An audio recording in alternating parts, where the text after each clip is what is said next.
What's up, gamers? Welcome back.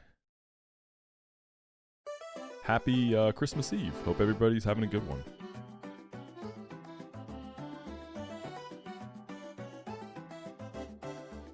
We're going to be going down the chimney today. No Santa.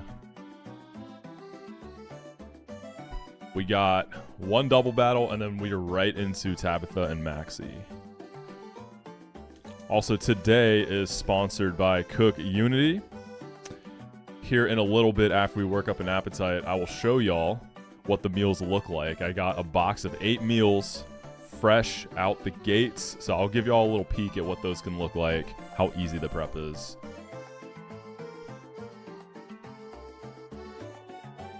Let's start with a little recap of last stream's encounters. We got a lot of them. So the first notable thing, we got Pyroar. I was very likely to hit an Arcanine. I did not hit an Arcanine, so we got this thing instead. It is a good Pyroar. The nature is nothing, but it has great speed and special attack. It gets overheat next split, so it's gonna do stuff. It'll definitely do some stuff. And I guess Flannery will be a little more interesting because Arcanine Flannerys are bedge. I mean, you click Rock Slide a million times and you do some pivots. I'm guessing we're probably building around Lycanroc for Flannery. So I want to make sure I hold on to the 1 heart scale I have. I don't think I get any more because I might need it to juice this guy up.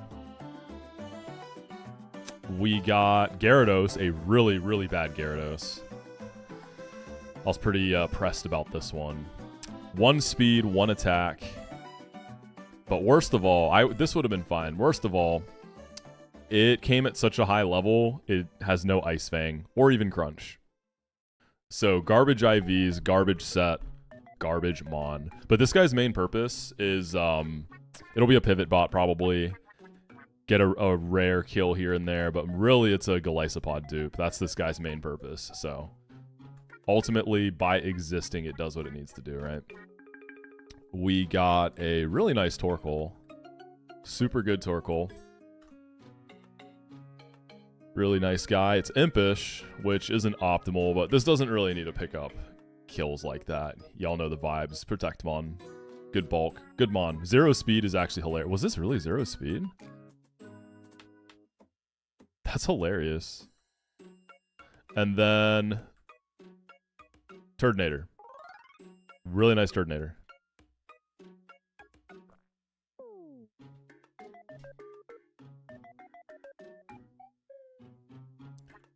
You get Eruption, but it's not very good in this game. It's not worth the trouble to set it up. Just like with the way doubles work. You get it, but I don't think it's very good. Did we get anything else? That was it. So overall, a solid pack. The turtles are nice. Okay. We have 1 double before we get into the big bosses. What happened with Iron Ball? I didn't get it. The Bronzong blew up. Sometimes that just happens. Alright. We have a Psychic Terrain fight. Yeah, Jagged Pass will be interesting. I'm most likely to get a Druddigon. Nah, it blew up turn 2. Alright. This is a Psychic Terrain fight. We're gonna Excelgor and Indeedee.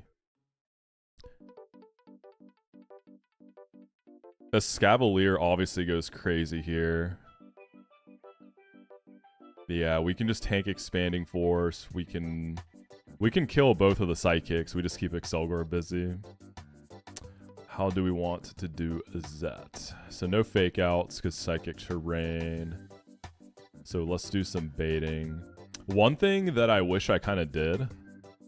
I wish I didn't go ahead and level cap my Torkoal because it comes at level 40. This guy actually could have been a pretty nice Flannery bait.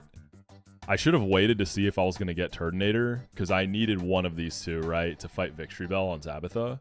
So I should have waited. And then after I got Turtonator, I could have just used that guy for tab and kept this underleveled. But hindsight 2020. We'll get our Hoenn starter anyways. You always get that.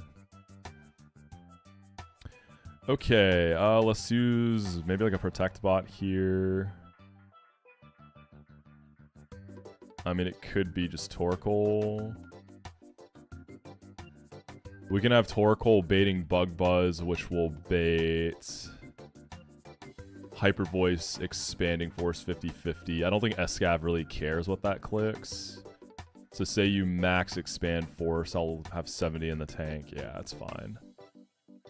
And then you'll definitely bait a kill out of Meowstic too. What's up, John? Okay, let's do that. Torkoal, Escav. Well, I need something that's going to switch into anything but Dazzling Gleam on Meowstic and take a Bug Buzz. Because Escav is doing slow kills.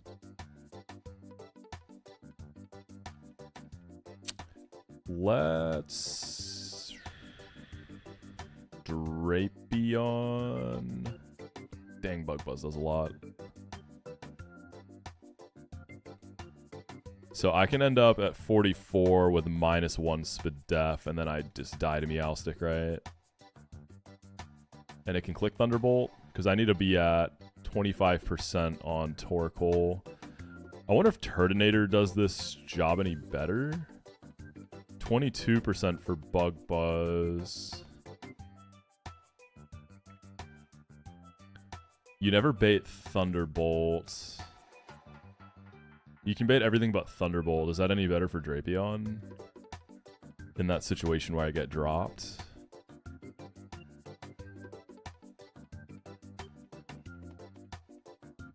It is, actually. Dazzling Gleam could still... Well, I guess if I go Citrus, right? It's this crit drop, I think, that gets me in trouble. Or not crit drop, high roll drop. So say I get, like, low rolled. Say I'm at, like, 51%. Citrus never popped. I get dropped. Okay, so I think we just switched to Turtonator for baiting. And then it's the same concept. We throw a Citrus on there. How bad does Tabitha and Maxie look? I haven't looked at them. I don't know. I think Maxie's probably really chill, and Tabitha's going to be super scary. All I've looked at is Espeon. I wanted to see how my Drapion matched up. I have to switch in on Psychic, and then I'm also dead to one roll of Weather Ball. If I Candy, I can get rid of that killing roll. So if I want to Greed and not Candy, then I'm essentially dodging crit on my Battle Armor guy.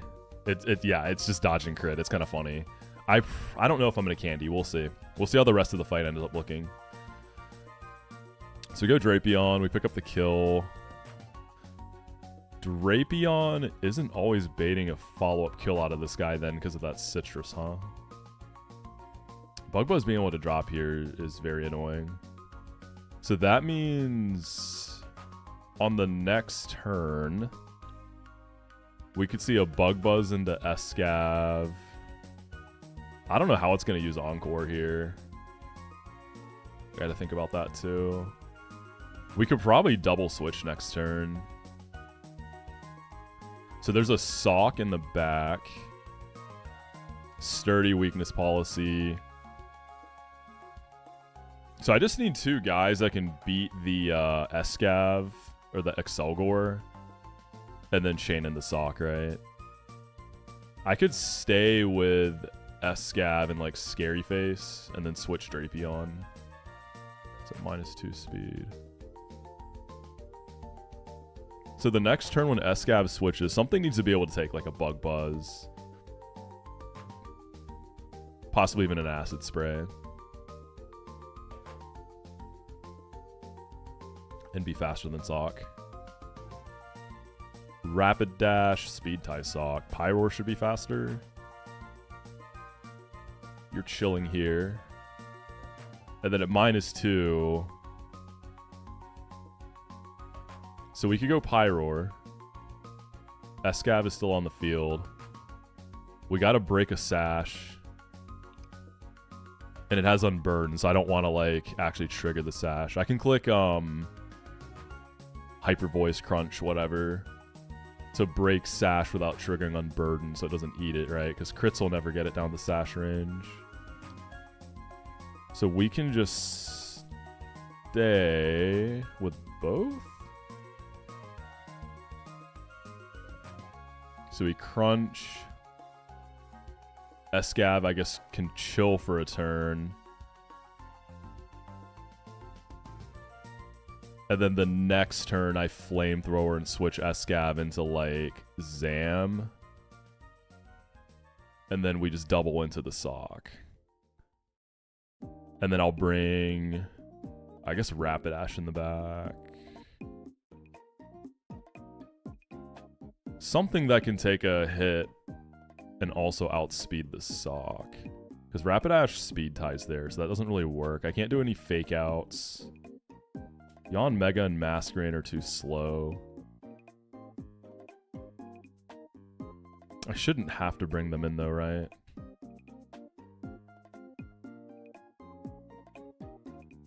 Yeah, we can do some like pivoting if it gets weird, but I think this is pretty clean. Alright, Escav. Drapion. So I just need to pre-damage my Protect Bait. Easy peasy. I think this is Pyroar's debut, right? I don't think we've used this yet.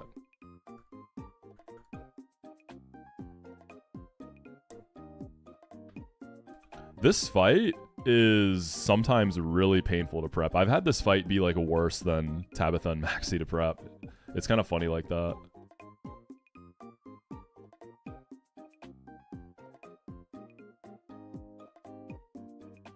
What's up, Foreshadow?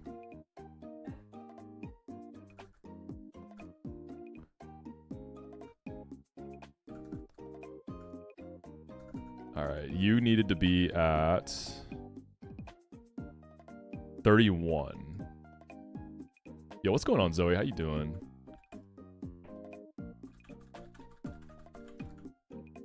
All I want from Santa is to beat Tabitha and Maxie. What's up, Stefan? How you doing, bro? 31. I got the itch to play some Delta Rune last night. I finally got to Neo Spamton. He actually was a lot easier than Jevil. I thought he was supposed to be harder. It honestly didn't take me that many tries to beat him. It only took a few tries. I think I beat him like my 3rd try. Jevil was way harder. Alright. I guess this guy could have like a citrus. It can probably be a bunch of citrus berries. Yeah. What's up, Tilted? What's up, File? Welcome, Chair Puncher. Is that what Stefan's known as? Chair Punch guy?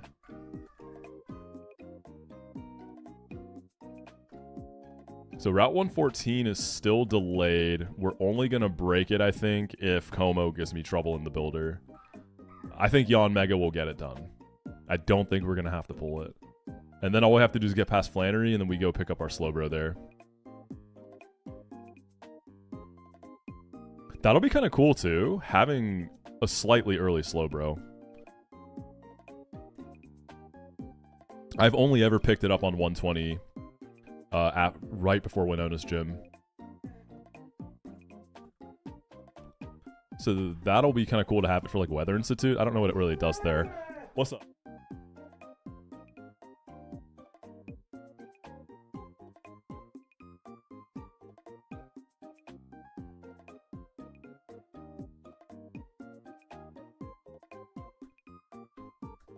Sorry about that. Prob does well on the Dragonite if you bait it right. Oh, yeah. If you can bait, like, Fire Punch, right? I think the Dragonite has Fire Punch, doesn't it? Aqua Tail, Fire Punch? I don't remember this set. Because the guy's banded, right? It's a banded Dragonite.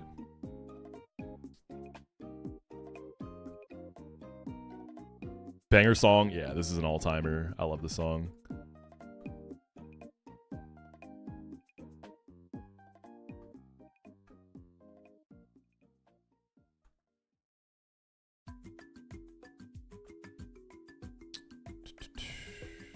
All right. Oh, wait. Turtonator doesn't have Protect yet. Hold on. I have to use Torkoal. Wait. When does this guy get Protect? Oh, does this thing not get Protect? Dude, I'm so glad I checked. I definitely think I would have wiped if I didn't check that. Wait, this guy doesn't get Protect at all. That's crazy. Okay. One tile away. Dude, I was legit about to run in. I wasn't even gonna check, and then I just felt something felt off for like a split second. Holy shit. Woo! Haters definitely punching a hole in the wall with that one. So close. Well, I don't know if this Drapion pivot works. This guy doesn't even learn Protect in this game. It gets Endure. I guess you have to scale that. Oh my god, bro. What a great start. At least I'm double checking myself. Alright, can I even use Torkoal for this? I don't know if I can do that. 38.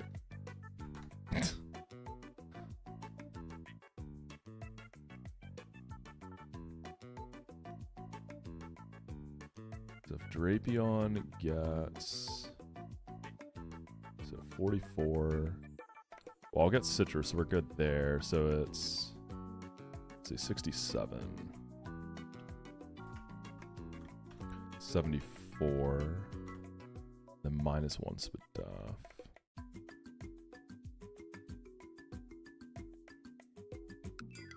Okay, that Meowstic actually can't kill Drapion. Even if I get dropped, right? Because if I go low enough for no Citrus, I just am not dead. And then if it's a high roll, Citrus gets me out of being dead. So yeah, Torkoal can do it. So we just have to pre-damage to 38. What's up, Thick Banana? There's some people who are really far.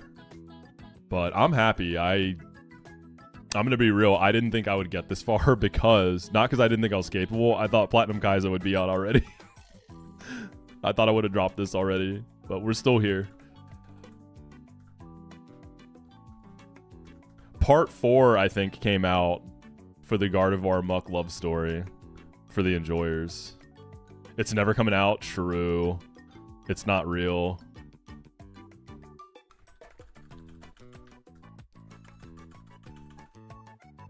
You still don't know how one decides to what HP they need to bait moves on the Protect Spammer. You just go to whatever HP gives them a guaranteed kill. That's all it is. So Torkoal, I need a beta Bug Buzz. So I look in the calculator. Bug Buzz, the min roll is 38. So I pre-damage to 38 to make sure it always kills me. That's it. It's pretty simple.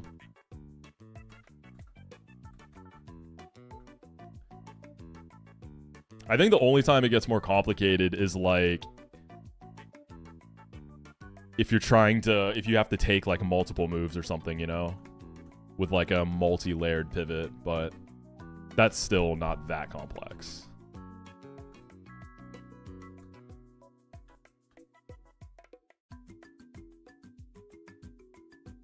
Silk Song Torch has been passed to Platinum Kaizo, I'm saying.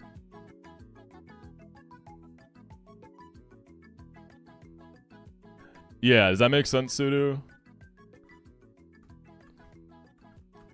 It's just baiting kills. That's all it really is.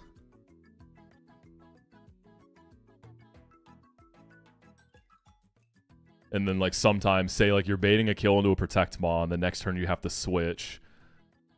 So your Mon that's coming in and taking the move you're switching into, you might have to pre-damage them to make sure you're always baiting another follow-up move if you're going to, like, a third pivot.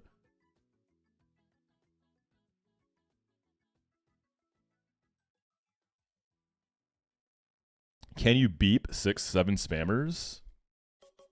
What do you mean by beep? What does this mean?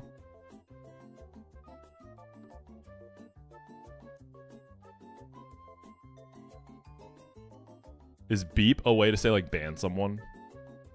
Cancel the message? No, I gotta let it run. 6-7 is based. What do you mean? You don't like 6-7? Come on. Even Unk likes 6-7, alright?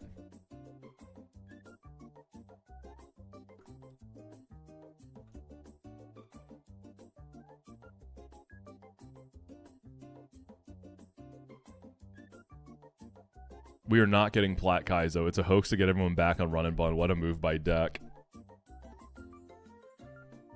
Dude, I feel like Deck could not give less of a shit about Pokemon at this time. I don't even think he thinks about it. He'll probably play Platinum Kaizo at least, right? Platinum Kaizo is real? Maybe.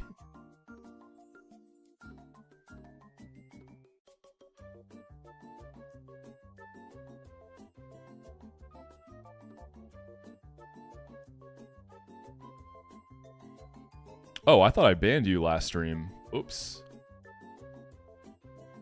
That was the anti-LGBT guy. Yeah, that was the same guy. Okay, now you're banned. I think I accidentally timed him out. Whoops.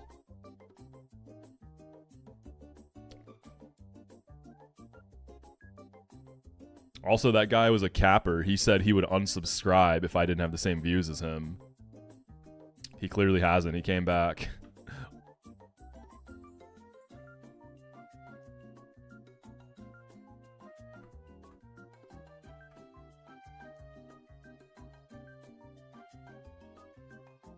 Am I philosophically against the pre-damage? Dude, that jump scared me. As soon as it said, are you philosophically against? I was like, Jesus Christ, I'm about to get another dumbass question about those types of views.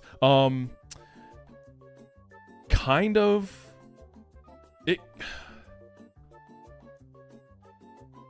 I feel like in 1DR you should never use it. I think in your first winning run you should never use it. If you're doing like a New Game Plus or something, who cares? Like, yeah. Exactly, Bum. What's up, Kindle? Bro, you got a run going. How far did you end up getting? You're like past Vito, right? You might even be past me now.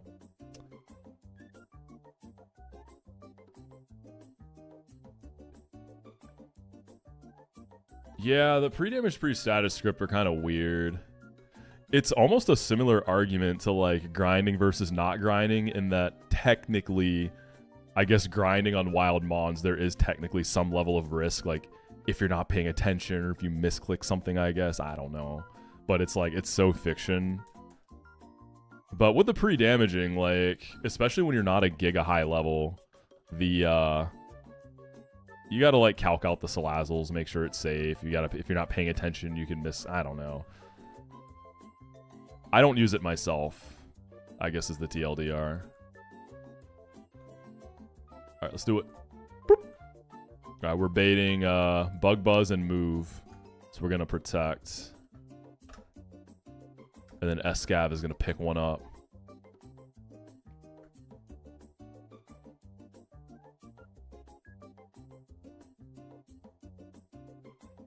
Hyper Voice is a little better, I guess. Alright, now we're gonna go Drapion. We're gonna pick up another. We should be always safe regardless of drop. Right? Yeah, good old battle armor, baby. Alright, let's break. Let's switch Drapion into... We could use Pony as the Sash Breaker, I guess. I'm gonna Scary Face with Escav. Actually, I might just be baiting a guaranteed Bug Buzz here. I'm like almost exactly dead. I'm at 66 and min roll is 6-7. So let's go into Pyroar and Scary Face. I don't want Pyroar taking 2 attacks here, right? Maybe I go Pony first, Scary Face.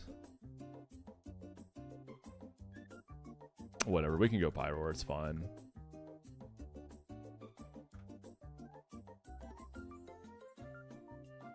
Oh, he dropped me. Alright, we got this guy to -2 speed. He still has his sash. I guess Pony needs to be the sash breaker then. I can even break it with Escav. Let's go into Pony real quick. Let's make sure we can never trigger the sash. We can do Drill Run.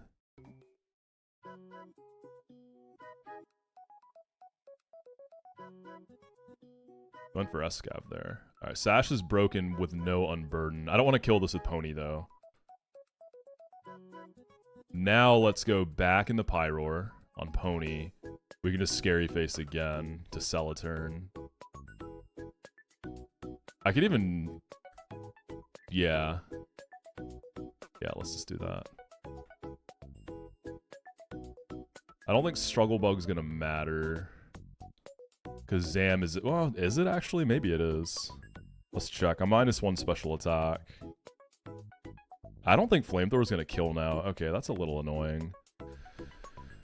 Let's see. I'm at 108.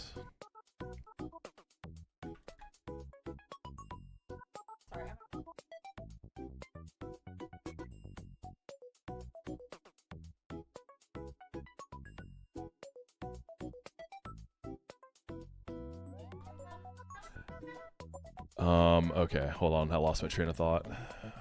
So I'm at 108. I'm at -1 special attack. This guy is not dead, right? Yeah, you're like above 70%.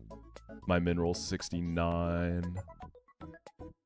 I want to get a little more chip. I can do Escav, Drill Run. Crit will never kill it, right?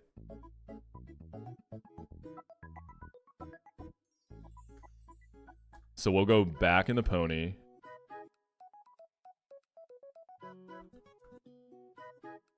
Drill Run. Okay, he encores me in the Scary Face. What I'm trying to do is get Pyroar in to finish this off. And then switch Alakazam on the following turn, because Alakazam can't switch in the moves here. My Pony is, its speed ties the socks. I just want a guy who can break the sash and let Zam kill it. That's all I'm doing here.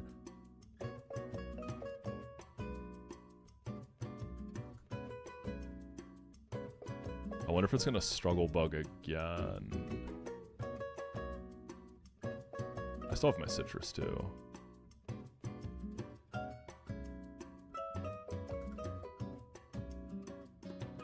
We can just stay on this guy again, so I'm encored right now. I guess I can stay with Pony and get some chip, right? I think High Horse is okay. I don't think it'll die. High Horsepower, and then we'll just Scary Face with Escav again, I guess. Just want to make... I'm just getting it so Pyroar can kill at -1. Cool.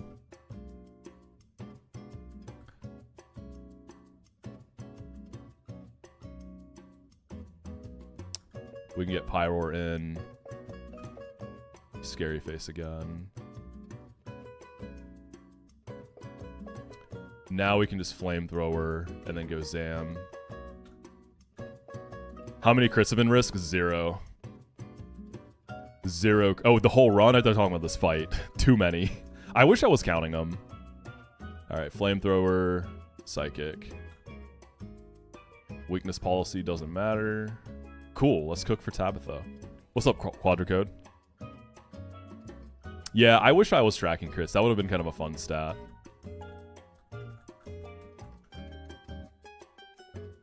Sock should have been Custap. I'll admit it. For a split second, when I saw the item proccing, I felt a little bit of panic. I was like, oh my god, what have I done? I'm wiping. And then I remembered. Annoying fight. Okay, yeah, I'm pretty sure, just looking at my box, I think Tabitha is going to be worse than Maxie. That's, like, standard. It's really rare. In my winning run, my Maxie was scarier, but that's, like, super rare. Tabitha's usually the demon. Feel kind of bad, because all you had to do for this double, also was Unga Bungaing the 110 sleep double with Ape. Yup. I mean, this was fine. It was just a bunch of pivoting, right? Just a bunch of switching around. I might need pre-damage rights. Let's go to the Poké Center. Well, I think my lead is pretty set in stone.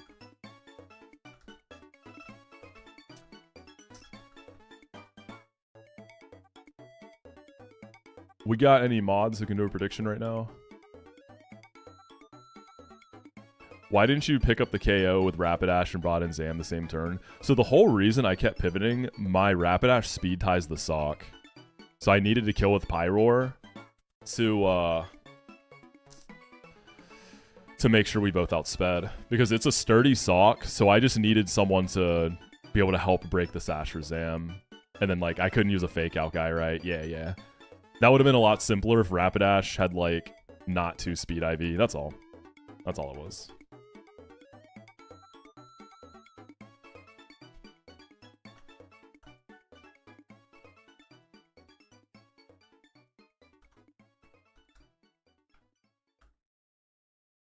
What's up, Rydia? How you doing, homie? Alright, Tabitha prediction is up. Yeah, my winning run, Maxie, was super, like, I had to pre-poison the guy I killed Crustle with. I had to, like, have it tick a very precise amount of times. Because the whole thing was, I was risking, like, baiting Substitute out of Camerupt, so I had to sequence it in a way that I never could do that. It was really annoying.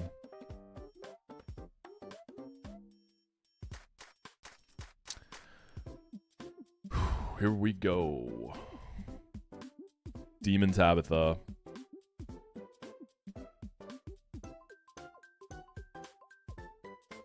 Hope you're doing good, by the way, Shell. Hope you're having a good Christmas Eve planned.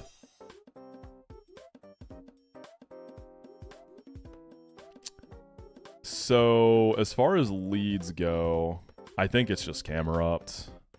It's like Camerupt or Ground Gem Nidoqueen. So, I can just lose turn 1. If it Quick Claw booms, and like, that's it. I don't think there's anything I can really do about that.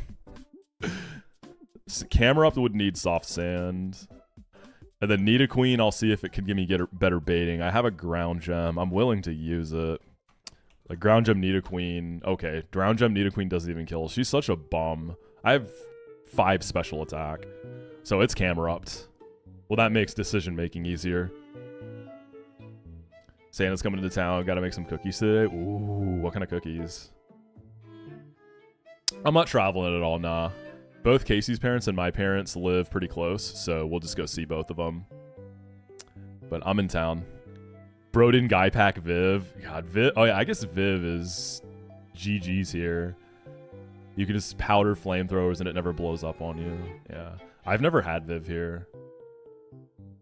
Can we break the rules and sack Nido on a wild?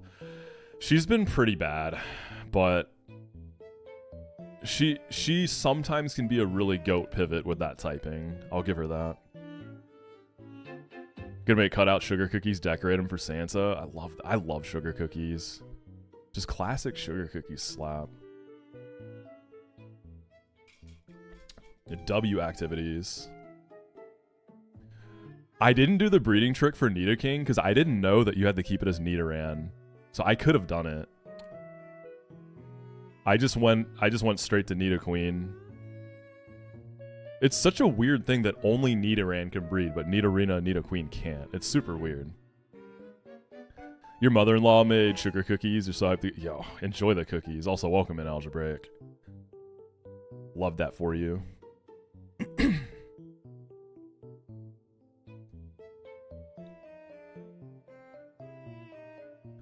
The breeding trick, it's just, if you catch a Nidoran female...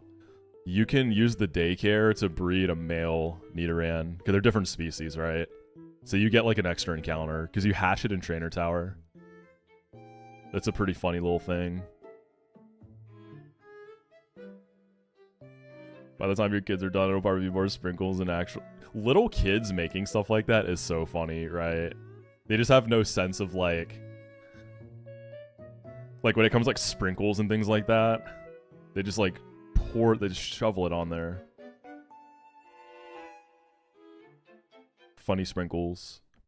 Run and Bun Masuda method. Yeah. Yeah, I could have had a Nidoking in the box, but I just didn't know. You don't really play Nuzlocke, you started playing Lucid Emerald because your video only reached Roxanne once so far. Thanks for... Yeah. Hope that game is fun as a non-Nuzlocke. I'm sure it is. Yeah, restraint, boring. That's the word I was looking for, restraint. It's like the thing where, I think there's science behind it, where like, as you get older, your taste buds can't tolerate sweet the same they could like when you're a kid. I'm pretty sure there's science behind that.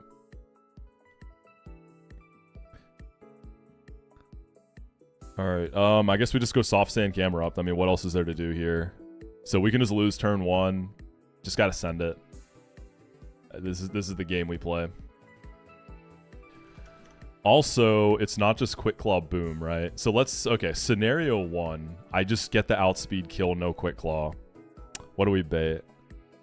Not Armaldo. We go straight to the Beast.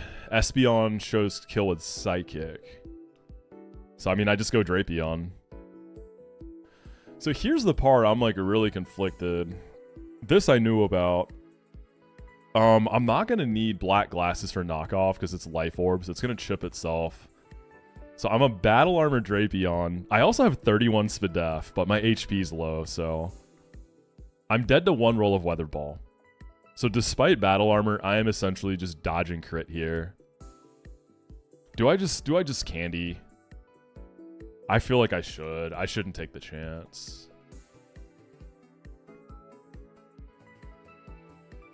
But Drapion has to come in on Psychic or I just lose.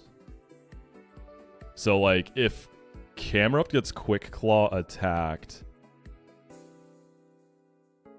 I guess I bait Armaldo. Oh, God. I have to have 2 completely separate lines. That's really annoying. Hate Quick Claw, man. Yeah, HP scale on Drapion, I'm not against that, because long-term, this guy is such a good glue guy, but I can't afford the scale. I'm thinking my 1 scale is probably going to go to Lycanroc for Flannery. Turtonator on Weather Ball, I could do that. The issue is I don't really have a good way to, like, line that up. Like, Camerupt gives me 2 paths, Armaldo or Espeon. What I need... I also need a pivot in the occasion that Camerupt... Well, no, that's a different line, actually, right? So, if Espeon's out, we just killed Torkoal. I'll go Drapion. I'm just gonna send the candy. So Drapion beats that. I'm gonna be like on death's door. It's probably Victory Bell. Gets faster. I think I always bait random killing move out of Victory Bell. I don't know if that's good or bad. Yeah, even if I go Citrus, I can only be up to 28%. Victory Bell's... Okay, so it's going to be random move from Bell. So this is Turtonator or Torkoal. Yo, thank you, drink.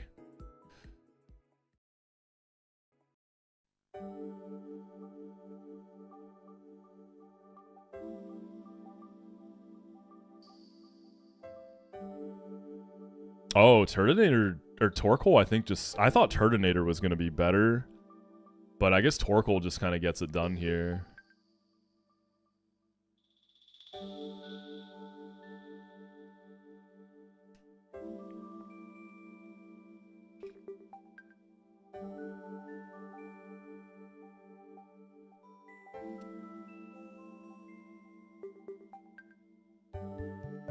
This is kind of scary, right? Like, I can't just throw on a Chesto or a Citrus or a Lum. Like, if I go Lum, it could be 1 in 3 Gunk Shot and the Poison, and then I'm open to get Sleep Powdered. I think I want to go Torkoal. If I go Chesto, can High Roll Gunk Shot and the Poison into Gunk Shot kill me? I think it can. Because then it's going to guarantee... If it poisons me, it's going to guaranteed fire 1 in. So... Poison... 152 divided by 8. That's Wait, what? 19. 152 minus 67 minus 19. Minus 67. Okay, yeah. Yeah, I wonder if I do pre-poison citrus. I wonder if I do pre-poison with a citrus. How does that work out? I could even pre-toxic. That's not a bad idea. If I pre-toxic... Here, let's just look at pre-poison first. So 152 minus 19 on switch-in. Minus max roll gunk shot, 67. I'm always going to get citrus. Plus 38. Minus 19 from poison after I kill it. Okay, pre-poison citrus is fine on... What about, like, low rolls? 152 minus 57 minus 19. Do I always get my citrus when I switch in? That would have me at exactly 50%. So if I pre-damage by 1 point, 151 minus 19 minus 57, that ensures I always get citrus berry, no matter what. Plus 38 minus 19, 94 minus 67. And with the 1 pre-damage, we should be good. What's up, Steph? Merry Crim. Minus 19, minus 67, plus 38, minus 67, minus 19. Yeah, and this is assuming it hits the 1 and 3 gunky. Okay, cool. So we pre-damage Torkoal by 1 point. And then we can just pre-poison it and we're chilling. So this looks good so far. But this is, like, the Quick Claw is what makes this really demon. The Drapion, Torkoal. And then it's going to be Armaldo, right? Fast kill no matter what. We're probably going to see Stone Edge Earthquake 50-50. It's possible we don't even see Earthquake, though, right? That would be really nice. That'd be super nice. You turn 24 tomorrow. Can't believe you're getting older. 24 ain't nothing. All right, wait till you're 50 like me. Then we can talk. Happy early birthday, though, homie. I hope it's a good one. So your wait, what time zone are you in? Is your birthday on Christmas? Hunks everywhere. Is your birthday on Christmas? Oh, that's crazy. I've met someone who had a Christmas Eve birthday, but never Christmas. Do you celebrate Christmas? Like, because then how does that even work? What got me in the Pokemon? I've just been playing since I was a little kid. I got my first Pokemon game as a Christmas present, and then I've been an enjoyer ever since. Yo, what's up, MTN? Welcome in. First of many, hopefully. What's up, Xtendo?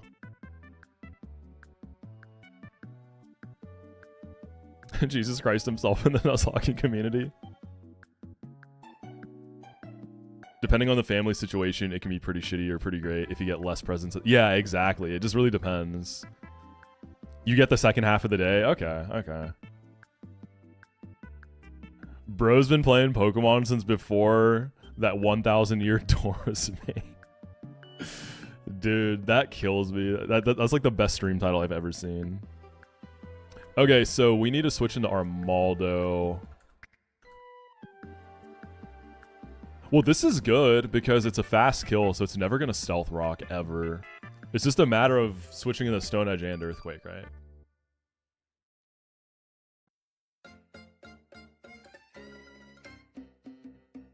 Y'all think Empoleon lives Earthquake crit? Nah. Oh, Empoleon does less than I thought. I would have to go Steel Gem, right?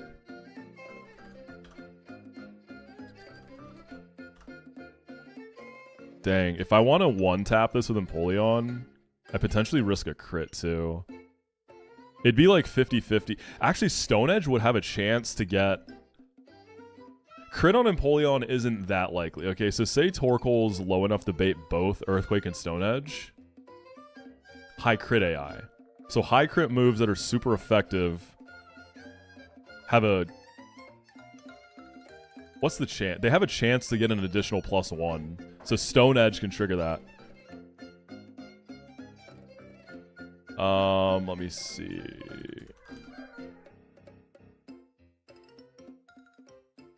If a damaging move has a high crit chance and super effective. Okay, 50% chance for additional +1. So if I'm dead to both, I get additional padding where Empoleon's more likely to switch into a Stone Edge, and then I'm chilling and I just steal. I'm cool to use the Steel Gem here. I don't care.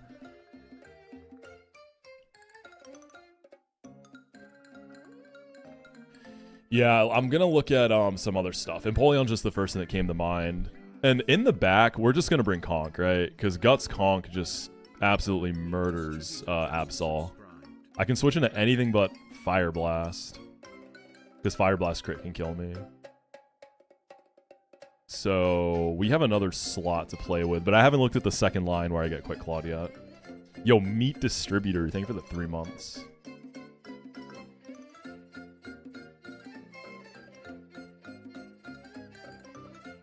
Yeah, Steel Gem, I didn't... I mean, I used it on Jirachi in my Elite Four, so I never needed it before that. Female Zam with a mustache is slightly weird. No, it's epic, alright? Zam has such a good mustache. Yeah, high crit AI is definitely evil. This is like a rare situation where high crit AI might be good.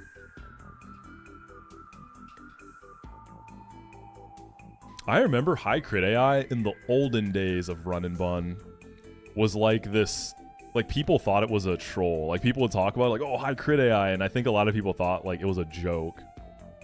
Like it was just a troll. It was like a very like superstitious thing, right? Before it was like hard confirmed to be real. What else? High crit AI TLDR, if a high crit chance move is super effective, it can get an additional score. Additional +1 score.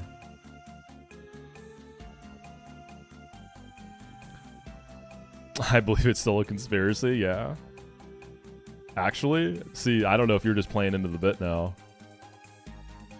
Lilligant for Armaldo seems pretty chill, but then Leech Life is scary. I can't really 1v1 it.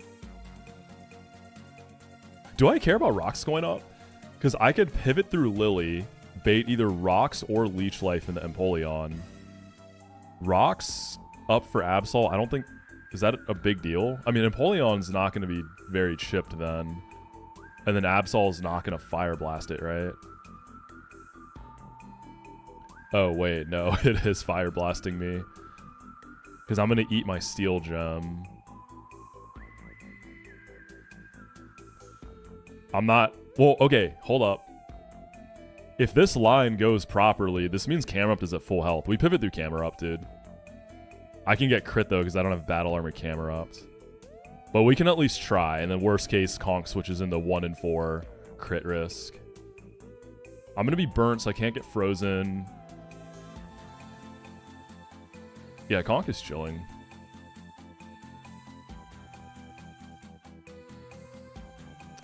Okay, so that works, but we have to look at option 2 now. So option 2, I get quick... Okay, if I get Quick Claw boomed, it's over. But Quick Claw attack is more likely. Yeah, I'm East Coast. Beast Coast, baby. So it's pretty early for me. I got an early start today. Could also finish Armaldo with Conk and Chain. Yeah, that's not a bad look. How much damage output does this guy have?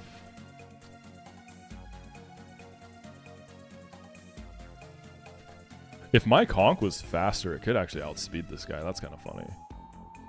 It's Guts Conk, yeah.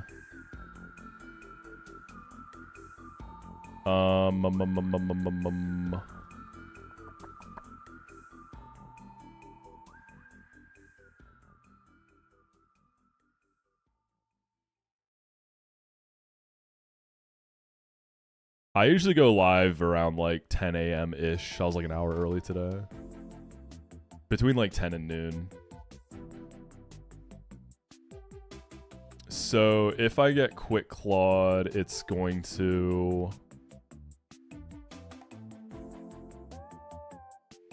It'll Solar Beam or Earth Power. Do I die to crit? No, right? Okay. So if I get Quick Clawed, though, I'm going to bait Armaldo. Like, even if I get min rolled, I'm at 49%. Right? Because Armaldo now sees Fast Skill. Dude, this seems really bad if Armaldo comes in first. Because then, like, I pivot through Lilligant. Rocks are probably up. If I stay in Defog, I'm risking crit on Empoleon, but I Steel Gem Flash Cannon. And then, Espeon comes out, right?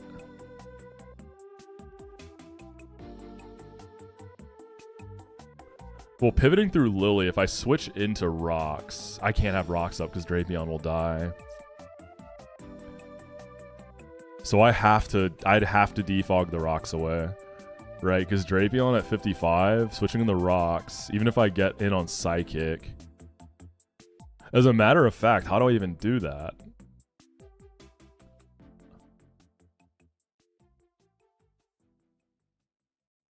Empoleon is most likely to bait a Weather Ball, and I don't have any pivots available. Oh my god, dude.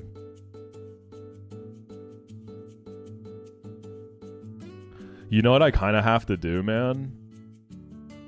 I think I have to drop Lilligant. Because then I can bring a pivot to get Psychic in the Drapion. So that would mean I just have to go hard Empoleon on the fast kill. Again, oh no, high crit AI wouldn't help me here. Because Camerupt only takes neutral from Stone Edge. So it's likely Empoleon is switching into 50-50 Stone Edge Earthquake, and I'm dead to... Earthquake crit. I live some Earthquake crits though, that's the thing.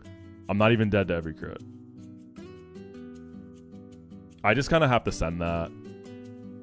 So that means in the main line, we're also potentially going to have to send that too. Because for this line, I need a pivot for Espeon, which I don't even know if I have. Synchronize doesn't work on pre-status, nah.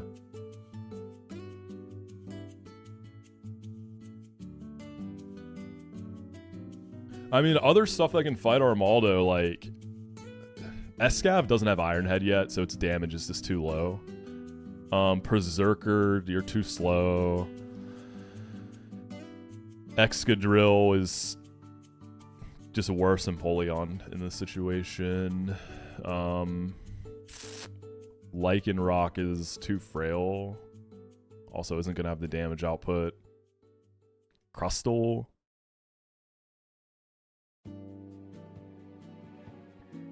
I think we got to rock with the Empoleon, yeah. The sun is up, so like Mons like Kingdra just aren't going to get it done here.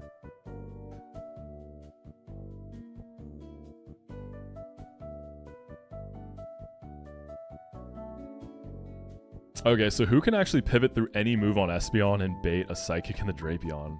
I also don't know that I have that. Actually, Gyarados?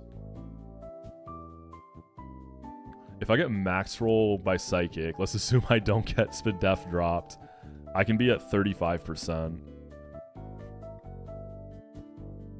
Dazzling Gleam would have some rolls, but it's not bad. So Gyarados is not a bad candidate there. Walrein and Lantern look interesting. If Walrein gets crit, that's an issue. Lantern. So they all live crits.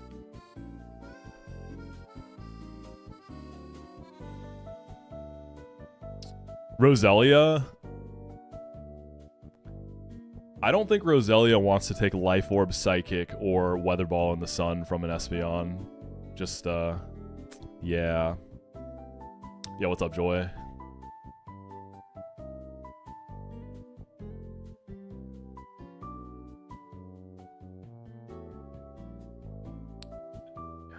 Gyarados. What about Turtonator? Turtonator can't get crit. Oh, wait, yeah. Does Turtonator do it? So 14, 29,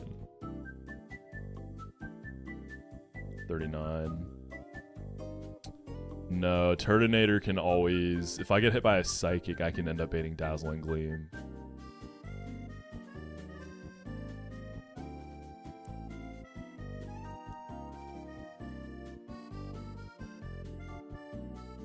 Says Gyarados the best one? Yeah, so Lantern... If I get crit by Psychic... Let's look at the actual math, not the percentages here. 54. 214 minus 200. We're just assuming I didn't get Spadef dropped. Plus 54.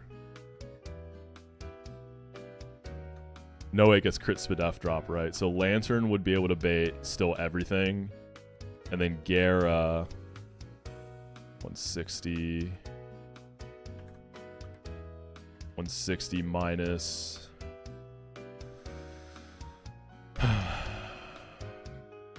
or 176 minus 160. And then plus 44. Again, assuming no Spadef drop. So I'd be at 34%. It'd never be able to Weather Ball. Dazzling Gleam would have 1, 2, 3, 4, 5, 6, 7 killing rolls. So it would at least give me like give me a better chance. And then Walrein, I think, is the same deal as Lantern, yeah. So I guess it's Gyarados then. Thank you for the Hydrate.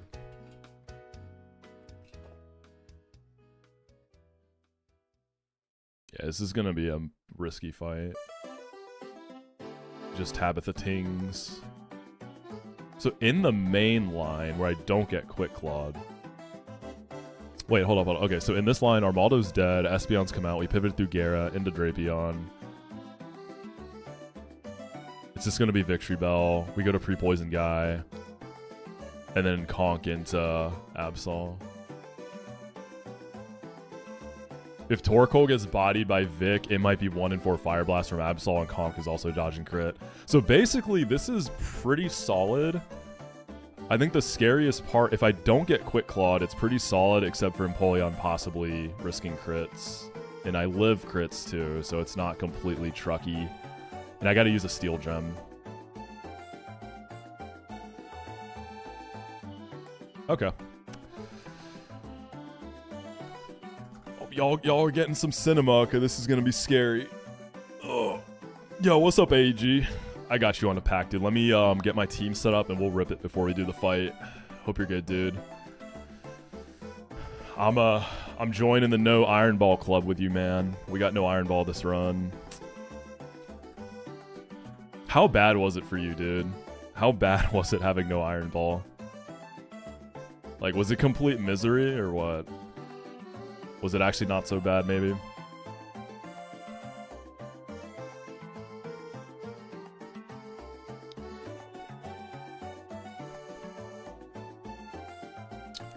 I need 1 point of pre-damage on Torkoal.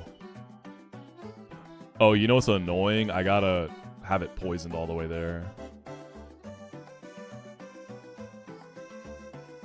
I thought your winning run was no Iron Ball, dude. Am I thinking of someone else?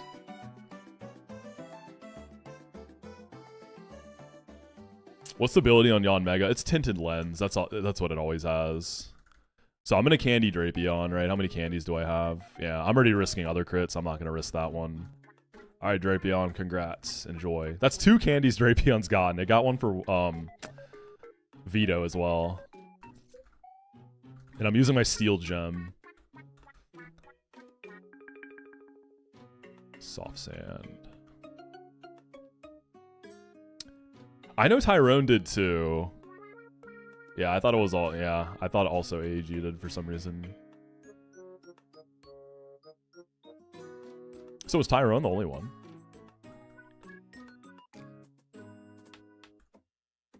I don't think there's any point in running like a Citrus on Drapion. I'm still baiting random move.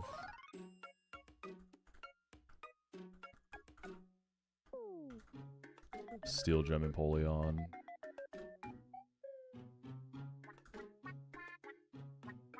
Citruscara.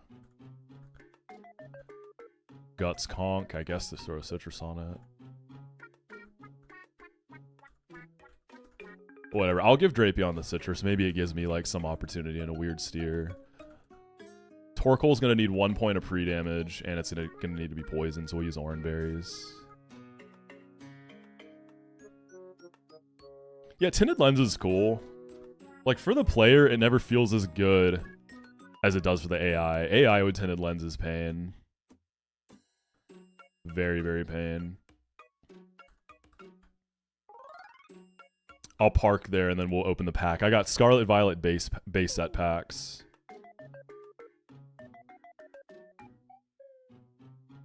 Yo, what's up, April? How you doing?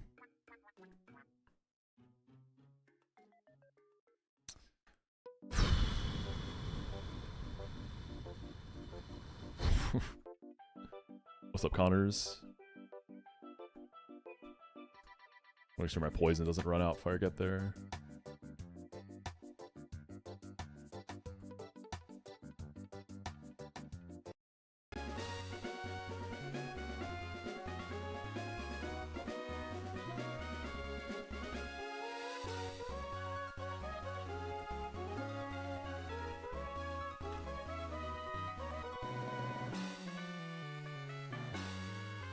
Have I seen Meat Canyon's vid on Pokemon card resellers? I haven't.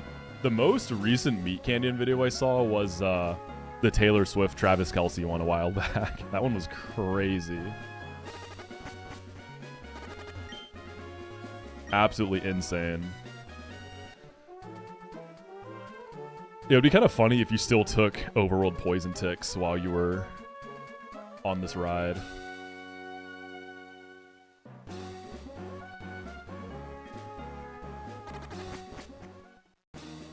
How is Tabitha spelled? Is it Tabitha or Tabitha? Is it an A or an I after the B? I feel like they spell it weird in this game now. Tabitha. Okay, so I spelled it right.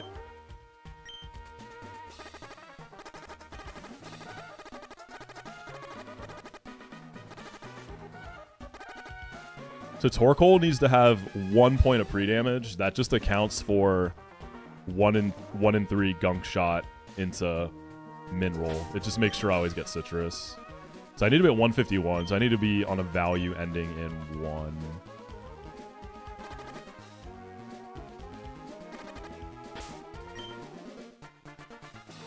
All right, 2 more ticks.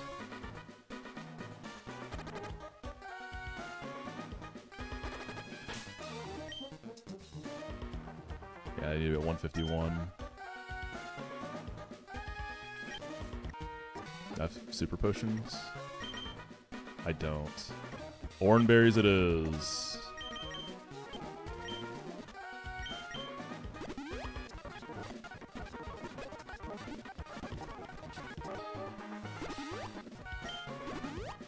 There you go. Oh wait, actually, you know what, Kingler? I should have just healed all the way. You're right. I don't know why I did it this way. Oh no, not my Oran berries. Alright, first we're opening a pack though. Alright, we gotta set the tone right here. Scarlet Violet base set.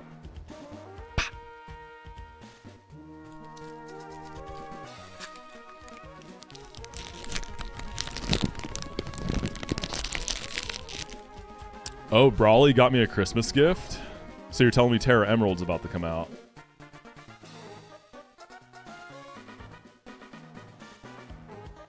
All right, Lemon Energy. Oh, before we start, I always forget to do this. Who wants it? Who wants it?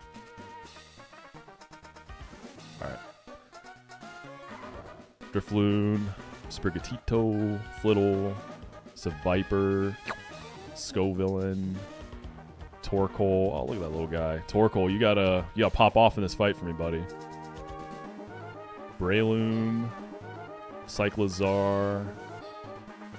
Drowsy. I want the secret rare Drowsy. I do like this artwork though. Professor's Research. Not very exciting.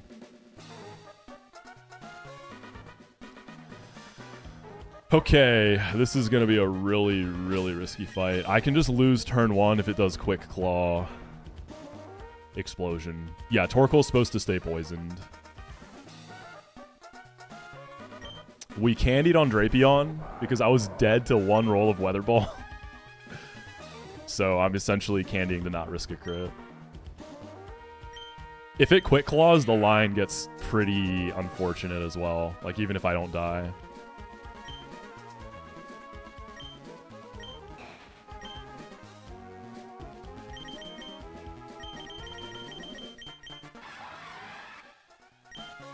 Steel Gem Empoleon.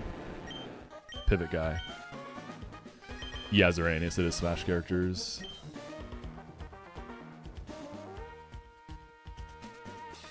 Let me make sure prediction's closed. Yeah. Alright, here we go. This could be it. Oof. Let's go, baby. Christmas delivery coming in hot.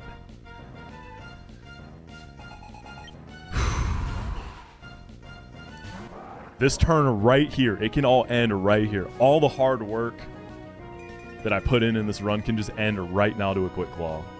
Quick Claw is just bad in general, okay? My line gets super sloppy if it happens. We do just one-shot this, though.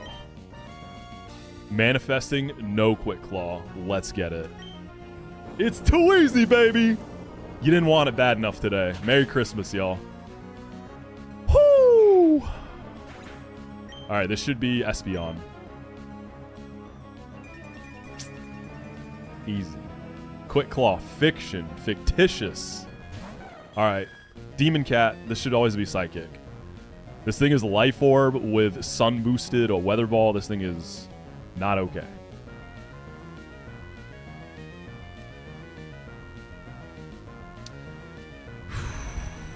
Alright, Drapion comes in on Psychic.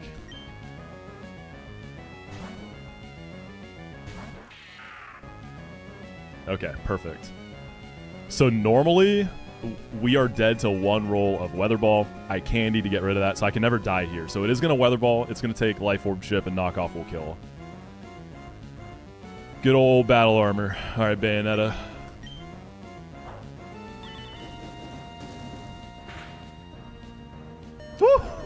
I know it's Battle Armor, but that shit scares me every time. Every time. Alright, here comes Chlorophyll Victory Bell.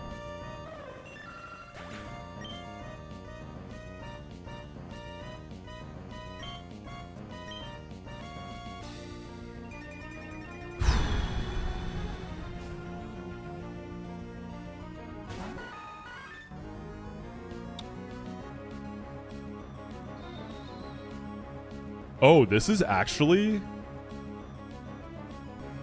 nice. Okay. Gunk Shot is really unlikely. I almost didn't go Citrus. I'm glad I did.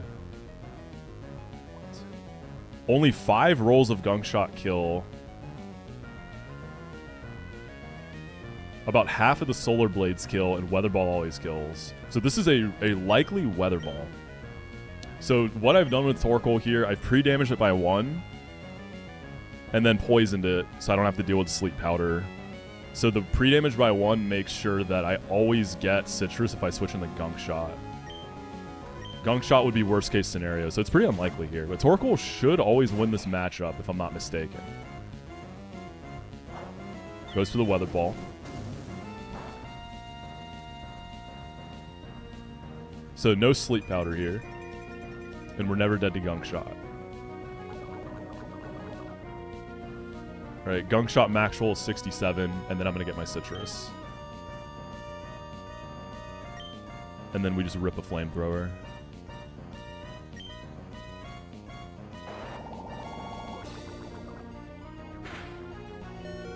Nice. Another Shell Armor guy. This is good, too, because it looks like we are going to be dead to Stone Edge and Earthquake and Armaldo. Bowser Jr. wanted it bad. Got the crit and didn't even need it. Go!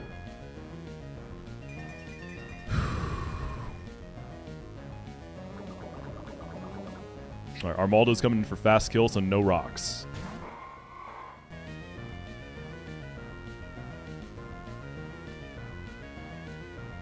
You kill with Stone Edge and Earthquake. So here's the sitch. We got to go hard Empoleon here. This is just how it goes. It's 50-50 for Earthquake. If it Earthquakes and crits, there's a 50% chance Empoleon dies. So it's a coin flip into a coin flip, all right?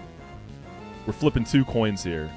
But because I'm also dead to Stone Edge, high crit AI. So there's a 50% chance for Stone Edge to get a +1 over Earthquake. So with all these odds, all this padding, I feel pretty good about this. And then we got our Steel Gem. Show me Stone Edge. Good luck.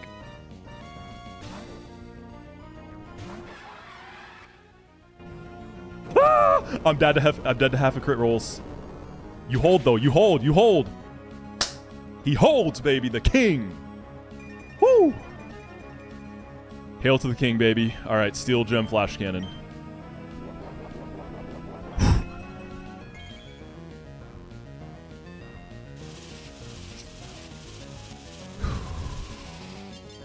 Dead. All right, it's just Absol.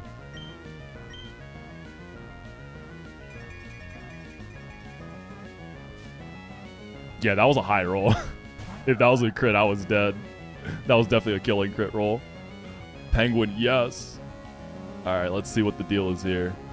I'm at 51 with no item. It's base Absol. You see knockoff, right? This is Fire Blast or knockoff. I think I can pivot through Camel? No, I can't. I'll lose my Soft Sand. Gyarados probably dies to crit once it goes Mega. I might have to send Conk here. So Conk can switch in on anything but Fire Blast, because Fire Blast crit will always kill me.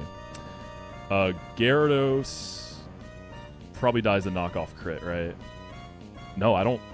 No, I think it does, yeah.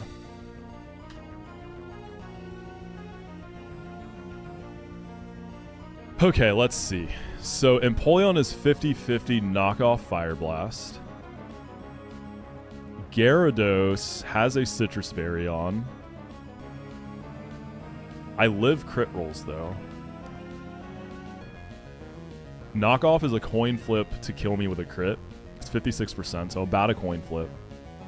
So it's basically what Armaldo just was. It's a coin flip into a coin flip. Whereas Conk is a coin flip into just dying to crit. So I think pivoting through Gyarados is still better here.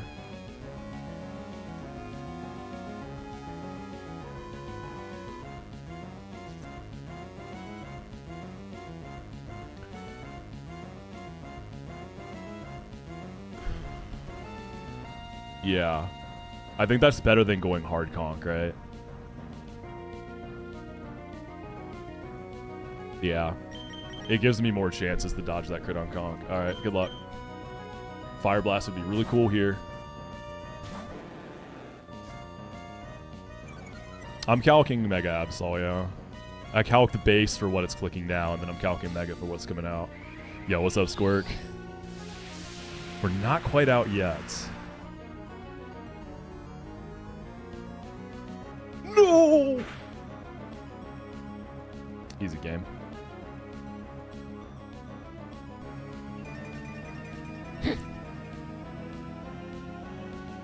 Alright, it's just gonna knock off her Ice Beam.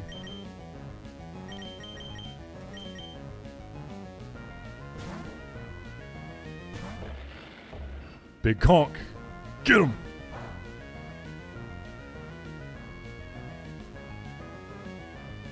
And then we send them packing with the almighty guts boosted Mach Punch.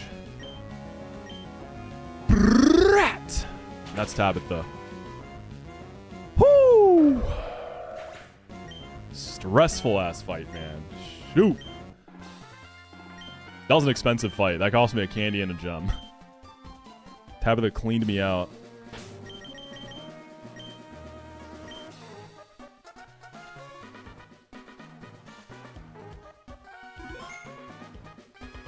Alright, let's go cook up for Maxie.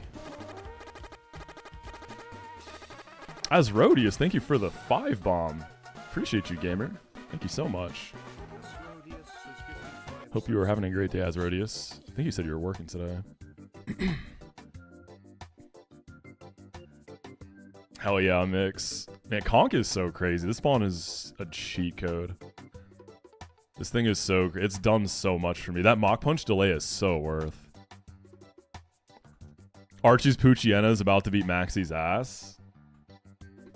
Wait, does he have a Poochyena in vanilla? I know he has a Mightyena, right?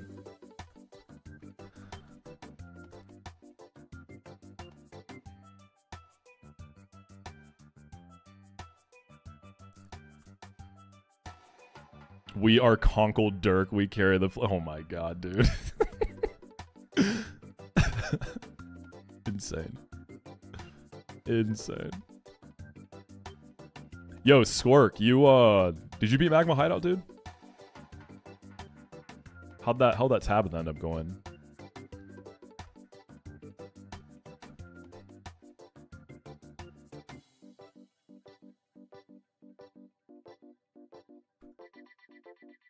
Is there a ROM hack similar to Radical Red in difficulty and quality of life that someone could recommend? I just beat Rad Red.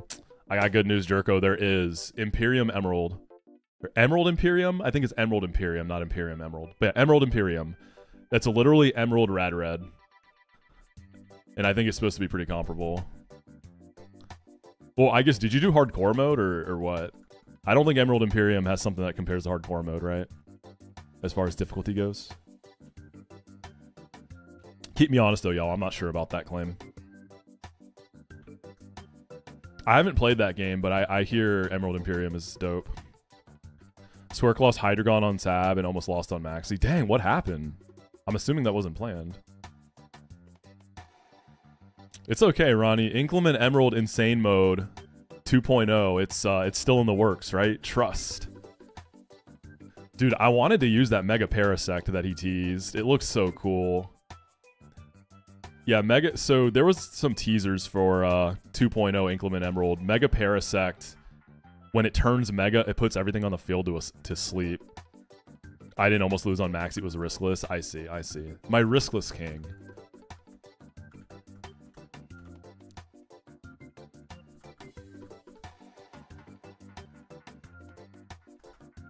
I guess, like, if someone doesn't know, like, someone comes in late and doesn't know what your plan was, you know, to them, it might look like that. Let's go, Sickle. There's a Mega Porygon Z that was teased, too. That looks kind of fun. Alright, let's start cooking for Maxie. Yeah, I think this Maxie is going to be a lot easier than that Tab was. Wait, no, man, that's not good content, dude. This is gonna be the ever so rare Maxie that's worse than Tabitha, dude. I think no matter what kind of plan I cook, I can always just wipe at any moment. This is gonna be really bad, y'all. Lock the fuck in. Like, this is gonna be a generational cook to get through this. I'm gonna be literally fighting for my life. Oh, this is gonna be bad.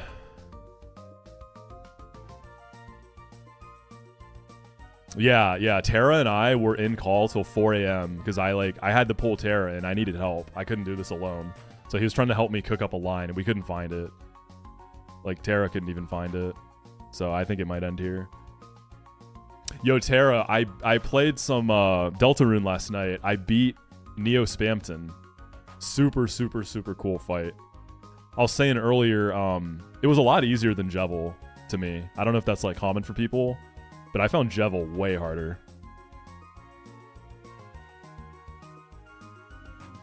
But he's easier? Okay, yeah. God, such a cool fight, though. Neo Spamton was so cool. Such a cool fight. I'm starting Chapter 3 today. Or, I don't know if I'm gonna have time to play today, but this week. Yeah. Deltarune's a great game, y'all. I love that game. Undertale is excellent too. Okay, I just beat Undertale earlier this year. I'm like super late. Yeah, Spamton's a really cool character. I like him a lot. Yeah, I heard chapter 3 and 4 is where it gets like crazy. I'm really excited. Okay, Crustle, I'm pretty sure Empoleon's gone to this fight every time I've done it. You can defog and kill the Crustle, right? You haven't started Undertale? Dude, I had it in my Steam library for like 5 years. And then I finally was like, you know what, let's do this thing.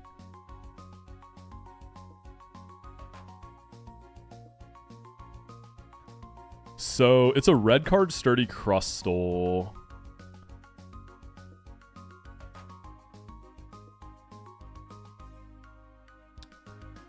It's super likely to click the hazards turn 1. I live Earthquake crit. I'm wondering if I...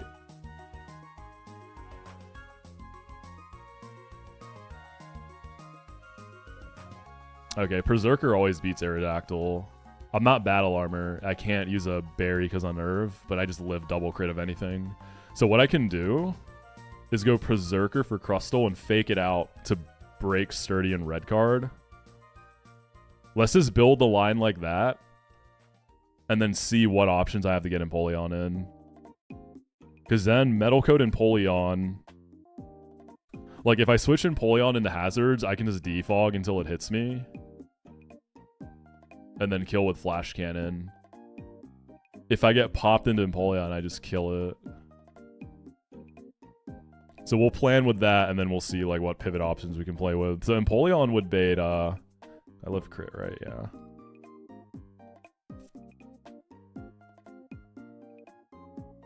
Oh, hold up. If I get crit by EQ, I can bait Aerodactyl, and it has Pursuit. So it's not so simple.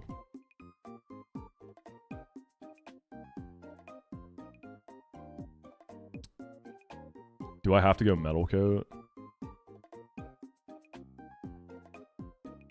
Yeah. Because, like, I have to... In this angle, I gotta defog and take a hit.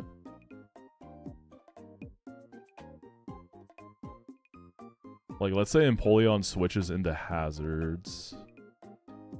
I defog until it attacks me. And then Flash Cannon would need a kill, yeah. My Empoleon is 16 special attack. I didn't realize it was kind of low.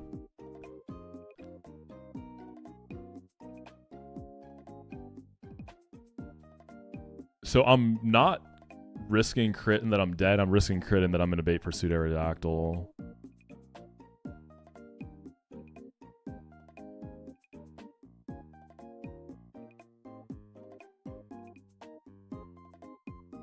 We'll send it for now and see if we can clean that up. So if I don't bait Aerodactyl, it's probably Como. Como for body press. That's super good. So Como is the only reason I think I'd ever break 114 delay is for Rabombi. But this looks like a position where Yanmega can win. Yanmega comes in on body press. I wonder if I go Citrus or Wise Glasses. Oh, I have a Sharp Beak, actually. I'd probably go Sharp Beak for the Air Slash to account for leftovers, right? If it Iron Defenses, I don't care. Dragon Tail is negative priority, so I'm always going to get at least an Air Slash off. But Dragon Tail, if it kicks me back into Empoleon, I go back in Yanmega. If it kicks me into Berserker, I go back in Yanmega. So let's just continue planning the fight and see what other guys I'm bringing. Yanmega beating this is probably Aerodactyl for fast kill. So I go hard Berserker, who I'm already bringing. Berserker never loses the matchup. Is it Zarude? It can be Zarude.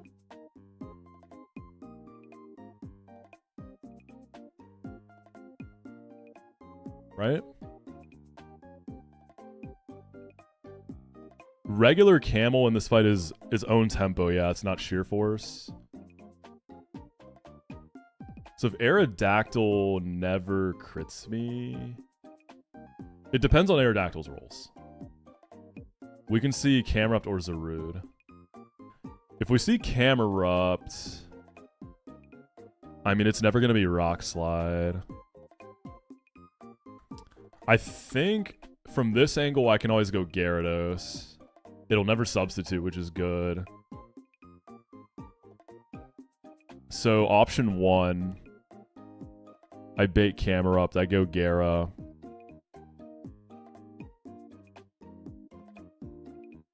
That baits Zarude. Right. If I switch you to an Earth Power, Zarude's going to be faster, out damages. Wob's always +2. So we were looking at a +3. So Zarude would come in. We can go either Drapion or Escat. Let's just do Drapion, right? Because then that just stays in on Wob and Toxics it. I have Leech Life for Zarude, so we're chilling there. So that gives me an additional Mon to help with the Crustle then.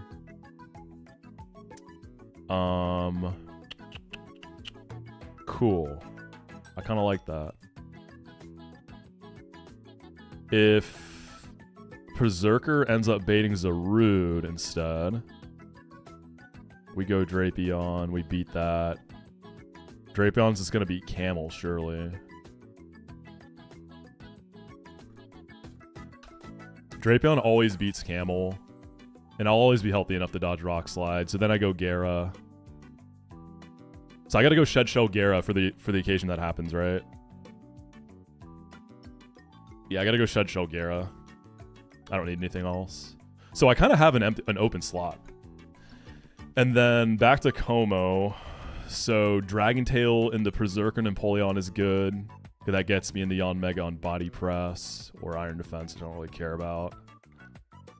Gyarados would get Dragon Tail, which is kind of lame. But I do get an Intim. Drapion would get me Body Press. So my Dragon Tail guys get yeah, we're not going for a Bombi. 114 delay stays. Slowbro Surf is coming in, baby. So let's go to Crustle and see how we can make that safer. I have an extra slot.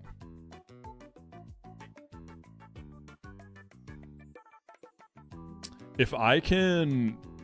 I want to bring a guy who can ship this and allow Empoleon to run Citrus so that Aerodactyl never comes in for pursuit, right?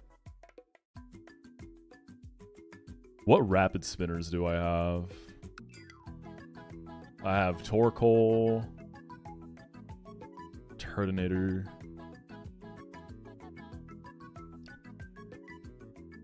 Watching live while on vacation in Mexico is a wild... Yo, enjoy the vacation, homie. Escaping the warmer weather. I love that. Exca doesn't have Rapid Spin, and this thing has Earthquake anyways.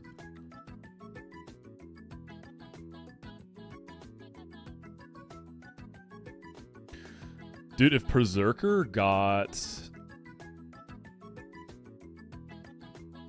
If Berserker eject buttoned into Yanmega, that would be nice, because I just bait a Stone Edge and Empoleon with Metal Coat. Gyarados can still bait Spikes. Drapion baits Earthquake. And I can't really be pivoting too much, right? I wonder if I do a different lead than faking out.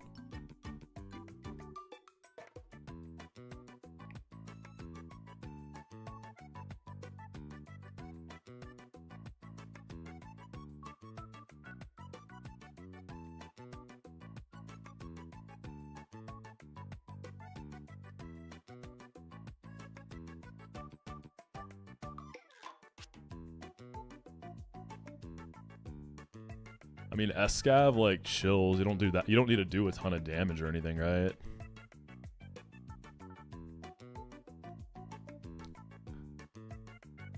No, the problem with something... It has to be something faster if I want to break red card with an unfake out, because if it gets the if it's faster than me, it could get up, like, rocks or spikes before I switch my guy in and I take shit. When am I getting for Christmas? I don't know. We'll see what I got, right? We'll see what Santa brings me. No, I've asked for a lot of like kitchen-related items. I've gotten super into cooking this year. So I'm getting like a nice cast iron pan. I'm really excited about that. Really up in my kitchen game.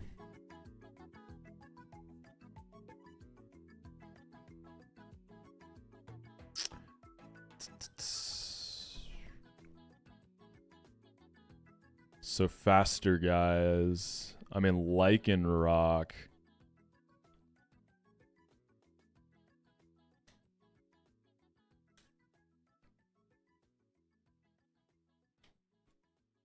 Baits either hazards or... I mean, dude, if I want to defog the rocks away, Empoleon always has to take that hit, right? So I just need to do enough damage to run Citrus Empoleon.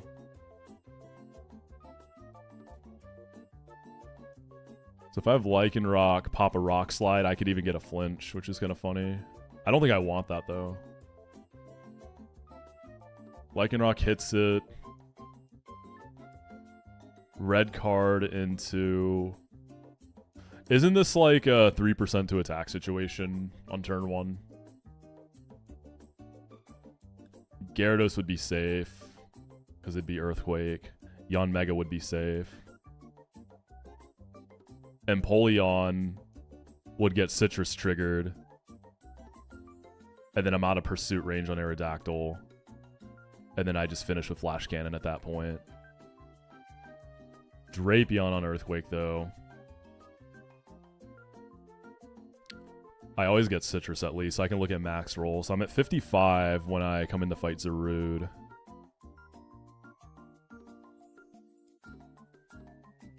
The worst damage I take is 36%. And then Zarude's faster, so that's kind of scary. Do I have a faster guy who... I can't really bait Stone Edge, right? So baiting Earthquake there is... So does this give me better odds than just dodging that crit?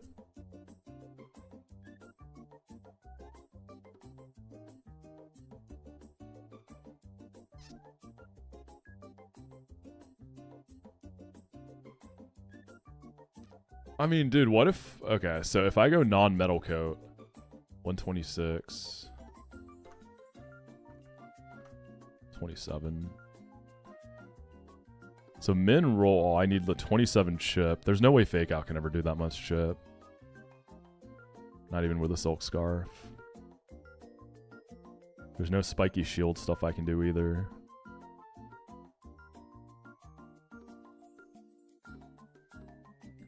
I mean, the chance to attack into Lichen Rock, I think is like 3%, right? Because has double hazards.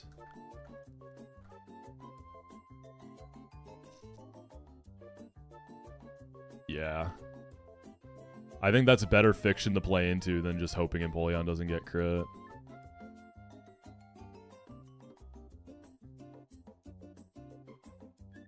Well, actually, the thing is, though, Empoleon would take hazards when it comes in. I have to see if that matters.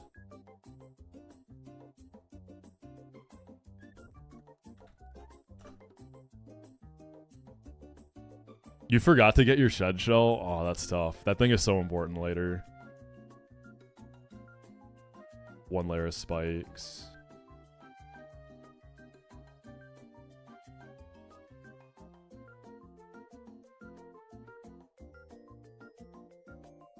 So 155 divided by 8. So I take 19. 155 minus 19. I might be risking Earthquake crit straight up then. Yeah. That puts a stop to this. So this fight is pretty much solved. It's just navigating Crustle. I'm trying to make Crustle safer. That's all I'm really doing.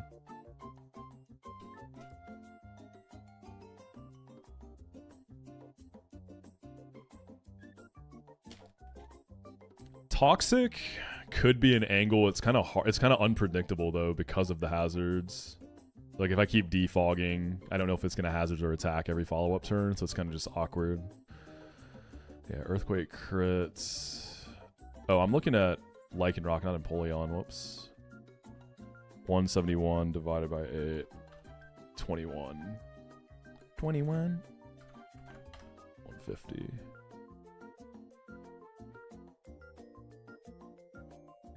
Yeah, I can just die to crit then.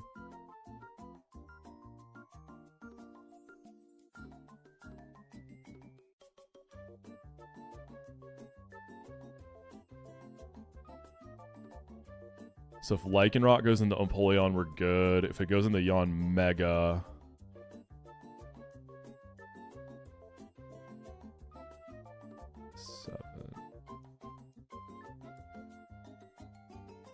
Okay, so as long as it at least sees a slow kill, it's not going to do a follow-up hazard, right? Yo, what's good? Flying Hippo, how you doing, man? Happy Christmas Eve, dude. To you and the fam.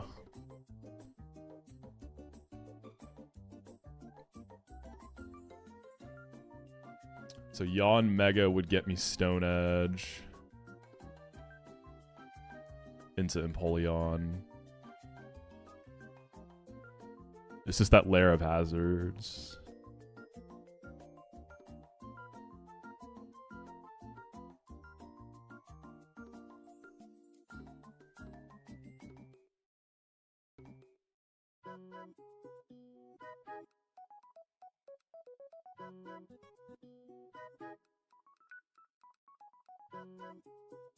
It's really not about showing kills, right? Like, if I don't use a fake out guy...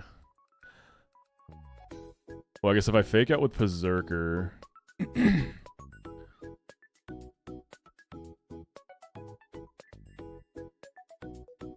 into Empoleon, I just hit the Flash Cannon. I mean, if I'm lucky, I hit a range, too, is a thing. So there's no reason not to go Silk Scarf on Berserker. It gives me a tiny bit more damage. 153 minus 12. 141. So what are my odds to kill with Flash Cannon?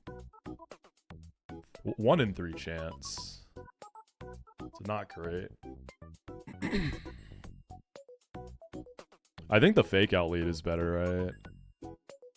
Yon Mega will get a guaranteed Stone Edge into Empoleon. Oh, but then I just have to risk crit. Yeah, what's up, RBC? This girl's still so annoying, man.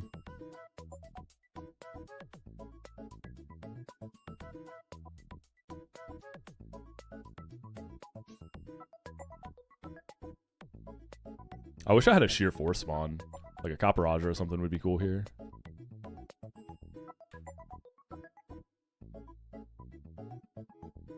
I don't think my Rapid Spinners do much for me.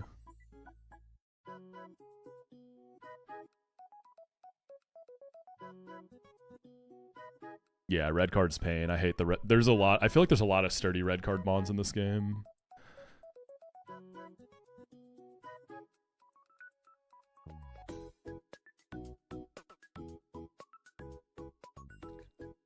Conk has defog. Or can get defog. I don't know that I want to use my TM on it. I have a sturdy Crustle.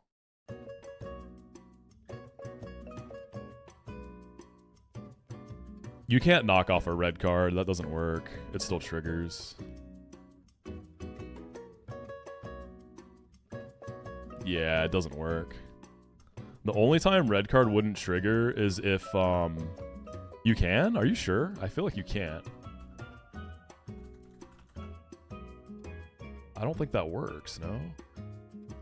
Pokemon. Does that actually work?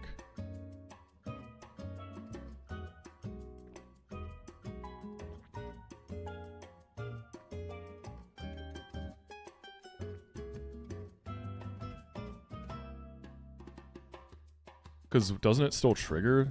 Which kind of defeats the purpose.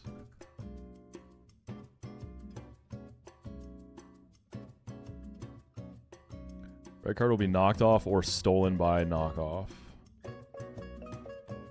Thief, Coveter, Magician before it has the opportunity to activate. Oh, well this is a lot easier than I thought. Okay. My only other knockoff guy than Drapion is Caracosta, right? And I'm keeping that guy under leveled for now.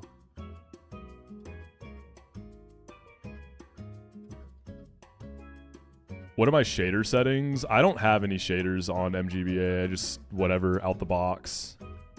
I used to run like the smoothing filters, but I decided they look like ass, so I stopped. Why underlevel Caracosta for gyms? You can't pre-damage in gyms, so Caracosta is a good protect bait for gyms. So the lower you keep it, the better it gets later and later. It's especially important too because I don't have an Iron Ball this run.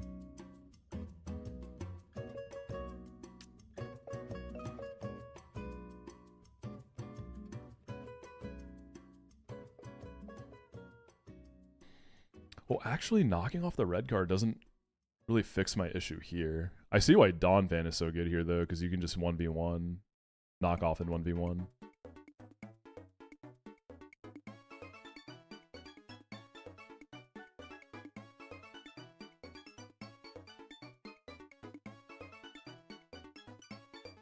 What I actually kind of want is... Let's see, Drapion knock off.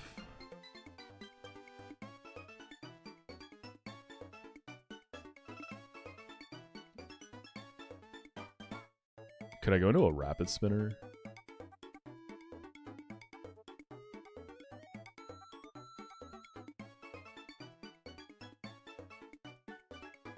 Actually, rapid spin from this. That's 7 more damage. 34. Better odds. So if anyone's wondering what I'm trying to figure out, Empoleon can always defog and beat this. The issue is I need a Metal Coat to always kill it, right? So when it Earthquakes, if it crits me, I live, but Aerodactyl will come in for Pursuit. And if I run Citrus, that's fine, but it's a range. If I run Metal Coat, I'll always kill it.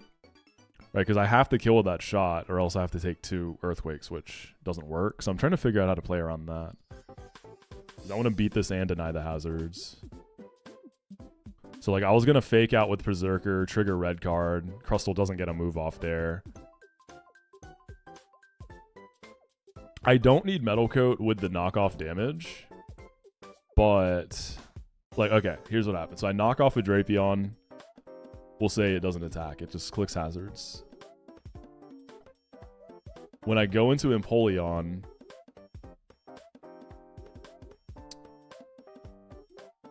I guess what I... Yeah, because even if I pivot through, like, say, Gyarados into Empoleon, after Empoleon takes Hazard's Chip, I can just die to Earthquake crit straight up before I... Like, after I defog.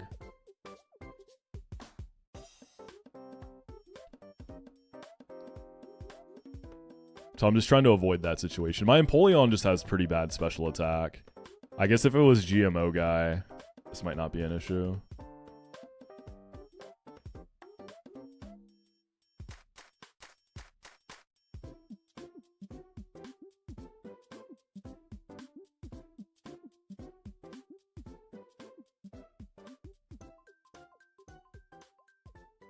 So, like, ideally... That's why I'm trying to see if I could do something with a rapid spinner. What if I just do Torkoal slow rapid spin? I think that might work.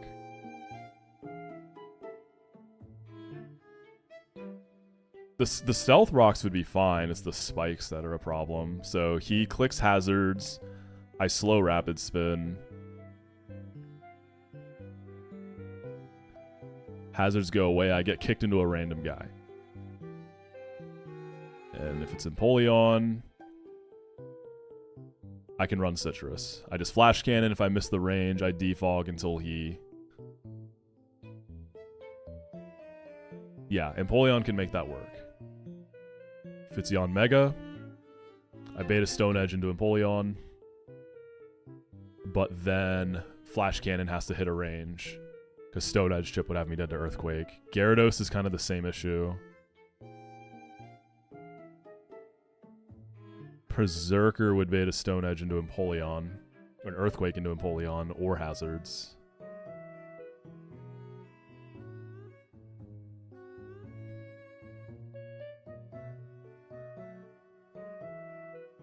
Oh, this is so awkward.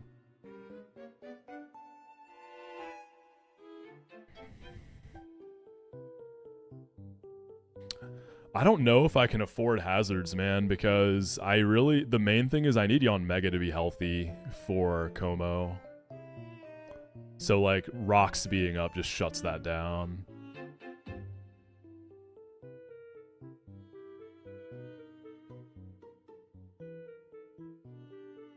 Can you use Nidoqueen to my favorite Pokemon? Dude, true. So true, man. Nidoqueen my goat.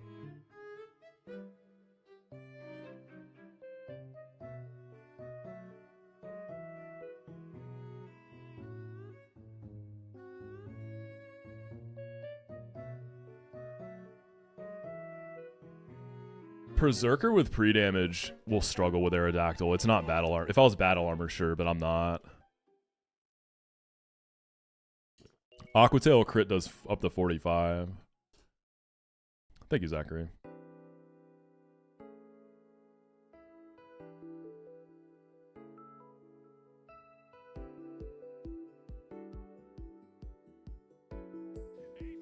Yo, Algebraic, thank you so much for the tier 1. What if I bring another Fake Out Mon?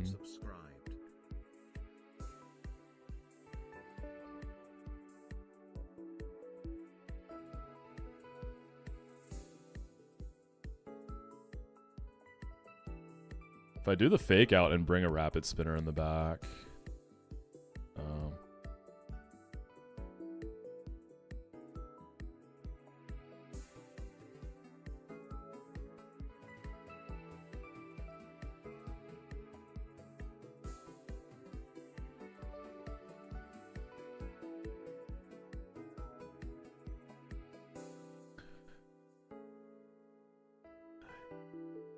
Yeah, I guess, like... So what are... Okay, so there's 5 chances after red card to get a favorable outcome. Straight into Empoleon with Metal Coat is good, because I don't have to defog. Straight into Yanmega is good, because I just go Empoleon on Stone Edge and kill with Metal Coat, Flash Cannon. A pre-damaged guy who baits an attack. Because I have a 5th slot that I don't really seem to need.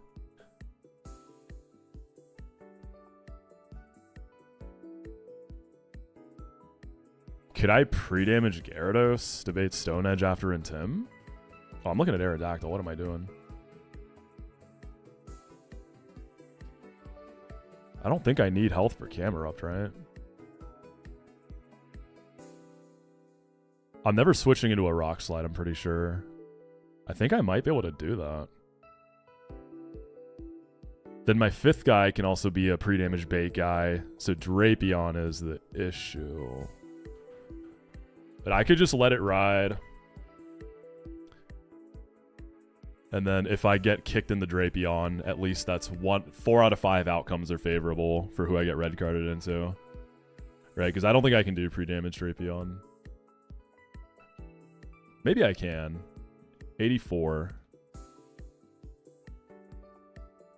I'll have my Citrus. When I switch into Zarude, 84 minus 51 plus 35. I just need to be able to get 1 Leech Life off, yeah? That's 68. So I actually can take a hit there. Minus 51. Leech Life will get me 50. So I'm at 67. Okay, I can do pre-damage Drapion, I think. I think we cracked it.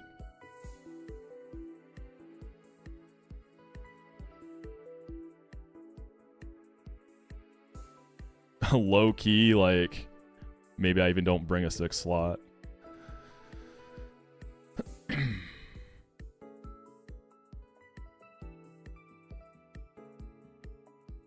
Well, no, if Drapion's baiting Earthquake. Well, that's fine. If Drapion baits Earthquake, I can go Yanmega into Empoleon with Metal Coat, yeah. Okay, so let me go through the order again. So Berserker, so we're always going to kill this with Empoleon. We're always going to bait Como. We're going to beat that with Yon Mega. That's going to be an Aerodactyl. Berserker's going to take that. It can be either Zarude or Camerupt. Option 1 we get Camerupt. No Sheer Force, right? I think it's own tempo. We don't bait Rock Slide. We go into our pre-damaged Gara. Can I take Flamethrower crit? It can't burn me because Sheer Force. So I would need a pre-damaged Gara to 108 with a Shed Shell. Flamethrower crit does up to 97, so that's safe. Gara beats that, baits Zarude. What if I mean, do I always get my Citrus on Drapion? 84. Yeah, no matter what Zarude hits me with, I'll always get my Citrus.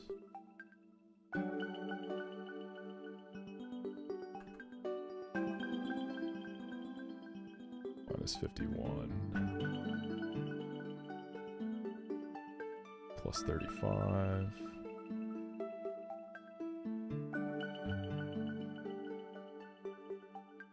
$72. I'm just doing that math one more time. Just to make sure I got that right. 84.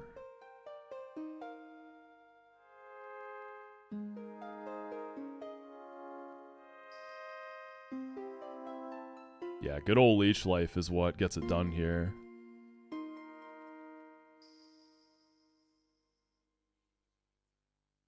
Oh, I wonder if this is going to lead the Rock Slide bait from Camerupt, though.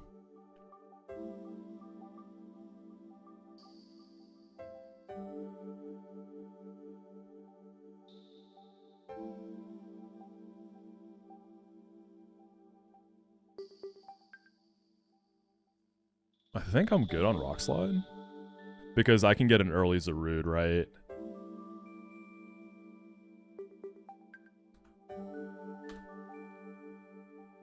I think we're good. Okay, it's cool. So 5th slot, what I want to do here. We're on Maxie. I want to have a guy that can bait Stone Edge. And then ideally also Body Press from Como for Dragon Tail Lottery later. I'm sure I have that, right?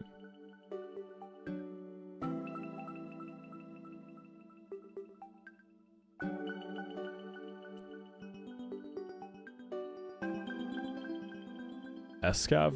Probably not. Yeah, you bait Body Press. Well, no, that's good. That's good.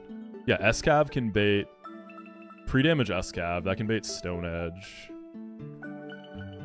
Off a Crustle. And then if I get kicked into this, I bait Body Press in the Yon Mega. I really don't feel like pre-damaging Escav, though. Someone else doing this? Probably.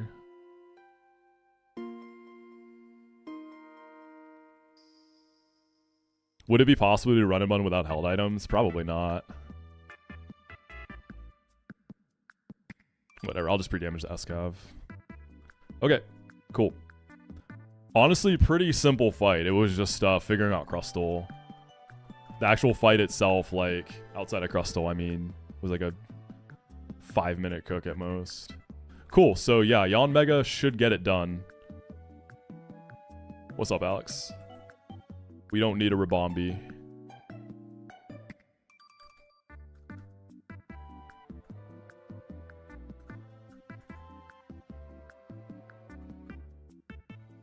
What's up, Evan? I'm good, bro. I'm chilling, I'm chilling. Let's do the Escav pre-damage first, get it out of the way. So 57.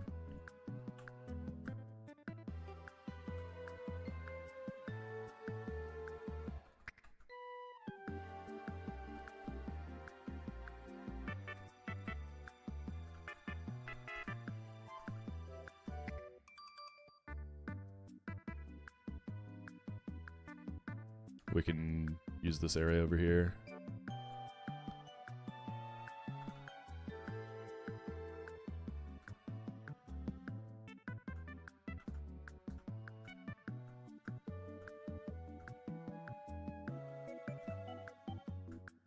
55.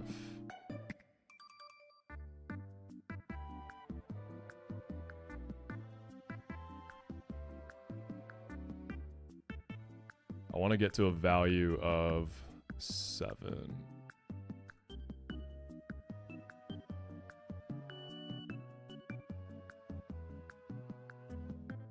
Oh, hold on. This thing's gonna have... Oh my god. Okay. Magnet pull? Nope. I shouldn't lead with Berserker. I mean, I can just skill it, but you get the idea.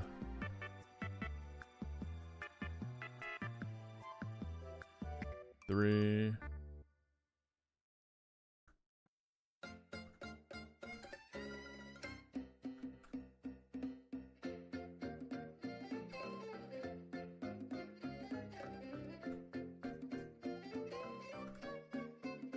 One. A little more damage.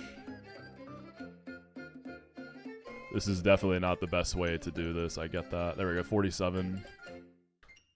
I just don't feel like going all the way back to the beginning. 57. 57 on Stone Edge. Let me check my scoring again, make sure this even works, right? So after turn 1, none of the hazards get that boost. So I'm baiting at least, at worst, slow kills. So minimum score of 9. Turn 2, hazards can never be more than 7. Sweet. Trying to run Penguin. When would you say Penguin gets good? It doesn't seem like a good early... It's not a good early game guy. It's good in Brawly Split. And then it's... You don't really use it until you get Empoleon after that. Once you get Empoleon, it's good. And it just gets better and better. What's the cook right now? Maxie. It's done. I'm just doing some pre-damaging.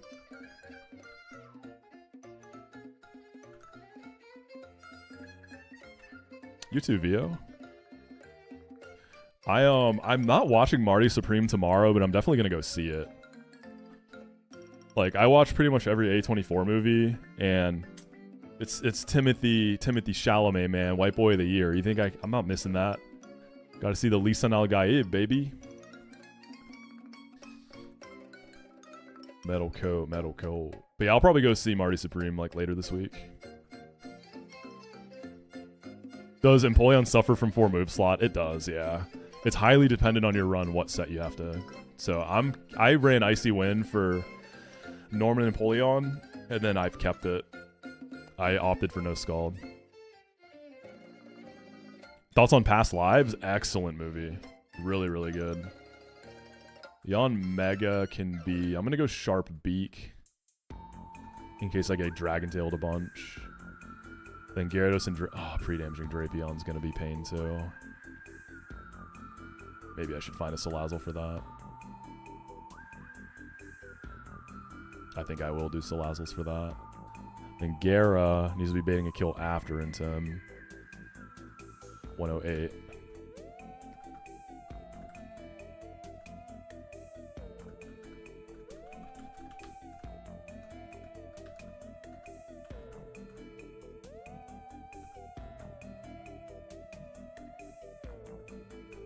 Then Drapion needs to be at 84.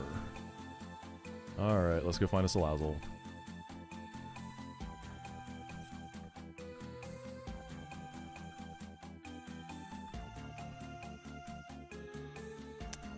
You want to make a must-watch movie list with your girlfriend this year? You've never been movie watchers? Oh, that's so fun, man. Having so many movies you haven't seen, like, sky's the limit.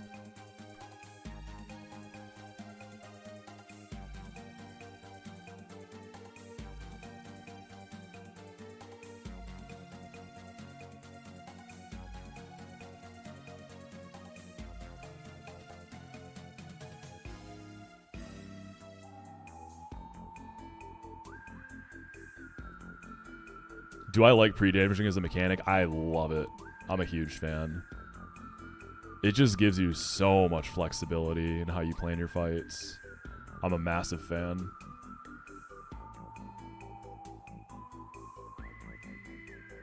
Like, you see how OP pre-damage is when you do the gyms in this game, because having it taken away makes fights so much harder.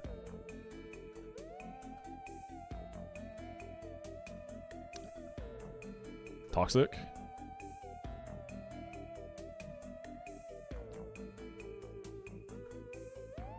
I don't want to use all my toxics because I need that PP for whatever. I can just Lepa, it's fine.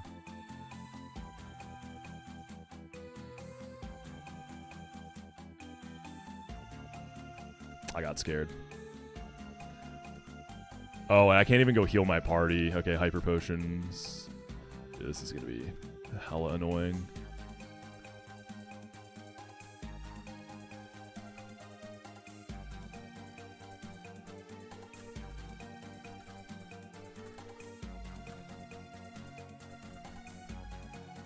Toxic tonight, Queen. Unlucky.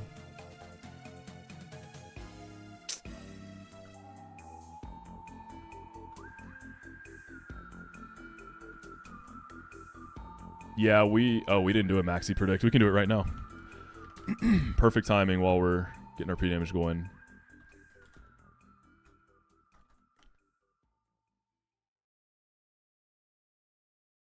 All right, Maxi predictions up, y'all.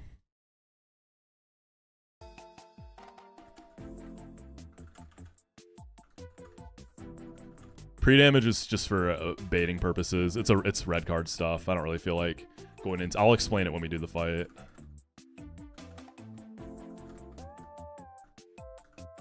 Thank you. Lepa those toxics before I forget. For Wabi.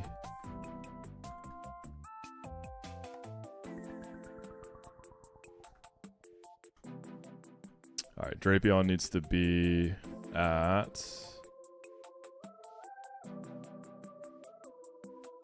84.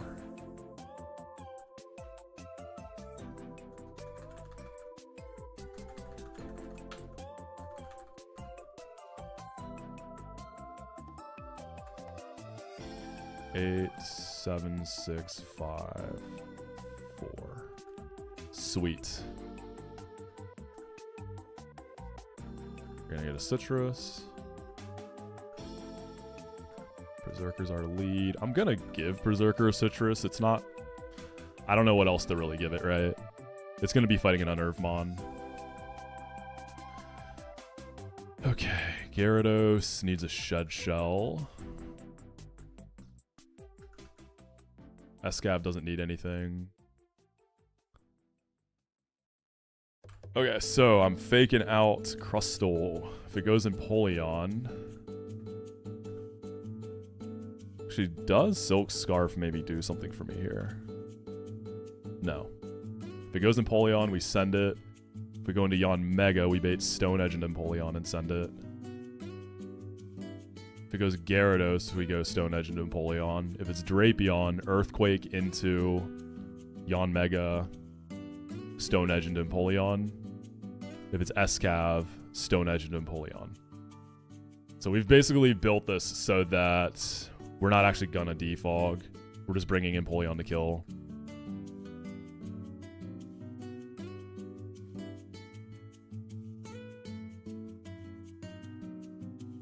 And I think I should be, with Drapion in this position, I should be equipped to deal with that Zarude still.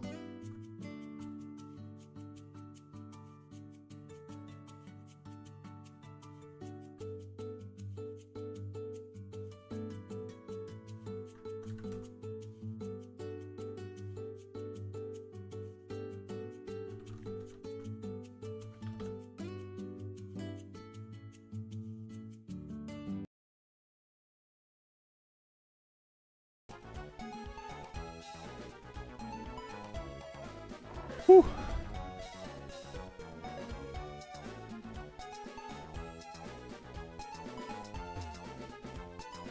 You're at Brawly. Who are some of your goats you got right now? Yeah, Sheer Force prevents Camerupt from burning. So Gyarados doesn't die to Flamethrower crit, and I don't have to worry about burn. So we're chilling on burns there.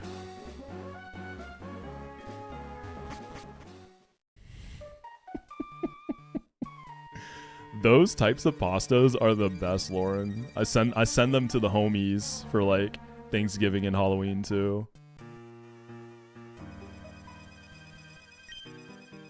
They're the best. They're simply the best.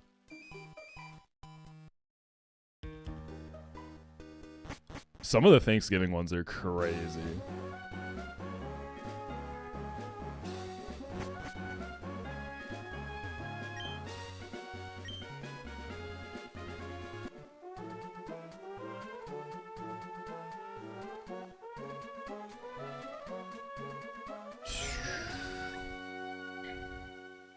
Hollowing twist to my stem copy pastas. It's an art form. Yeah, you can use gobble for Thanksgiving.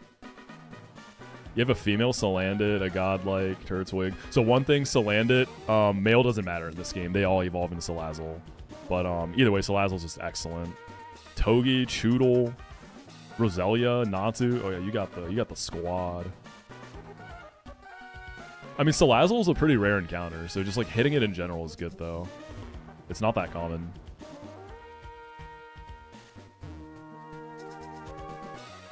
Alright, I'm gonna go take a quick bathroom break. I will be right back in a few.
Alright. Double check everything.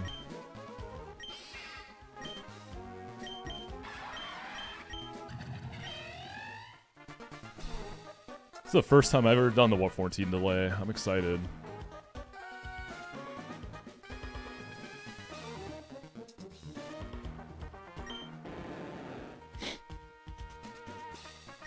What a sad Gyarados set, bro.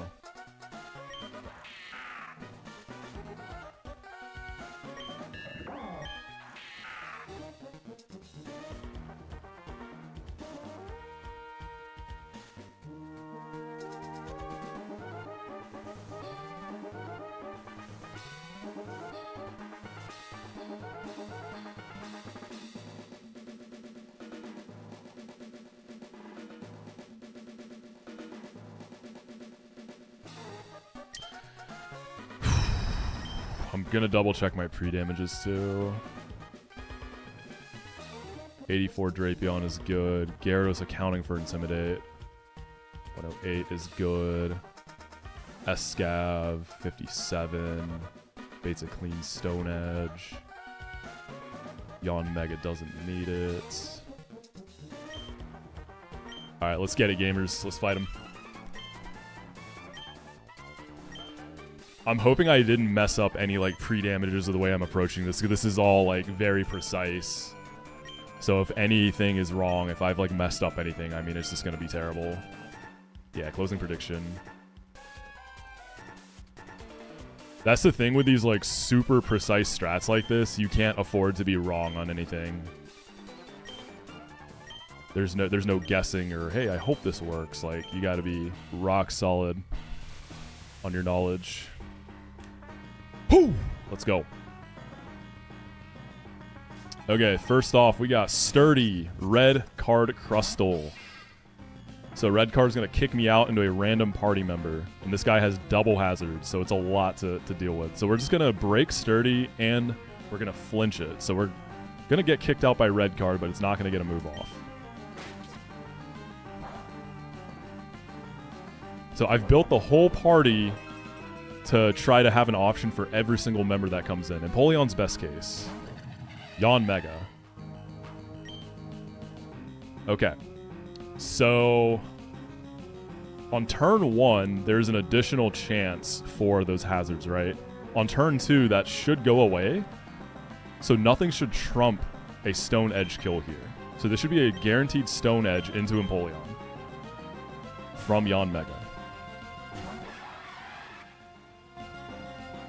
And he misses. It doesn't matter that he missed there, but that's cool. Alright, we just always outspeed and kill with Metal Coat Flash Cannon. So no matter who red card kicked me into, I was ready for every single timeline. The reason I didn't use defog lines here was because it risked baiting Pursuit Aerodactyl. I couldn't deal with that. Yo, what's up, Freezeye? Good to see you, Goat. Hope you're well, man. Alright, this should always be Como. Big body presser. I think it can Iron Defense here, which is okay. Now we're going Yanmega. So Route 114 has a very high chance for Rabombi, which is a premier answer to this guy. You can come in on Body Press, Dragon Tail, or Iron Defense, smack it with a Moonblast, it just melts. I am delaying 114 for my first time ever to give me some better routing later in the game. So we're going to try to pick up Slowbro there instead. So since I have Yanmega, I'm feeling pretty good here. This isn't perfect. It isn't riskless, but it's pretty damn good. Okay, Body Presses. This has Dragon Tail. I am slower. So if we see me going second, we know it's Dragon Tailing because reduced priority. So I'm rocking the Sharp Beak Air Slash. It's going to be some big damage. Okay, he's Dragon Tailing, which is unfortunate. That is very annoying. Oh, okay, Yanmega! It just hits the crit. Dude, that's sick. Okay. This is still Aerodactyl, right? Dude. Let's go, baby. I also tried to optimize the party as much as I could to account for Crustle and for Dragon Tail. So, like, Yanmega needs to come back in on Iron Defenses and Body Presses, right? Penguin gets us that. Big Cat gets us that. This guy gets us another Dragon Tail. Drapion, with the pre-damage, does that get Body Press? Potentially if it's Iron Defensed, and then Ike also does that. So the majority of the party gets us right back in the Yanmega really comfortably. So that was like a very safe sequence. Alright, this guy's not going to Pursuit me. So we go into Berserker. We don't have Battle Armor, and we don't need it. Berserker is just that bulky. This guy could double max roll me with crits, with its strongest hitting move, and it's fine. We just Iron Head. So I think we're going to be baiting Zarude, or we're going to be baiting Camerupt in this line. Because this is where we can start to see variance. We could have seen Zarude or Camerupt depending on that matchup. Actually, no. It's always Camerupt, right? Because I can't eat my Citrus from Unnerve. But if I'm not mistaken, when Aerodactyl dies, I'd always eat the Citrus after, right? Once it's off the field. So that would always prevent Zarude. So this is either Earth Power or Flamethrower. Into Gyarados. Yeah, so this was actually always Camerupt.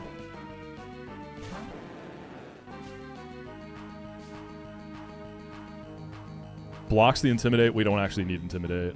Alright, he goes Mega. So Gyarados is pre-damage. That was for Crustle. It's fine here. Earth Power's free. And then Flamethrower, I never died a crit. It's sheer force, so Burn's not an issue either. Boom. Waterfall.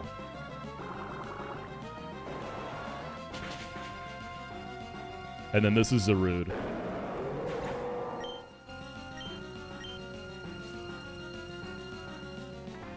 Yeah, this is the one attack IV Gyarados. It's a bum. Okay, this is going to Power Whip. Okay, so I mathed Drapion so that I could be pre-damage for Crustle and still always be able to deal with Zarude because I have Battle Armor. I am wondering, though, for some extra safety if I want to go through Berserker.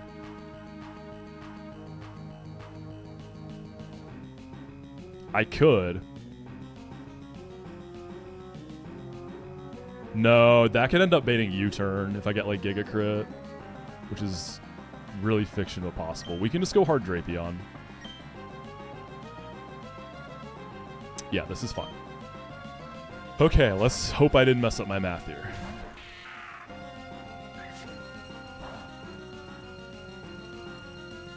Citrus. I should never be dead to a follow-up now. The max damage this guy can do to me. is 51. So we're always going to live this. We're going to leech life. This guy's quad weak, so we're going to get a lot of health back.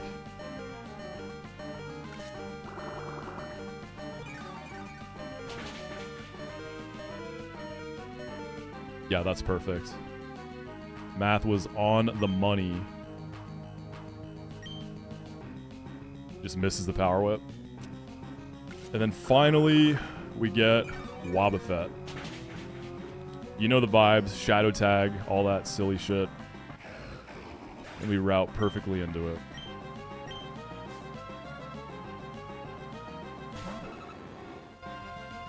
Alright, you know the deal with Wobbuffets. We don't want to attack this thing. It's too bulky to just one tap. We're just going to Toxic. Mirror Coat, Counter, Encore, all that silly stuff. That's Maxie. Much easier than Tabitha. It just took a minute to crack the Crustal.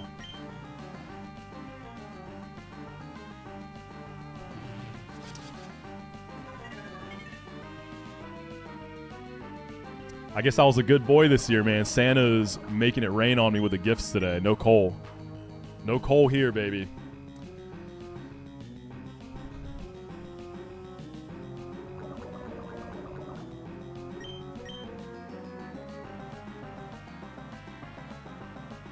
We have an annoying double battle before we get our Jagged Pass encounter. Destiny Bond can't kill you through the residual damage. So this is completely safe. Destiny Bond's not an issue.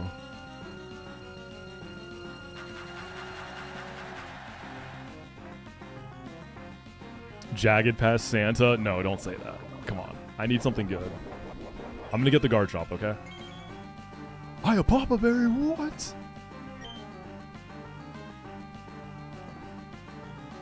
You do this with Salazzle? Yeah. All you gotta do is just route. You know, that's why you have the Shed Shell too, right? So you either route into the Wob with your Toxic guy, or you kill the second to last guy with a Shed Shell Bond. Pretty classic strat for this Wob. Wait, did I name Gyarados Corrin? No, yeah, there's already a Corrin. Corrin is Kingdra. A literal water dragon. What was the first word after you had your child? Hiya, Papa. So stupid. Hiya, Papa. Shed Shell's not one-time use, no. There's an optional Shed Shell in this game. And then there's a guaranteed one. So you can get up to 2. Alright, easy Maxi. Our level cap goes up to what?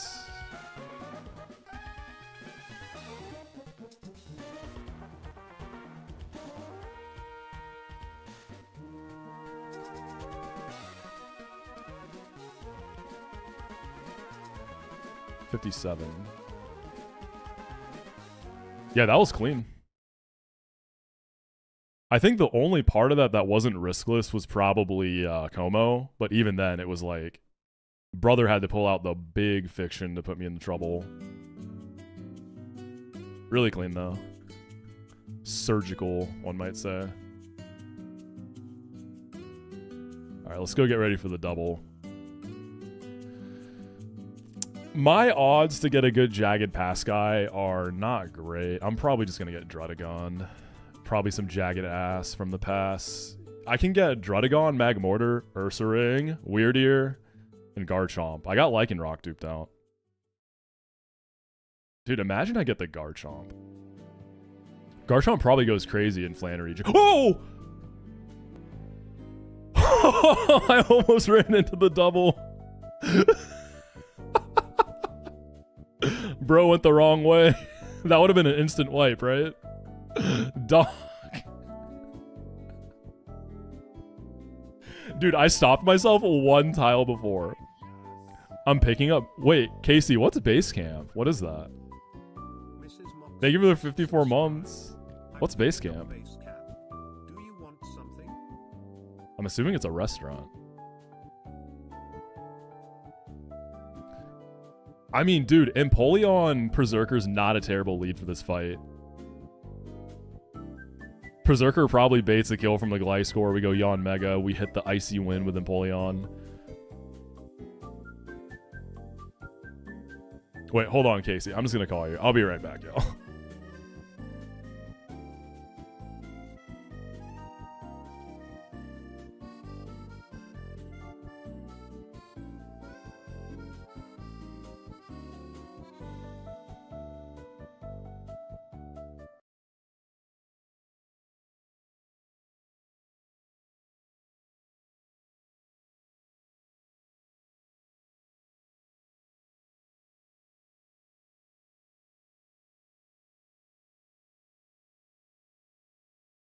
All right, we're back.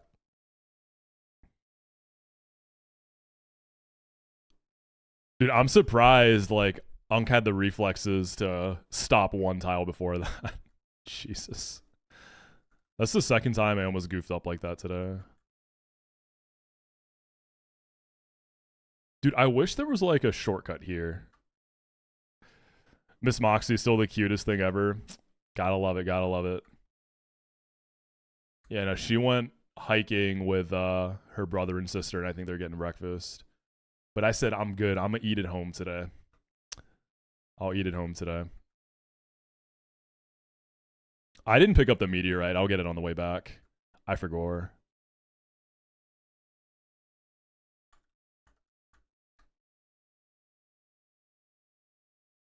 How many candies do I have left? One? Okay. So I have one candy, one heart scale, and I'm going to get one rare candy from the hot springs. So going in the Flan gym, I'll have 2 candies in the scale. That's fine. I wish I had maybe one more scale, but that's manageable. Yeah, I got to triple check those overworld map movements, man. They'd be kind of sloppy. All right, we'll level stuff too. I'm going to start keeping, I'm going to keep these guys under level. Well, that's not a Protectamon, actually. I'm going to keep Torkoal under leveled until I need it with Caracosta. I really wish I left Torkoal at 40. This probably could have been a goat Flannery bait. Well, I guess then my Tabitha would have been scarier because my Torkoal is doing better than my Turtonator for the Victory Bell.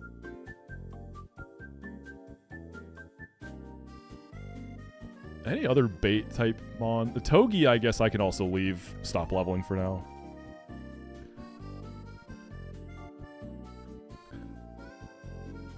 Let me change the level cap on overlay. Yawn Mega, I could too. I don't know. Yawn Mega, I use a decent bit for fights. I wonder if I should until I feel like I need it. What's up, Jerbski?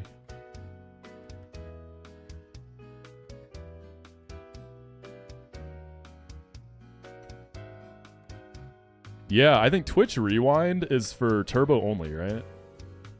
It is a sick feature, though. Yeah, I'll leave Yawn Mega until I see like a clear fight where I need it. I just under-leveling Protect guys. I usually don't do this many, but because I don't have Iron Ball, I think it's going to be more important than ever.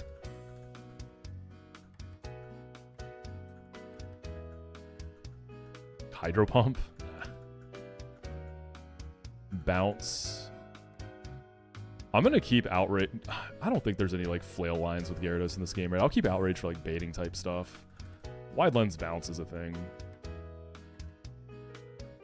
Oh, Iron Head. That is so delicious. Drop Night Slash. We finally have Iron Head on Escav. That's a huge level up. Oh, it's desktop only too.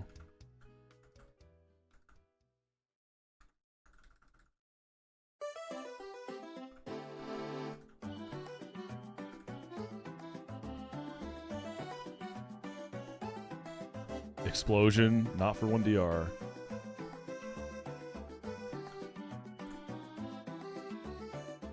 If this wasn't 1DR, I might be looking at like boom angles for Flannery. Stone Edge on Conk could be a baiting play. Nah, maybe Conk needs to be a slider. Who knows? Pass.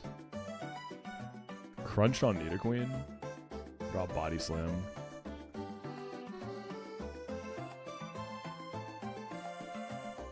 Ironhead was your nickname in high school? That's crazy.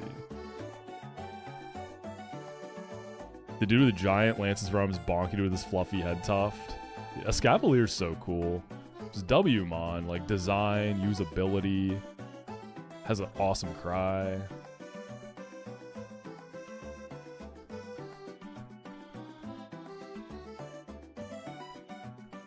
Overheat on Pyroar. Pyra's online. I think I dropped Crunch, right? I do have a juicer attack and plus attack nature. I think I keep Hyper Voice, just like, it's a sound move. Sometimes you can use the utility from that. I don't think this ever actually clicks crunch. Yeah, Hyper Voice actually has uses. Sound moves are cool. This thing just has such a bad attack stat. I mean, yo, check it out. Like, 23 static, 25 speed overheat mon. That's pretty sweet.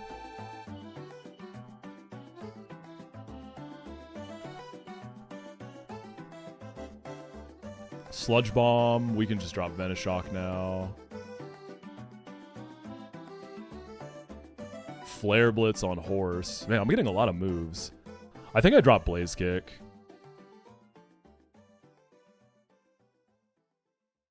Yeah. Hydro Pump on Lantern. I'm good. Liquidation on Quill.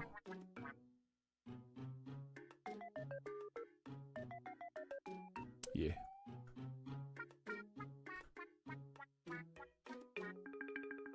The Epic Span Supersonic Cloister for no Suicune sub. I love Sound Moves blocking sub. It's so cool to me. I love, like, niche little interactions like that. They're always really cool.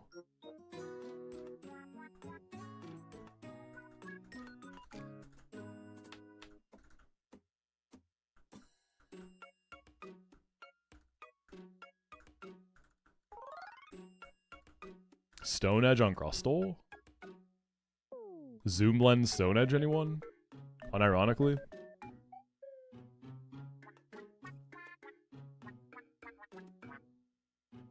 I don't think so.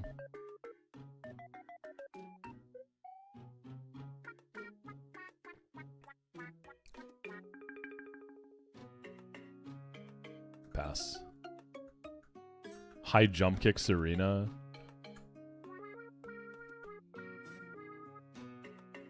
Sure.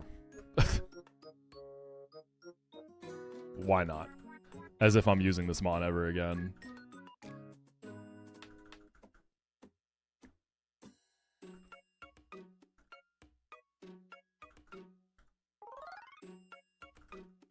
Serena, good dupe.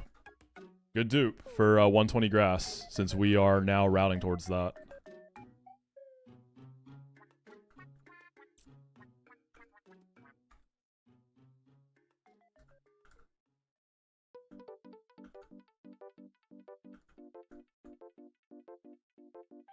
All right, everybody is leveled. I'm going to stop leveling these guys until I need to.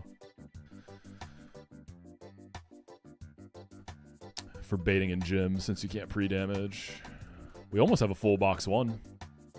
Next encounter will put us at a full box. And then Surf Sim takes us into the next one. All right, let's export.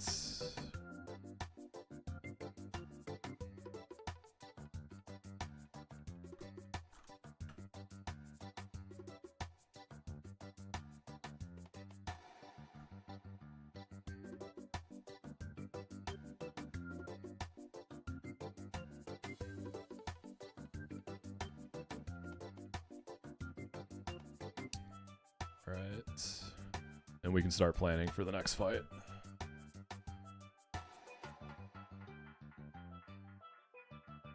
Jagged Pass double. This is the only fight in the game with Stonejourner, which makes me sad. Stonejourner is so cool. I wish it was featured more. I'm surprised it wasn't. Like, Power Spot is really sick.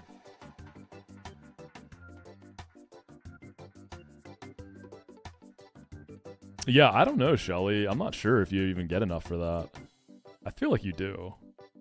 You pulled a 30 attack plus speed nature Drapion in your run last night. Dude, that's massive. That's so good.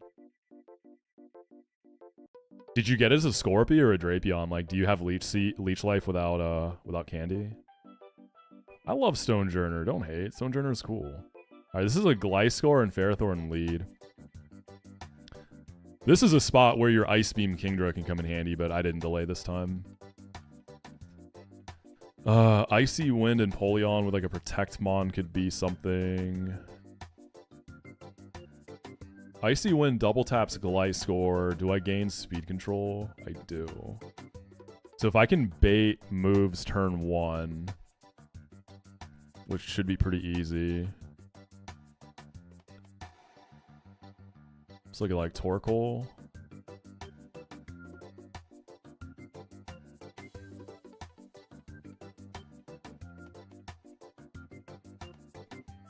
Torkoal can bait Power Whip Fast Kill from Ferrothorn, prevent like rocks and all that. And then bait whatever from Gliscor. So I could do Protect turn 1 on Torkoal, Icy Wind.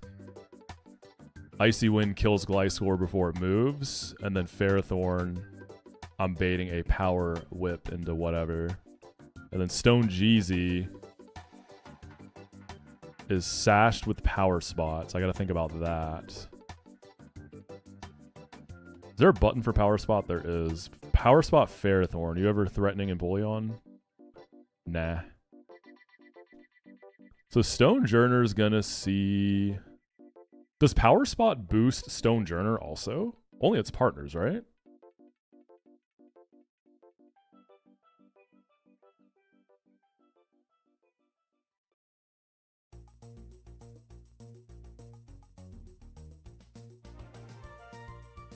I could go Togi on the Power Whip.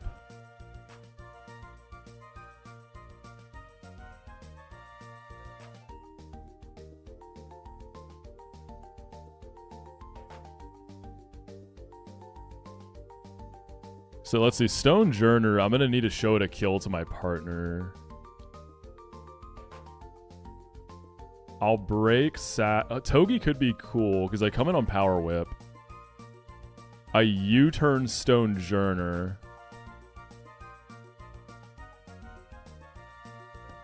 Actually, nah. Because Empoleon being slower than Stonejourner, I'm not really feeling that.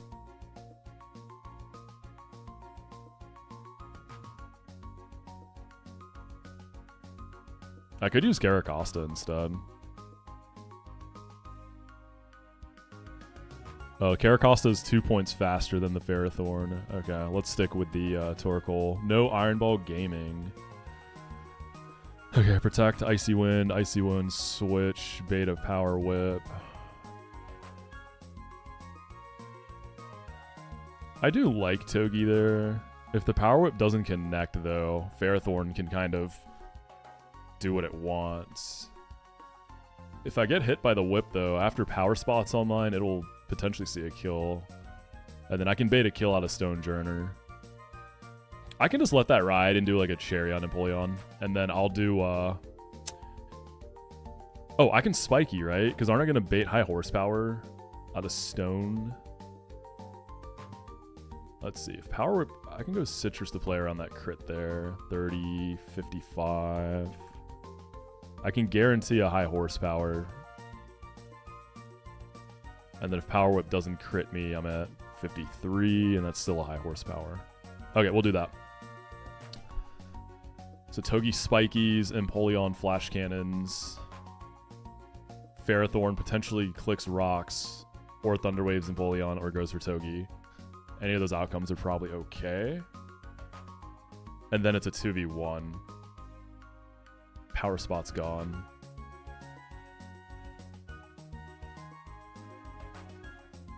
I can at least defog Rocks away and maybe get like double parried if I got parried the prior turn.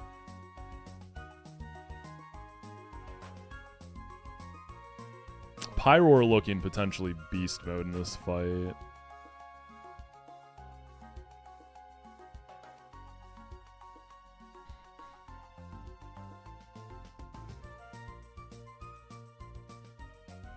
I mean, Escav in the back goes crazy on Superior. Empoleon, I'm probably going to have to defog. Any plans for Christmas? No, just hanging out with the fam. Nothing big. Just enjoying not being busy, you know?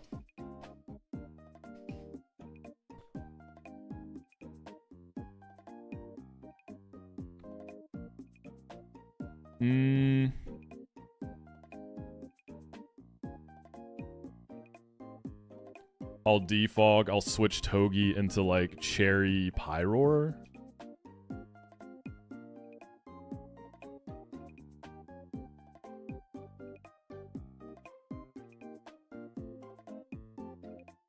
What's my ethnicity? I'm half Korean, half Costa Rican.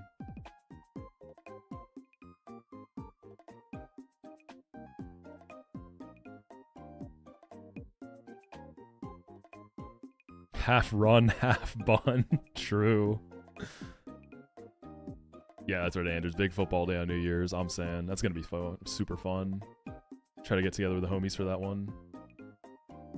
You heard that as hanging out with a fan and was very concerned for a moment. I hate the word fan. Like, that just feels weird, right? Like, if I'm referring to people who enjoy my content, I don't like saying fan. I feel like that creates like a weird dynamic. It's just people who like my content. Enjoyers.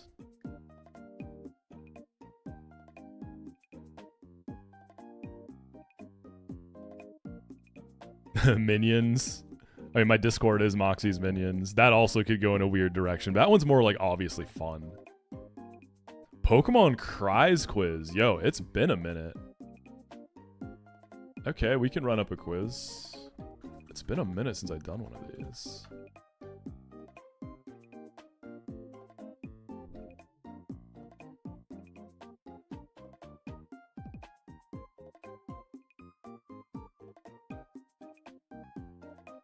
What gen do you want?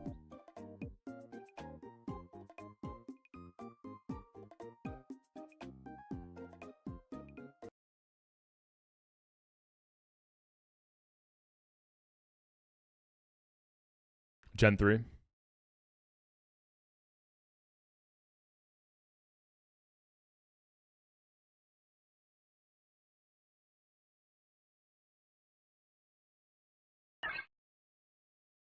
Oh, so I can't hear it. All right, there we go. Let's see. Love Disc. Nose Pass. Mightyena. Cacturn. Flygon. Ralts. Glalie. Duskull. Huntail. Medicham.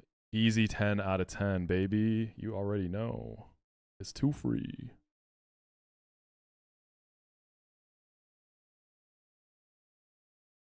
Thanks for playing.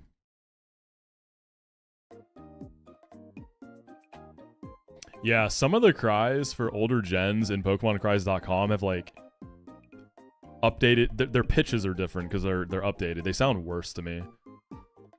My letterbox top 4, dude. I don't have a letterbox. I actually was thinking about making one just the other day. I'll make one, and I'll provide a link once I'm done. I've been wanting to make one for a while. I like reviewing stuff. It's fun. One thing I've always been interested in doing on the side is like a food review channel. I think that could be super fun.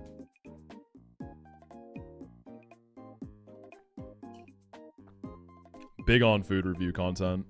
I love that stuff.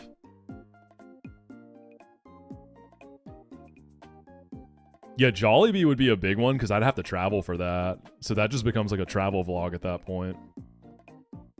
I just don't have Jollibee near me. Okay, we were going to do... Hold on. So I'll be on Togean and Empoleon.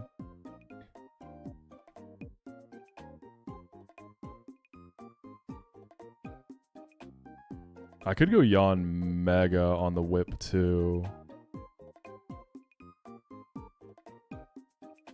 It's kind of awkward though. Let's just... So I defog, I go... Oh, Pyro would take Rock's Chip though before the defog goes off, right?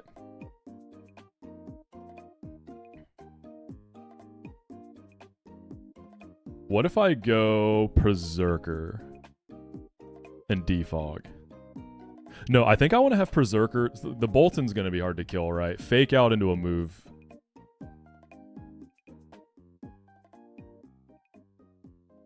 I want to have a fake out lined up.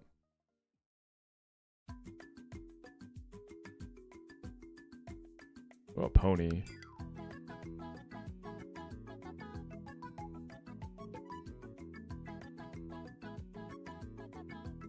I could high horsepower the Bolton with a fake out from Zerker. I mean, if I go Pony in the rocks, like whatever, right? Ferrothorn can't do that much damage to me. That's okay. I defog and go Pony. Pony overheats the Ferrothorn as I switch Empoleon into Berserker. we're baiting through pony side. Is it possible the Superior ever sees a fast kill? I might have to do Pyroar instead. Or actually, could I just go Citrus to take care of that? So Rocks will get me to 75. There's a good chance that's up, right?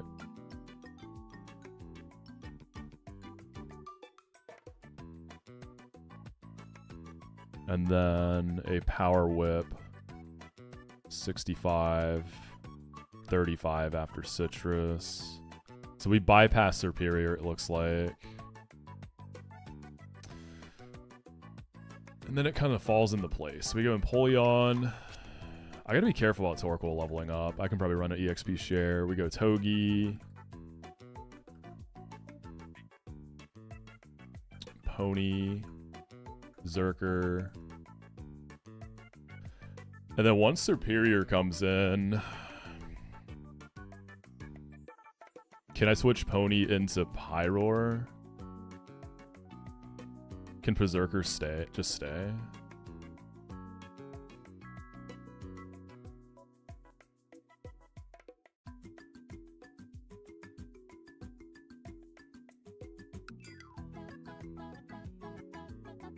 Oh, yo, Alan, thank you so much for the 3 months and the Prime. Happy holidays, homie. Yeah, do a Gamba payout.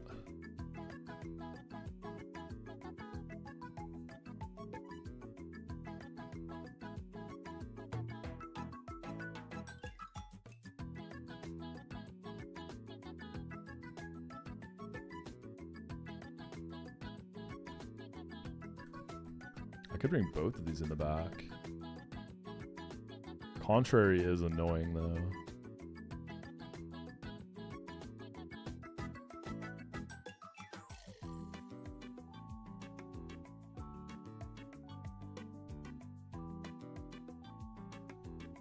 Togi maybe comes in and Leaf Storm, but I can't really guarantee that, so it's a little sussy.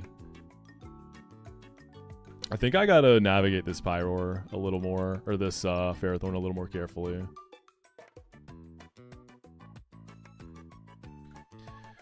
Can Pyroar and Zerker kill the dog without me using Overheat?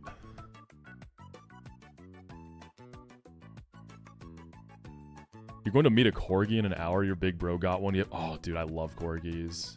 That's like my second favorite type of dog. Big fan. Fake Out's 25. Flamethrower 61. So Togi Spikies. Empoleon kills the Stone Journer.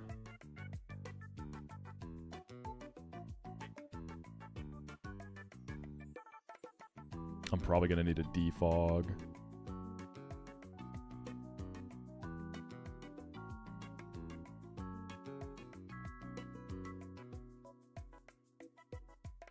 The whole thing is I'm trying to bait out the Bolton first so that I can fake it out and kill it, just because that guy's kind of scary.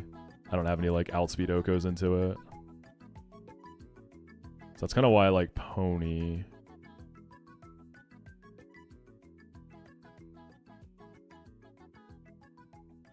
I wonder if like Escav and a good partner for the Serp.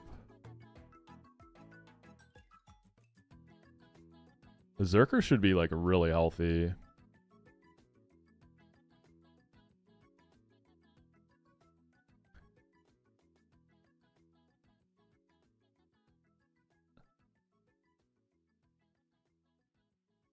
I mean, if Pyroar has to overheat the dog...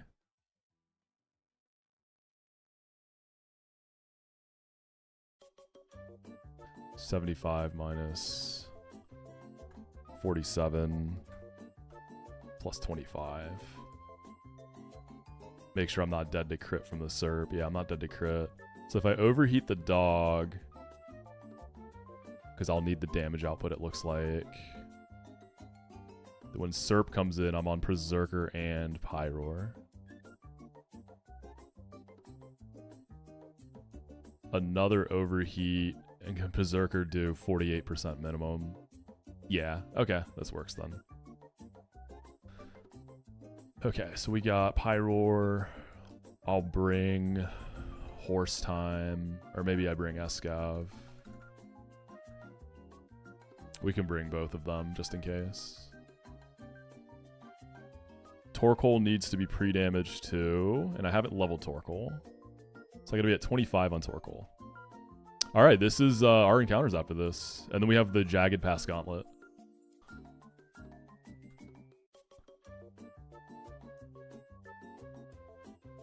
I wonder how the Gauntlet's gonna be. The Thievel is always kind of painful to plan. Berserker really is the good luck charm. I love having this thing. Okay. Gonna run an EXP share in this fight if I can too. Bars. 25.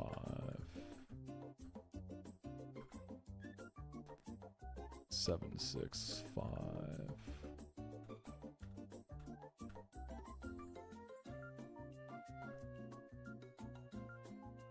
Cherry. Citrus. Oh, I don't know if I can go cherry on the fire types though. Let's see. I haven't gotten Jagged Pass yet after do this fight. If I could have any non-legendary Gen 9 mon added to my box right at this moment, which would I choose? Any non-legendary Gen 9 mon.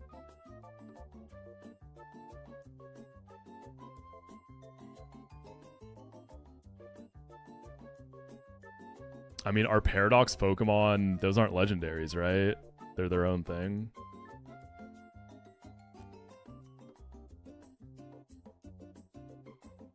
Like, aren't Paradox Mons up for grabs then? Yeah, I was gonna say, just give me a Flutter main.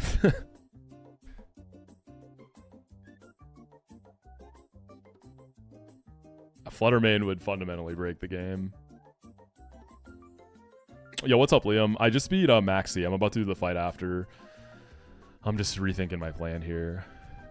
Icy Wind, Protect. Icy Wind, switching the Togi. Spiky Shield, Flash Cannon.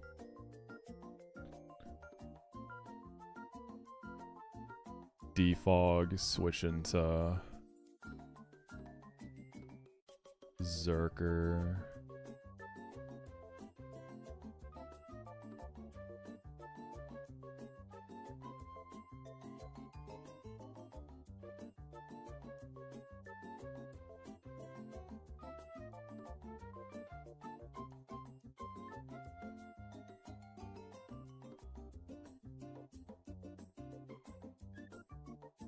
I'm just trying to think about how to navigate this, these Thunder Waves. Empoleon will kill Stonejourner. Togi's gonna have to switch out. So Ferrothorn could either Power Whip slots, but Thunder Wave's gonna be more likely. So I think on my fire types I have to go Cherry. And then we'll just steer the Superior as needed.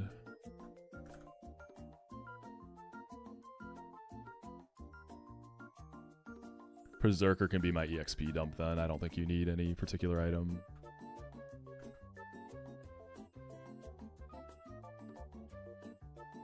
I wonder if actually I could bring Escav.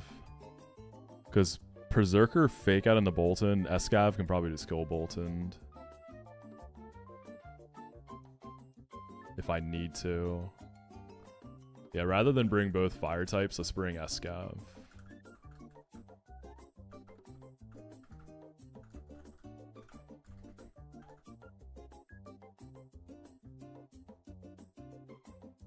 Escav is... Are you faster than this Ferrothorn by chance? 1 point slower.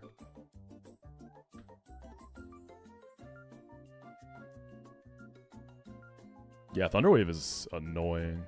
How long am I going to go for? A little bit. Oh, you caught the big C, Liam? Is this your first time having it? Yeah, Golden Go, dude, I would love to use it in Nuzlocke. I tried to go for it in Lucid. I didn't get it, though. I tried to get it in Evergrande. Your third time? Shoot, I've had it twice.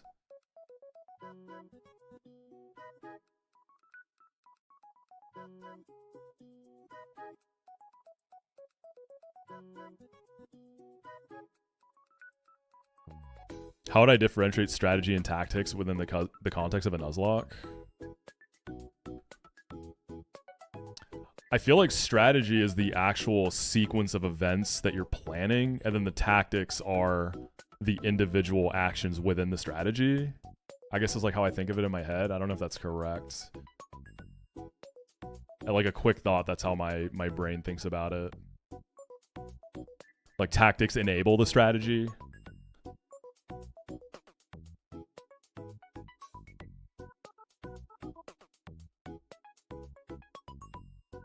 Let's buy some lava cookies from the grandma for good luck.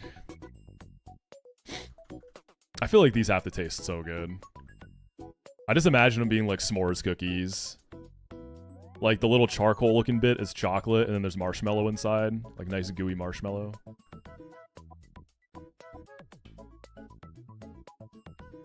Yeah, Anders, exactly. Kind of like that.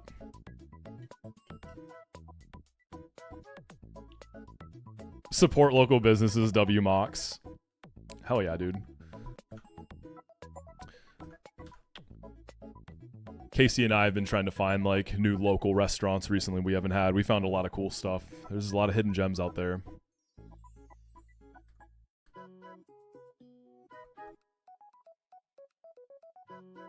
Alright, let's do this. Oh, wait, do I need a... Does their position matter here? It's just gonna reset when I leave, and then I just need to get the acro bike. Yeah. Okay, we're baiting kills into our underleveled Torkoal. I'm gonna Icy Wind. Protect. Empoleon is now faster than Gliscor. So we're gonna toss an Icy Wind and go Togi.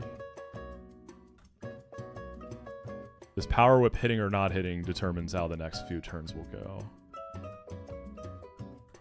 Hits it. Alright, so Ferrothorn can kind of go a little wild this turn. Stonejourner is faster than Empoleon. We're going to Flash Cannon, and then Spiky... Let's see, we should always be baiting high horsepower. Let me double check that. 77...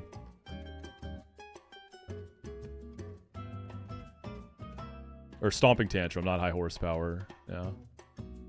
Then Ferrothorn is Power Spot, so it actually might C-kill on Togi, which would be good. 77. You have killing rolls, but it's not guaranteed. Alright, it's a Flash Cannon, Stonejourner, it's a Sash guy. Spiky. Okay, Sash is broken. What's your play, Ferrothorn? Nice, that's really good. So we don't have to worry about hazards now, right? I think we can just double switch. I can do... Empoleon into Zerker. Actually, Empoleon into Pyroar. Togi into Zerker. Wait, no. I can't bring in Zerker yet.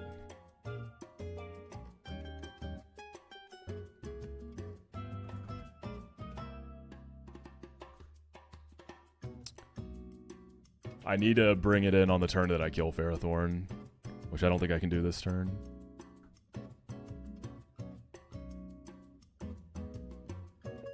I guess I'll just go ahead and go Pyroar into Escav.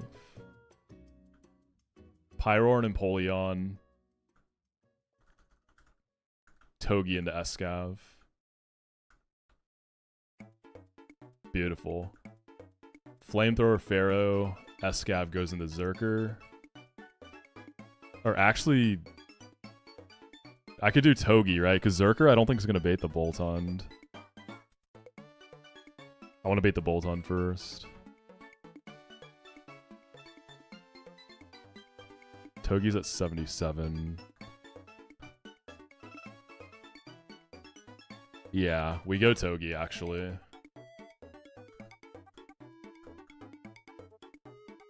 Is Togi gonna do enough chip? I think so.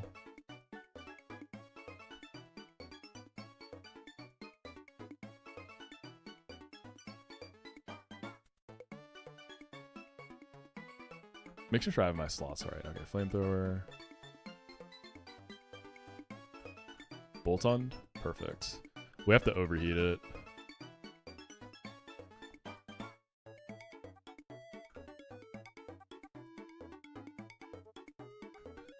Overheat the Superior and then bring in Zerker for a fake out. Overheat again, fake out. Let's go, baby. Oh, we gotta level up. That's unfortunate. Who leveled? Togi did. Whatever. I had EXP share on, too. I gotta go get the Acro Bike. And then we're gonna get Jagged Pass encounter. I think I'm on Mach Bike, right? Yeah. So we'll get a catching party ready and we'll get our new bike. Yeah, now that Pyro has overheat, I can see it getting a good bit of use.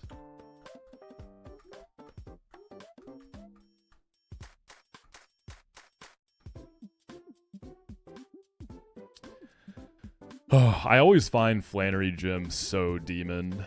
I always have a hard time in there. Prefer Jagged Pass encounter? Guts or Saluna or Garchomp?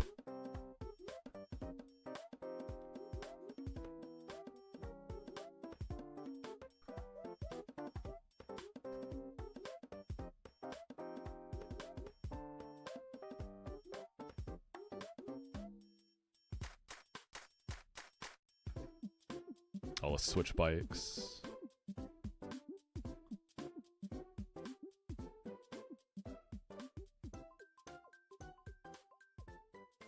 Yeah, Flannery Gym is rough. It's never easy.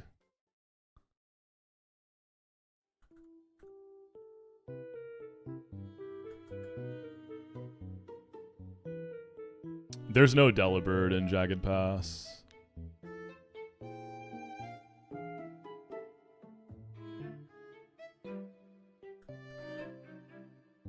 Alright, so let's talk about what we can actually get. So Turtonator is the highest encounter at 30%, which I have. 20% Drudagon, 10 Magmortar, 10 Ursaring, 10 Weirdeer, 5 Gibblegabite. So Drudagon's the most likely. Honestly, like, I just don't want Magmortar, dude, because that thing's so painful to catch. What are the levels of these clowns?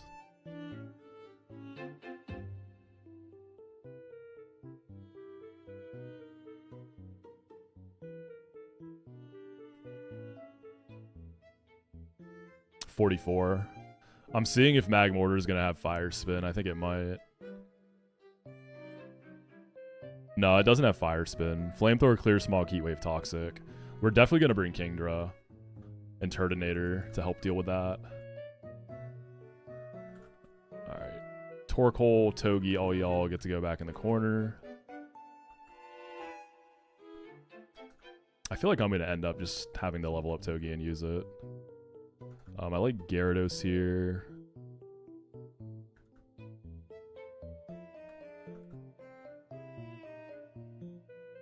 I already know the encounter I'm getting. What, Weirdeer? Is that what you're gonna say?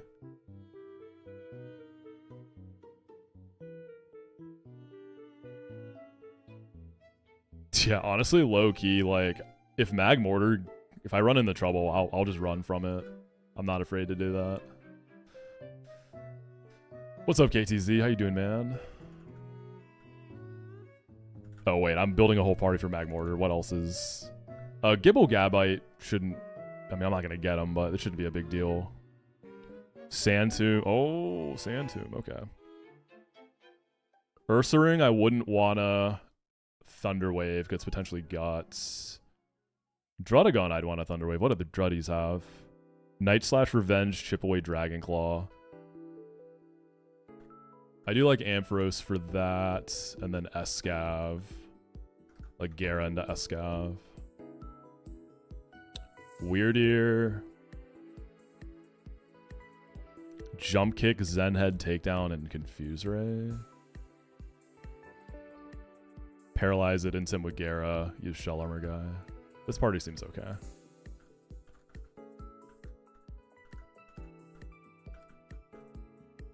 Remind me where I can buy more quick balls. Can I? How come you level up almost everything when you reach level cap? Shouldn't it be better to only level things when you need it for a fight?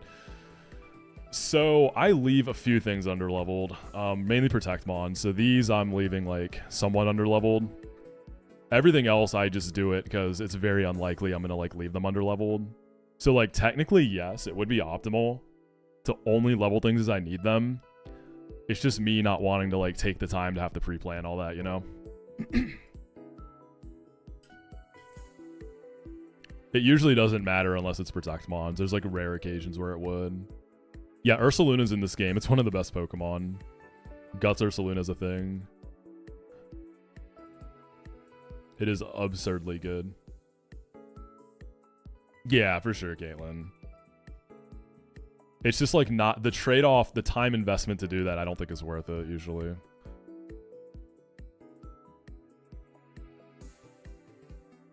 Oh, Lava Ridge is more quick balls? Okay, so I can't get any more. We're stuck with Ultras, right? I used all my quicks. Can I get timers yet? Like Fall Arbor?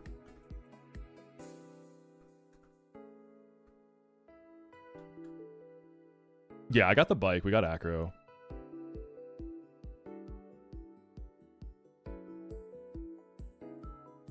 I've hit 2 Guts Ursalunas, I think, in Jagged Pass.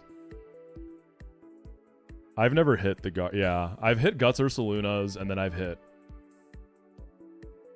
I think, just like all Druddigons.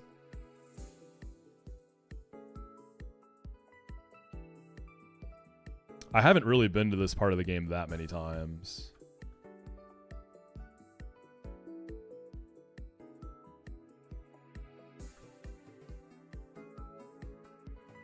Yeah, it's only been a few times. I don't know if I can get timer balls here. I'm just checking. No. Does anywhere have them? Bird and Turf?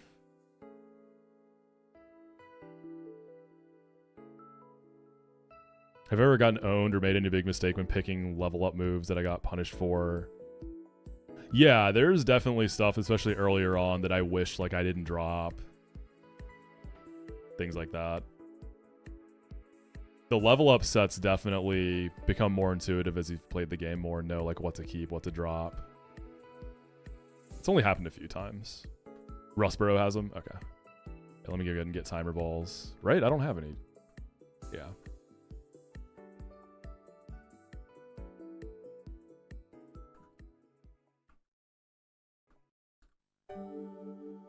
Prepping for Santa. I haven't hit a Santa. It would be funny on Christmas Eve to hit a weird year. It's an Intim Mon, I guess. It's a, I don't know. I'm coping, right? Does this Mon do anything unique? Anything cool?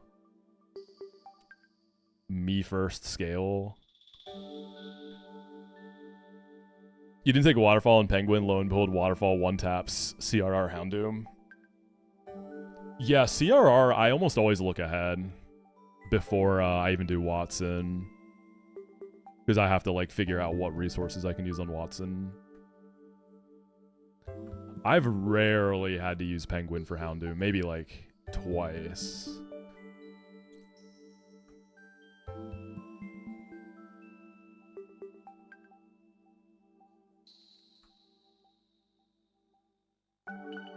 Swags on that one Wheezing fight. You talking about the neutralizing gas one with the slacking and like the defeatist Archeops? Yeah. Timers. Actually, I shouldn't have bought that many. I'm broke. There's situations where I've wanted like regular potions. Oh well. Trace 29 speed IV hasty routes. Woo! Gardevoir is crazy good.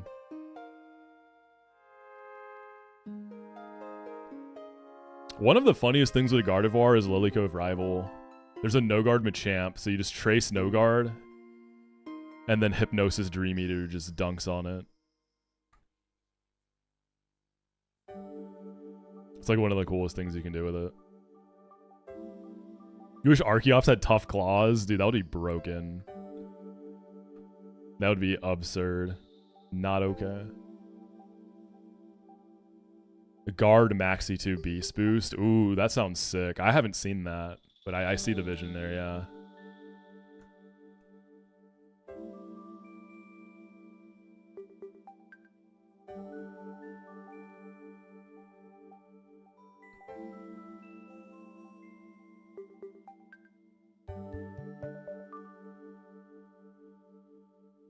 I guess you don't need Trace for no guard. I guess you just need to keep Hypnosis. So even better, you don't... Any Gardevoir can do it. Mega Archeop's gonna have 200 attack, 150 speed, but it takes 1 HP damage. If it takes 1 HP damage, its stats are quartered. Giga Defeatist.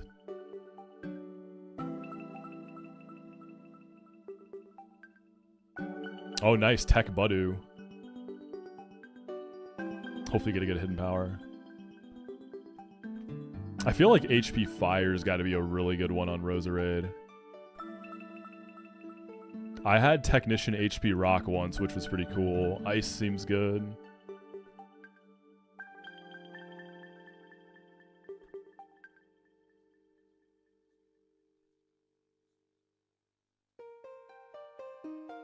Ledian actually does some things with Encore. It's not a complete bum. It's kind of cool. And then like Rattled has niche stuff too if you can find it. Alright, Acrobike is so we can get back up before the Gauntlet. Alright, gamers. Here we go.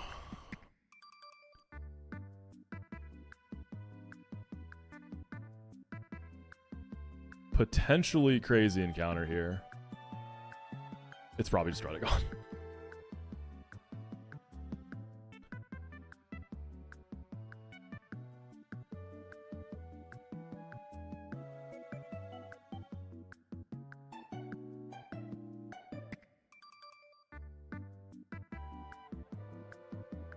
That's a dupe. We have Turtonator already.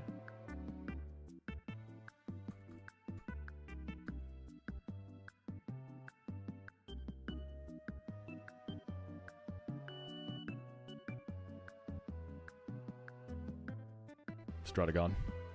Like I said, that's pretty expected. Okay. Cool, I guess. It has Night Slash, Revenge, Chip Away, Dragon Claw. Let me make sure this thing can't... I mean, this thing hits hard. Let me make sure I can't get, like, destroyed by this. Yeah, this can be good for Penguin Bridge Rival. That's true. I forgot. That actually... Okay, this is actually kind of heat. I'm actually super cool with this, yeah. I don't know how good of a Ruddigon you even need for that sweep. It might not really matter. Like, if you have a bad one, I think you might be able to just candy it and scale. Guess this guy's Dragon Claw. Night Slash, Revenge.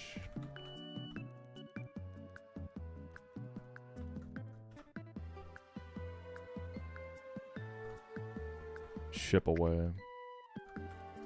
Ruddigon's got base 120. I mean, this guy can hit pretty hard. Just want to make sure I'm okay. I don't have quick balls. Lantern, Lantern, Lantern. Yeah, we can pop a Thunder Wave.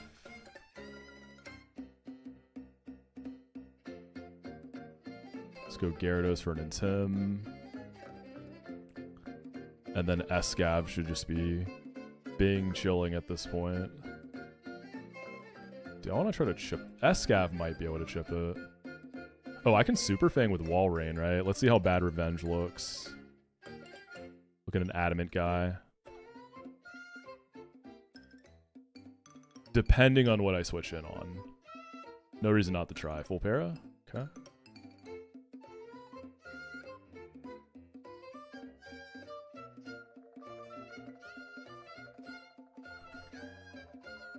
Wait, remind me. Chip Away isn't a Revenge? I guess I can just check this. I don't know if the calc automatically applies it. The calc doesn't. That's just payback. So boosted Revenge crit, I think, could kill me. Right, because Revenge doubles. Yeah, I could die to boosted revenge crit if this thing is like max attack. I'll take my chances. There's no shot that happens.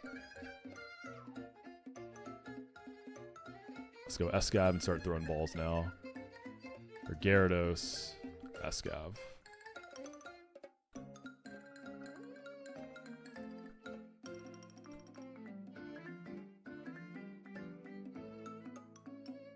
First ball. Okay, what Smash character is Drudagon? Do missed encounters count as death and reset in my rules? Nah, they don't count as a death. I don't think anyone rules it that way. You just don't get it. You just don't get the encounter. I was literally about to say me Brawler. I don't know why. Something about it gives me Brawler. I can't explain it.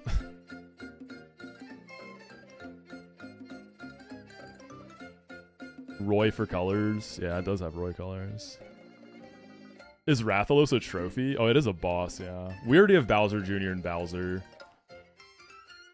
Bro, I main Brawler. Don't call him Drud, please. Yeah, we already have a Bowser Jr. Dracula.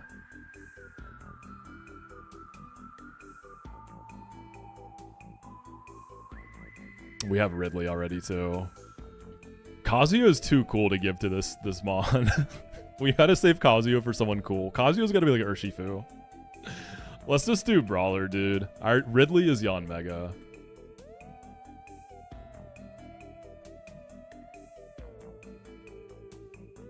Me Brawler's funny. Sorry, Gilgamesh.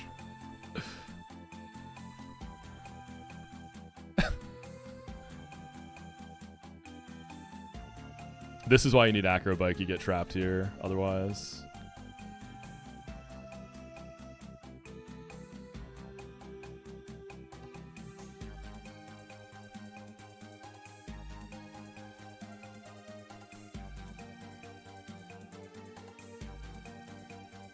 What move is shot put?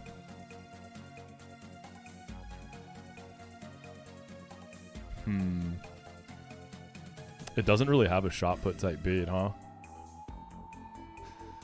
Chip away.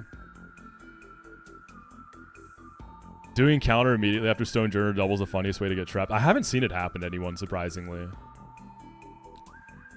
I feel like the only way that happens is if you're like on speed up and not paying attention.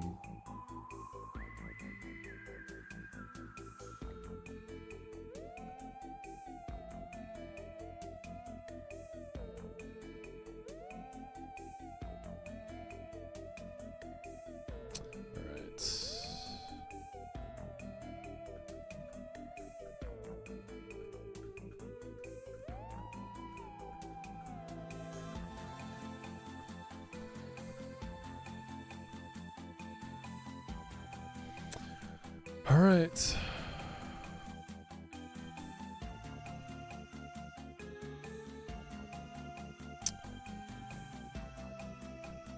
Brave Sheer Force. Sure. Does the ability really matter between Sheer Force and Rough Skin? This probably is nice for Bridge Rival. I remember the one I had in New Game Plus when I did the Bridge Rival thing was, I don't know if it was plus attack, but it did have a high attack stat.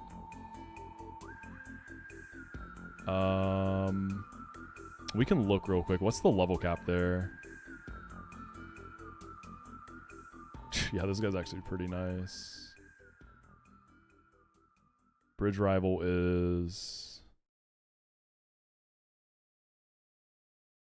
65. Let me export this guy. Let me level it first, then I'll export.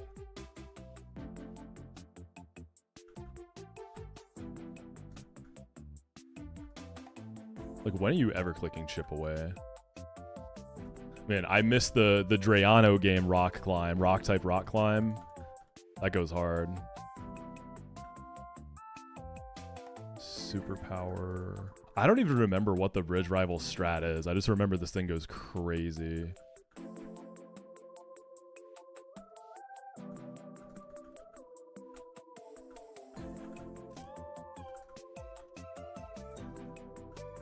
All right, let me re-export the box.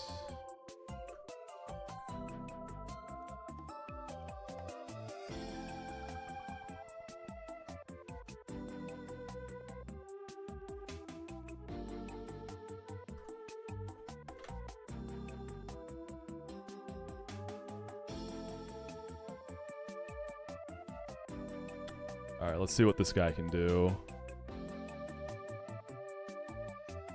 Just real quick for fun. Whew, I almost forgot to take power spot off in the calc. Septile. Yeah, because I'm in Polion. So it's regular Septile turn 1. It's a double. There's rain. This guy would be at 65 with no investment.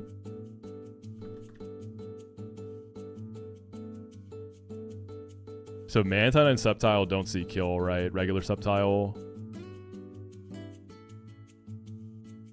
So Dragon Fang. I don't know if you need Life Orb. Dragon Fang. You can bait fast kills into another slot. Dragon Fang kills Septile. What else does this guy do? Gudra dies, but I need... I guess you're never outspeeding a Gudra with a Drudagon because I'm minus speed. So that's nice. I mean, this Gudra is hard to kill. Sashed Raichu you have to hit twice anyways. Superpower for Luke. I don't think Sheer Force is doing anything for me, right? I probably would have rather had Rough Skin. This goes hard, man. Okay, if we get there, then that's pretty dope. Oh, we have the Gauntlet. I was about to say we go get our Lava Ridge Egg. We have to play in a Gauntlet now. Ay. Zeb Striker.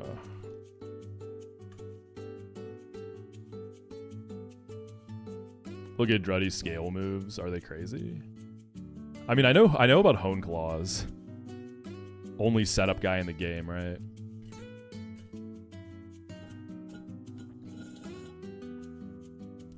When I did the bridge sweep before, I didn't even use Hone Claws, I'm pretty sure.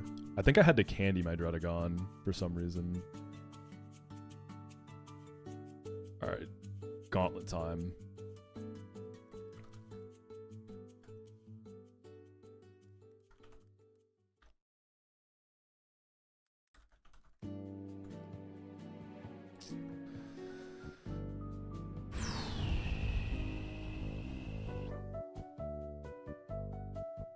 The Thievel's always pain.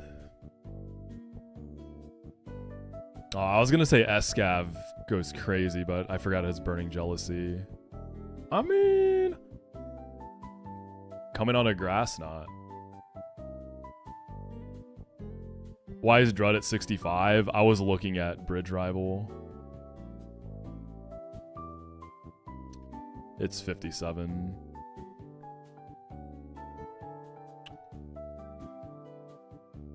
Escav probably is really good still.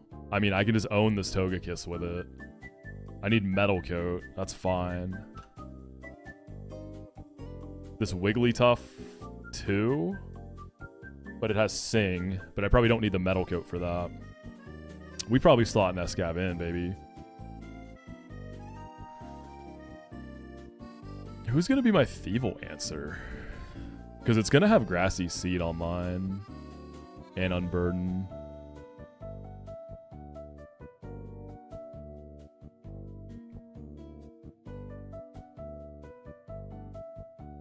Lily actually does still go pretty crazy. Alright, let's see. Zeb Striker. I don't think anything can outspeed and kill this, right? Oh, Conk probably goes crazy too. What's up, Goose?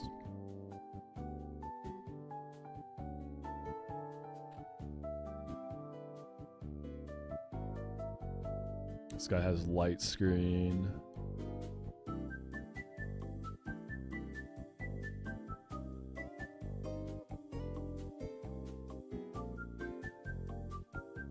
I don't think there's going to be just a stay in and kill angle on this. I'm going to have to use two guys probably. Unless Guts Conk. Because it's a pretty frail mon. I mean, Conk never dies. Like, I can stay in and low kick it. It could light screen, right? Moxi, no, I have no special moves. So what are the chances of that?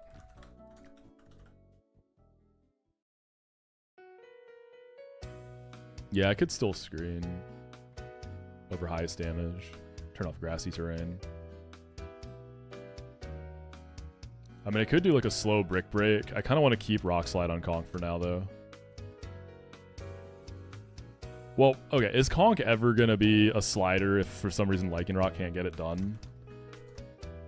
I'm a minus SpDef Conk, so probably not.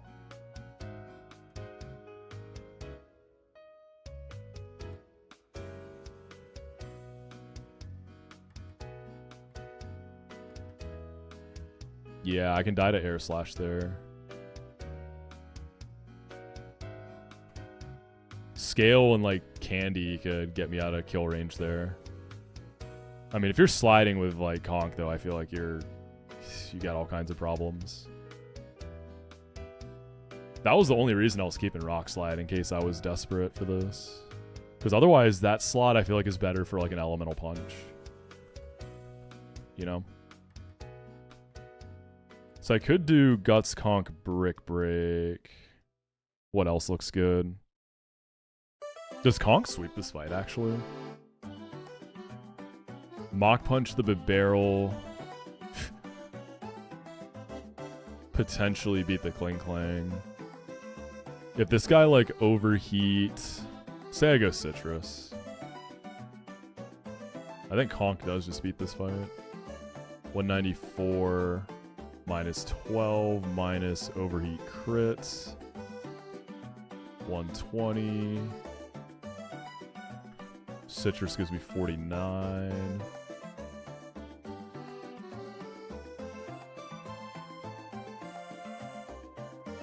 The barrel gets Mach Punched.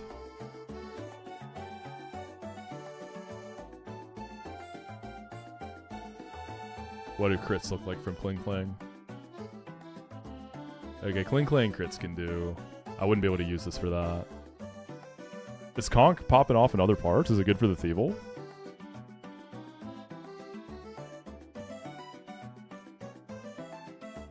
It goes kind of crazy on Thievul. If I don't switch into a nasty plot, it's super clean.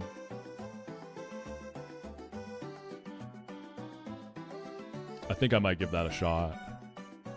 And then for Kling Klang, I probably just need like some fire type or Lily. If I switch into a shift gear, I need something bulkier, right? Pyroar's fine. We can do Pyroar. Yeah, +1 crit from shift gear is okay. Man, I miss Kling Klang. That was my goat in the Drizzy Glizzy. That mod was fire.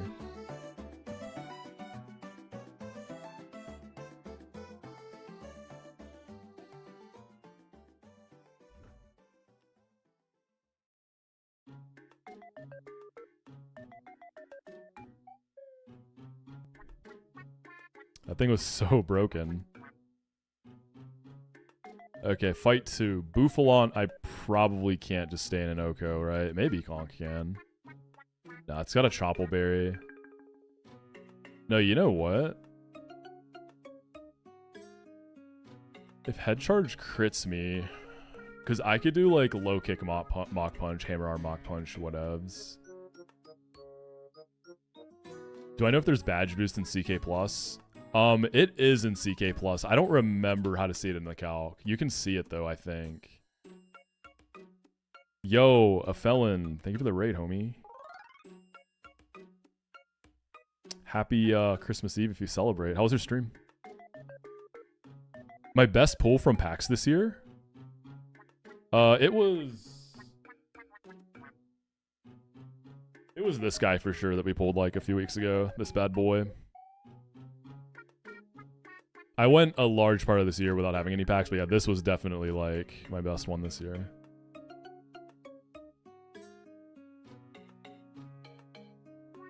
Kling Klang has Steelworker and Rad Red. That's really funny. How many fights in this gauntlet? Just 3. I don't think this is going to be too bad. Oh, let me see if I can just use Conk here, though.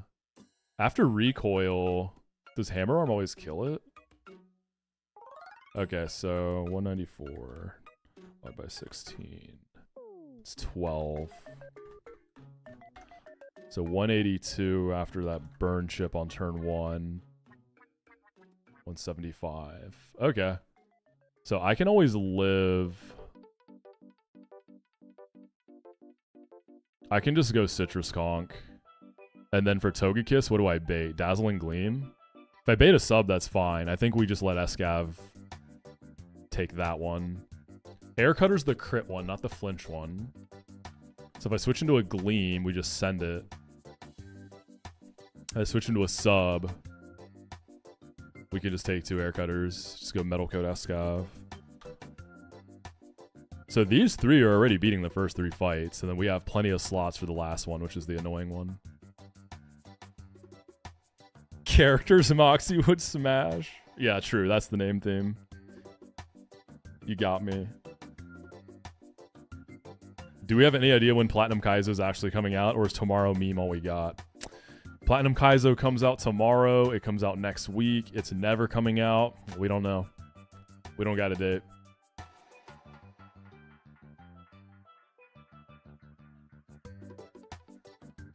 Air Slash not being the crit one sounds like a betrayal. Yeah. Like, that's why I always mix them up, because in my head it would be the other way around. Schrodinger's PK release date. Sinister Hooded Schrodinger. But yeah, there's a new trailer about to come out. We can watch it. No, I'm not full-time content. I'm on vacation right now from work. So as far as streams this week, so obviously tomorrow's I'm gonna be celebrating Christmas with my family. I won't be streaming tomorrow. Friday is probably, but not guaranteed. Sunday's probably Sunday's guaranteed, and Saturday's also a maybe. I'm off next week too, so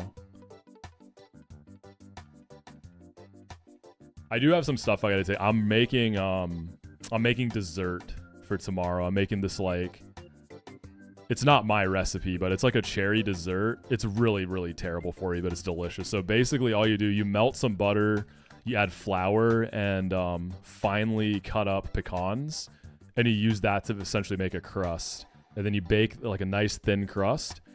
And then you mix powdered sugar, whipped cream, and cream cheese. And you make that as one layer. And then the final layer is like cherries. So really tasty, but absolutely terrible for your health.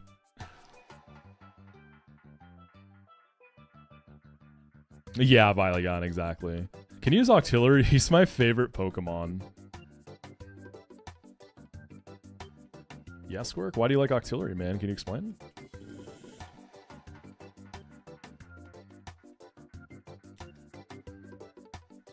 Holy calories is right, but it is delicious. It is a delicious dessert. You know, I'm gonna be eating good today and tomorrow. Mouth. Not the suction cups. Tempticles. Bricked for the beak. Yeah, you sure about the mouth, man? Octopi have beaks, dude. Okay, so the reason this gauntlet's so easy as far as Conk. Absolute demon mon. Alright, do we lead Pyroar for the Rillaboomer? I'm faster. Wise Glasses overheats, looking like a range. Unlucky. It is guaranteed the Grassy Glide, right? Like, I can't get 1 in 10. So I could lead Pyroar.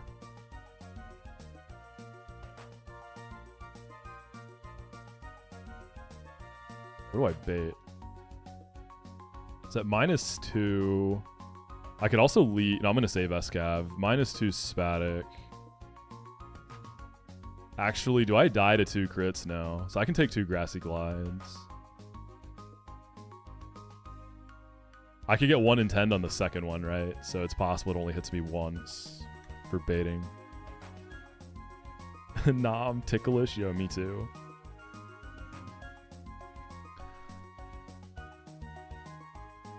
An octopus seems like a really cool pet, but it also feels kind of wrong.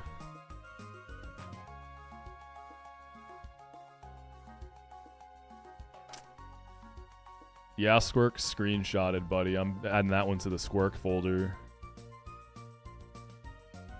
Alright, the Deep. When is The Boys final season coming out? I watched the new season of Gen V. I think The Boys is soon, right?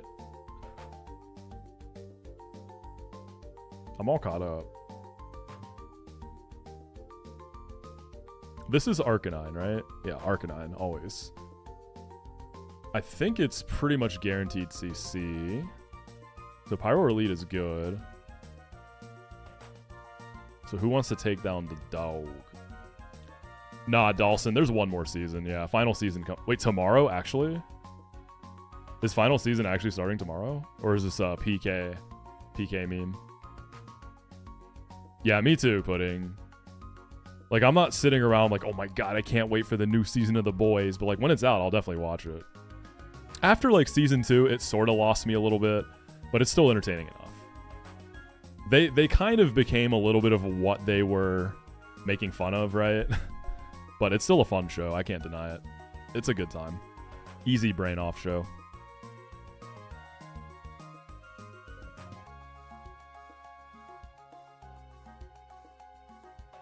I started watching, so I've been wanting to watch a new anime. I started Free Ren. Holy shit, Free Ren is good. The Boys is the McDonald's of TV. That's actually a really good way to put it, yeah. But dude, Free Ren is crazy. I'm like 6 episodes in. It is gorgeous. It's such a pretty show. So pretty.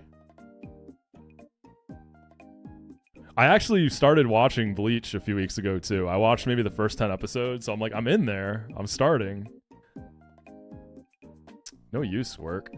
By the way, Squirk, I've been loving the new hair, man. It looks really good on you. I don't know if you like plan on keeping that short style, but it looks good. Probably feels better too, right? Like, long hairstyles can be cool, but like, shorter hairstyles feel good, you know? Like, just feels nice and clean on your scalp.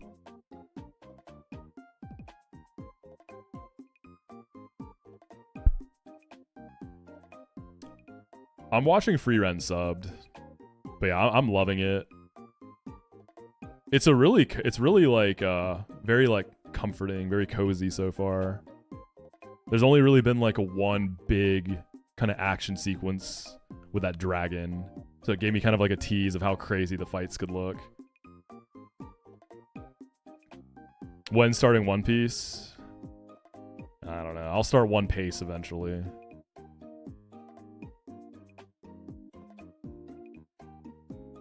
Alright, I'm looking for an Arcanine answer. I'm switching in on a likely CC, but not guaranteed.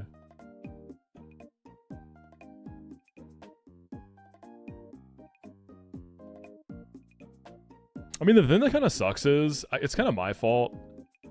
Because I was at the point where I was like, whatever, I don't really care. So I'm already spoiled on like Gear 5. Like, I saw the whole Gear 5 thing.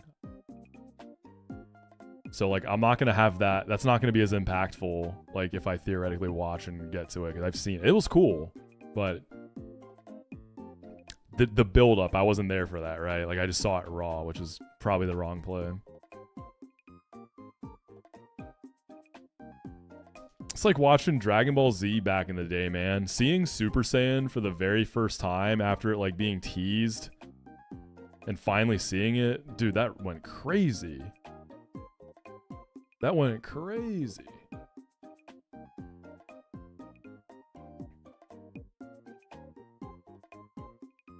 A fellow old head, you already know. I'm a Dragon Ball enjoyer. I love Dragon Ball. Alright, Arcanine. Does this have an electric move? Has Wild Charge. But Gyarados isn't guaranteed to be safe. If my bum Camerupt was BA, it would actually be really good here. Oh, Turtonator, dude. Turteezy. On the pivot, I can rebait CC or Howl.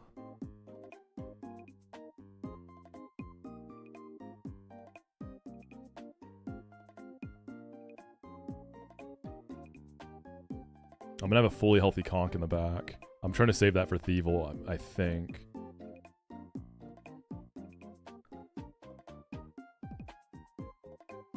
Gohan Super Saiyan 2 in the Cell tournament was so sick. Yeah, for sure, man. Gohan went super hard there. Do I understand what you mean when you say OK Computer is a Christmas album? I'm not sure I do. Like the sound of it, or is there something from the songs and lyrics that make you say that? Like you mean just like the general vibe is Christmassy? Or something deeper? Yeah, okay, in that case I do know what you mean. It does feel like a very wintry, December-y vibe, 100%. No, I'm totally with you on that. I think that's probably why I like that album a lot. I like very wintry sounding music. Very like cold sounding music. I'm a fan of that type of feel. Have a holly jolly Christmas, Radiohead, probably. What's up, Drew? How's Chicago, man? It's snowing there, right? Or it did snow?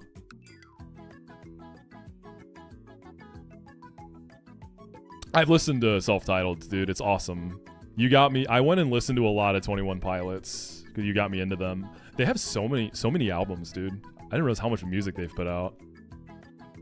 Currently at the wife's place for Christmas. Yeah. Aren't you all in? Oh, wait. That's not Chicago. That's, you know what I mean. Hope you're all having a good time, brother. I love that for you.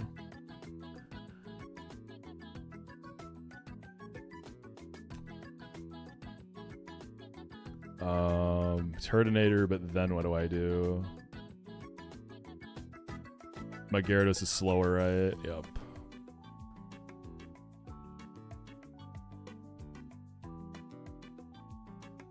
Turtonator, then what?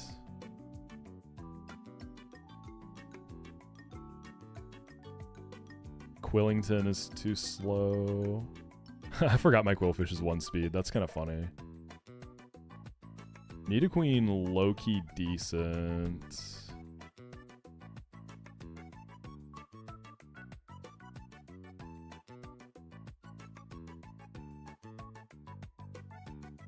Play too much League of Legends? Damn, are you and Vix having like League of Legends LAN parties over there? Liquid Swords by Jizza is winter coated? Dude, hell yeah. I love Wu-Tang. Classic album. Yeah, I'm eating good tonight too, man. I'm gonna be rocking that M-Preg belly after dinner tonight, you feel me? I'm just waiting for Squirk to say something. There it is. I knew it. Oh, wait, why does Emerald have that? Dude, how do I beat Arcanine? I'm box checked. I guess it's a wipe.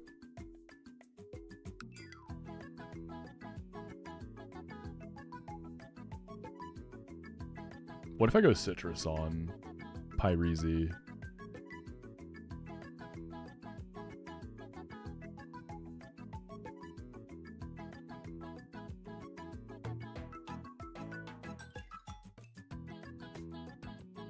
$48.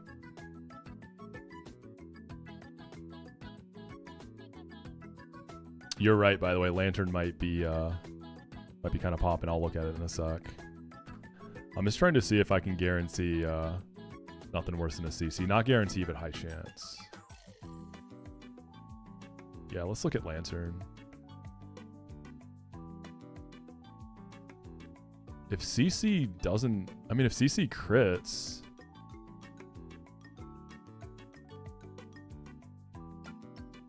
Non-crit into crit can kill me, though. No, it can't, because I'm going to get healed by Grassy Terrain, actually. So I think I can just go hard Lantern. And then, how much is Surf doing after the drop ski?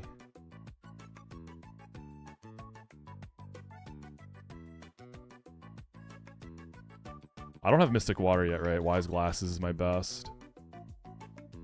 I mean, if I have a pivot that can bait Wild Charge, I can use that to heal up if I get into trouble. So I could go hard Lantern. Lantern and Gyarados if I can slot them both.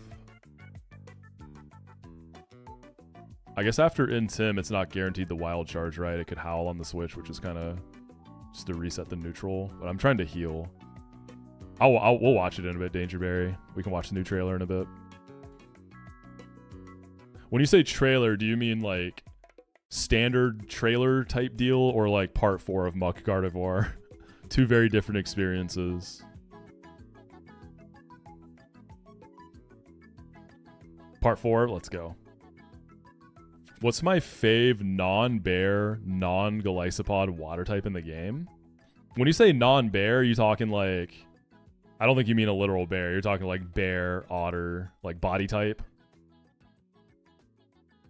You got 2 vids in? No part 3 for you?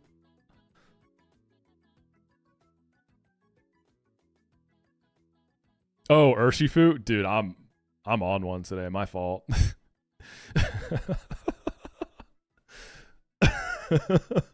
Oops.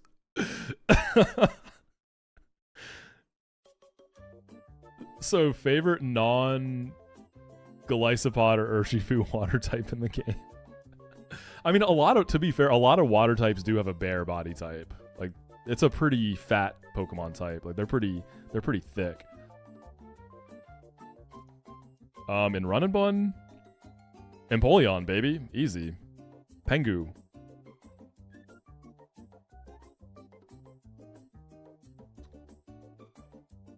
Alright, I think Gyarados into Lantern can, like, mostly work. Whatever, man. Gyarados could... Yeah, that should be fine.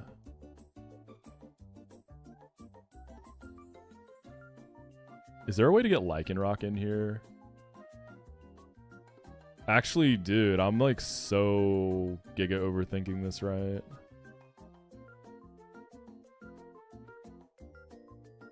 Wait, yeah, I could do... If it's not going to Wild Charge, which I actually don't think it will, I just go Gyara into Lycanroc on the Wild Charge. So high horsepower is going to be more damage. I guess it's Tough Claws. It's kind of weird. Soft Sand, high horsepower. Lantern can be like on backup. So if Lycanroc's killing that, is it going to be Thievul who comes out? Or Wiggly? 36, 70. I think it's going to be Thievul for Grass Knot. And then I just go hard Conk. Let me see if that's guaranteed. Wild Charge. 70, 163 minus 70. How much is Grassy Terrain 1/16? Is it just leftovers? So 10. 173 minus 70. 59.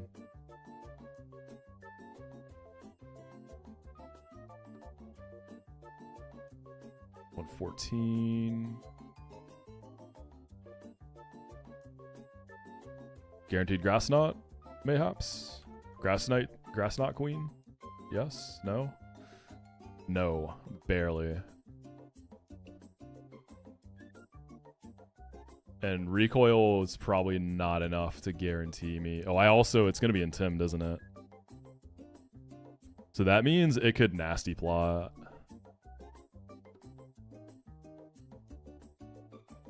Right, Conk in the Nasty Plot. I don't think that works for me, does it? I risk Grass Knot crit. And I can't just Mach Punch it because of the terrain. Yeah, what's up, Steph? Merry Christmas Eve.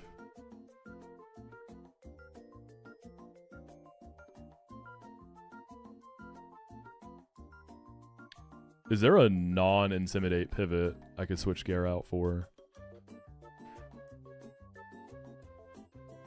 And then finally in the back, though, looks like we're routing for Conk to kill Thievul, Wiggly last, and then I'll just have Chesto Escav lined up. I don't think I'm switching in the Sing. If I do, it's fine. So we just need to crack this Thievul sequence, and then it's go time.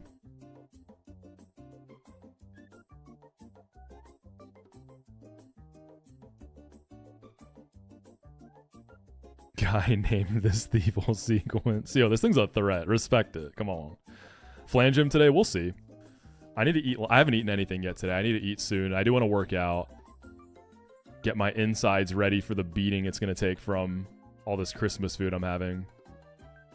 Yeah, this Thievul is like the most annoying. This is like the only thing in this gauntlet I feel like that's like super scary. I hate this Thievul.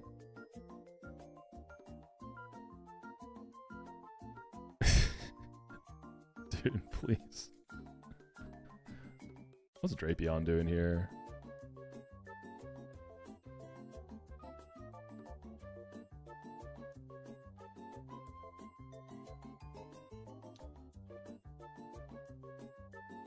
I could do Sticky Bar, but not really.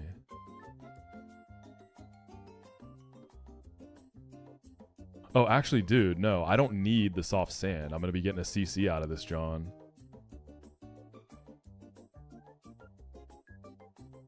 And I can make sure that stupid Thievul sees kill. Right, is that safe? Oh, this is going to be so annoying to calc. Okay. 163 divided by 16. So 10. 20 from Sticky Barb. 63 minus 20 plus 10 minus 59 minus 20 plus 10. I should always be bait and kill. So we go Sticky Barb. Okay. Let's get it. Yo, what's up, Big Nox?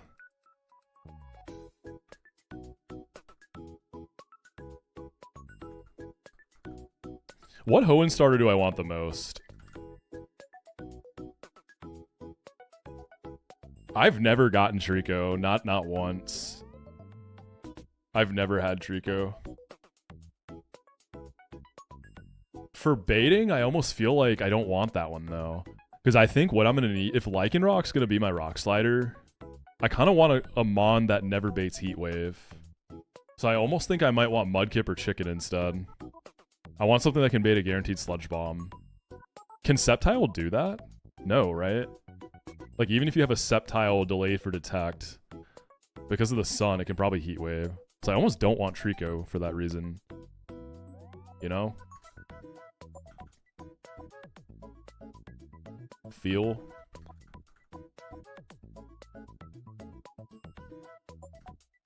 Just Mega? Oh, what was I thinking? Yeah, not for the first turn, for later turns. Because, like, turn 2, so turn 1, you know, we know that Accelerock can kill Charizard. I think I have to Accelerock. We'll get into it, because I think if I scale Spadef, I might be able to Rock Slide. But I'm thinking I probably have to Accelerock Zard, protect my other guy, and then turn 2, it can Heat Wave once the sun is up, if it's a Sceptile, is what I'm thinking. Like, turn 1 is going to be completely safe. But then from there, it gets kind of dicey. Lycanroc can definitely go crazy on that fight. I'm just going to need, like, really good supports, I think. It's not going to be as brain off as Hamilton is. Alright, let's go pre-burn Conk. I need Brick Break on Conk. I'm dropping Rock Slide. Actually, do I care if Light Screen is up for this first fight? I am clicking Overheat into Kling Klang, so I probably do care. Wise Glasses Overheat through Light Screen.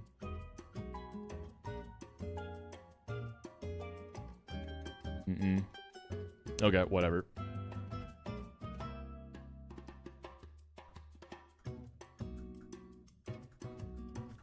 This is such a funny set. This will surely be running an Elemental Punch eventually.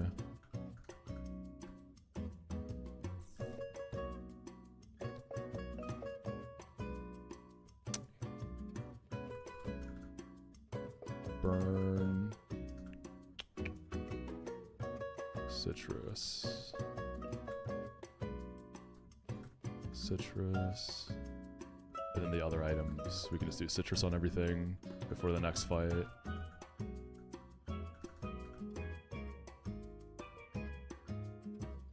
Okay. Well, I've spent all my money on timer balls, so I don't know how many potions I can buy. Okay, let me see what I can sell. I'm broke. I have 17 hypers. Sell revives and revival herbs. I actually need money. That's insane. We got some mushroom. 2 nuggets. Big nuggy. Big nugget fling is bugged anyway, so we don't need the big nugget for that, right? I'll wait till I'm sure on that. Cool. Because once we go in this gauntlet, we can't leave.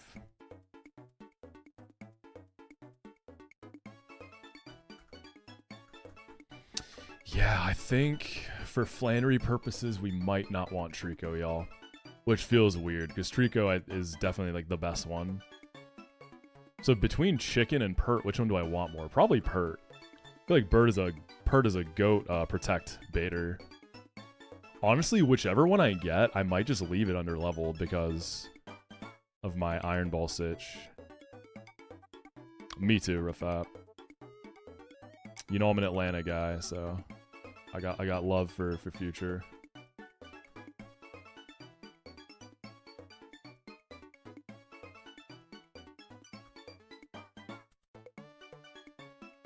You were in ATL last weekend for a wedding? Nice, man. Did you get to go out and like check out ATL at all, or were you pretty tied up with the wedding?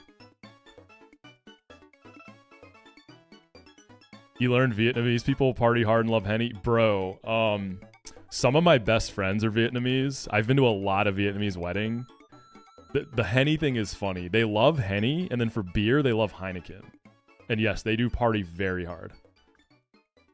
Some of my most like insane nights were with the Viet boys. They go hard. They go super hard.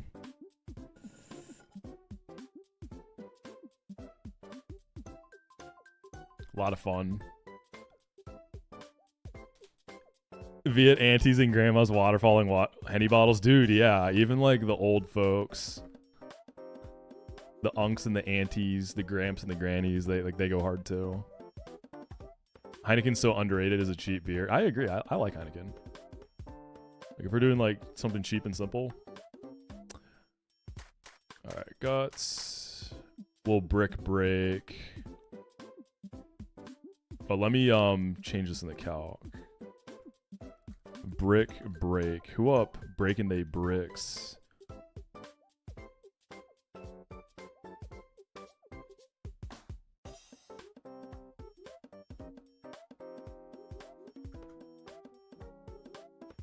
Wait, that's it? That's all that needs pre-status, yeah. You just asked about the Henny Heineken thing at confirmation. I'm telling you, man. It's just the thing. I don't know why. It's a thing. That's really funny.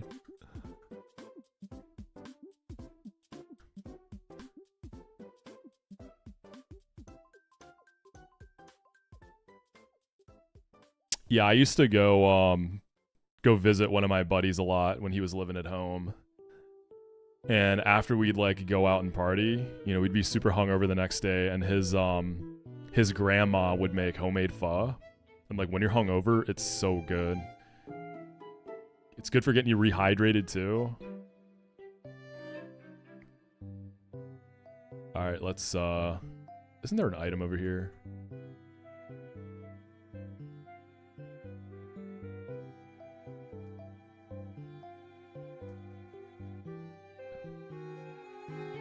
Dragon Fang. Kind of poetic we get the Dragon Fang for our Drudagon for later. Wait, did I? Oh, okay. For a second I was like, am I gonna have to fight this guy? On one of my runs, I accidentally fought this guy, I'm pretty sure.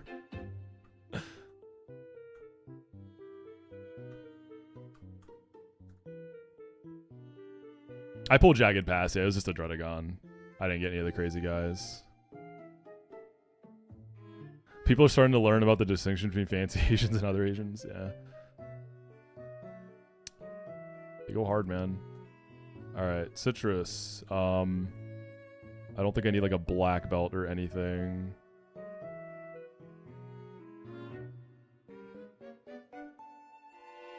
All right, brick break is for the possible screen. Overheats. Mock punch the big barrel. Wait, does that matter? No, okay. I was about to say. And then we go into, well, if I'm not dead to crit here, I might not be.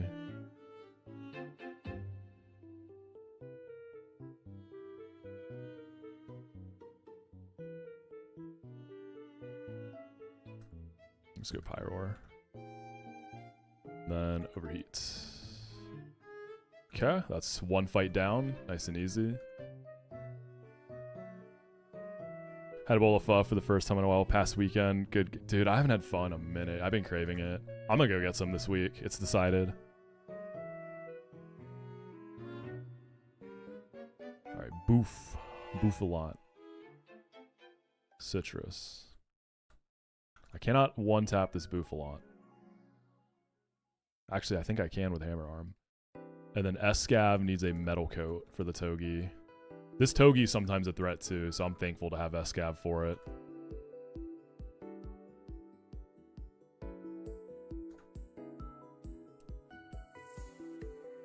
Alright, I always live crit, and I think Burn is fine too. And then I think it'll just die from recoil. Oh, it did crit me. Buddy wanted it. That's a Chopple Bouffalot, man. Conk is so crazy. Flamethrower. No flamethrower, right? Just making sure, yeah. It's okay if the subs. I don't think it can, actually. Alright, that's 2 down.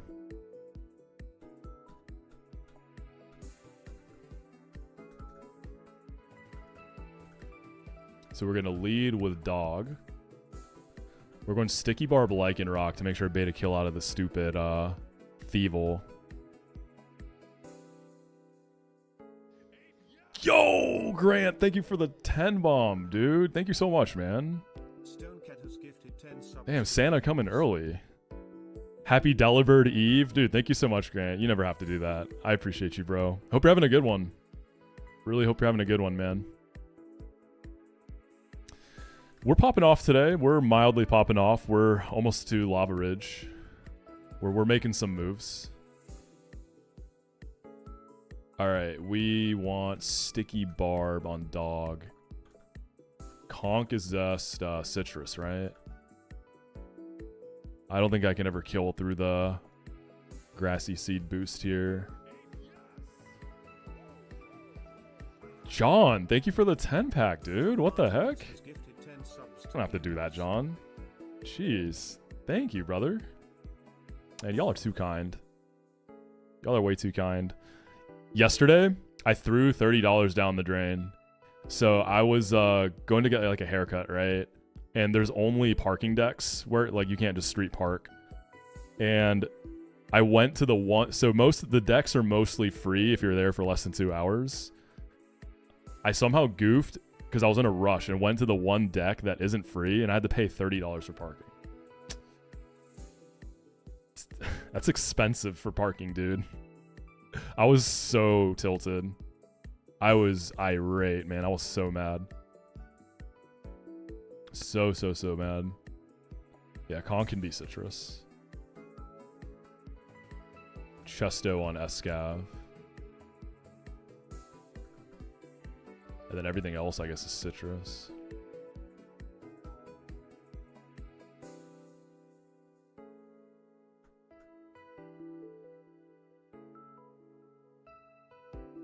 All right, let's get it.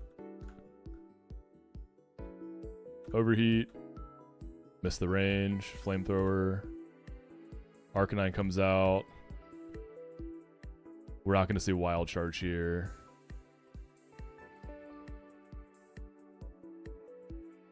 Wait, how do I do this again? If I go Gyarados on CC.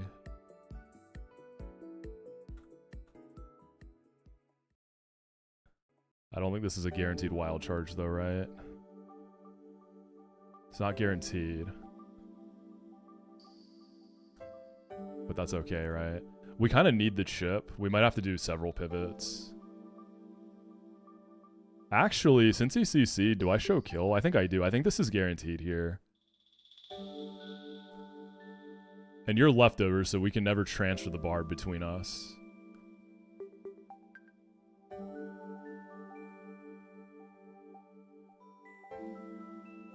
Okay, let me see what this is gonna... I need to make sure I'm dead to the Thievel. So I do kill this now with Tough Claw's high horsepower.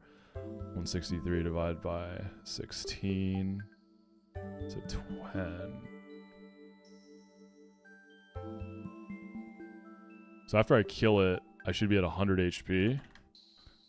Yeah, we should be good. Oh, Wigglytuff comes out first? That's not great. No, we're probably baiting a guarantee. That's actually probably better. We go Escav.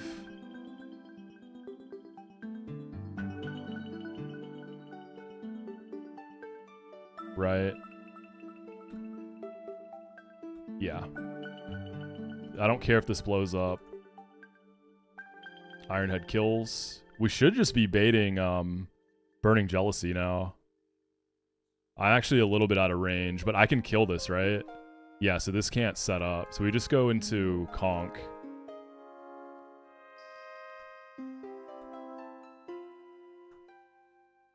Yeah, and then I think that's just GG's.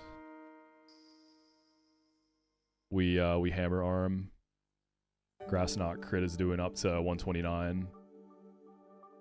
Nice. Gauntlet down, baby.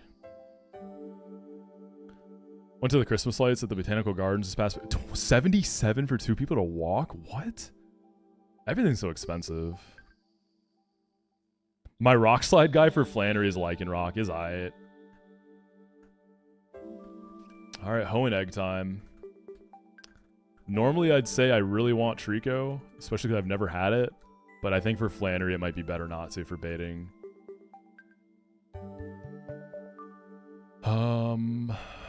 Let's see. You hatched the egg in Lava Ridge, right?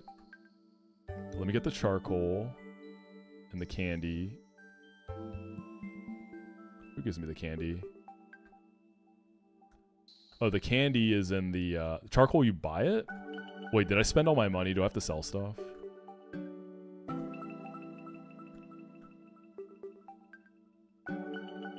Where'd I get the charcoal again?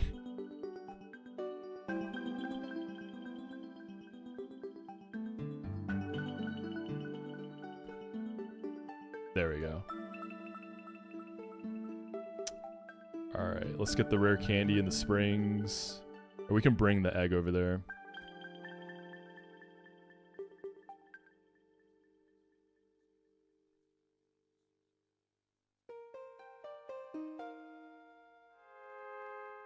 What emote did we just unlock? That one's okay. There's a lot better hype train emotes. Where's that candy? Alright, let's hatch. Good luck. Why is the icon for the egg not there? Huh.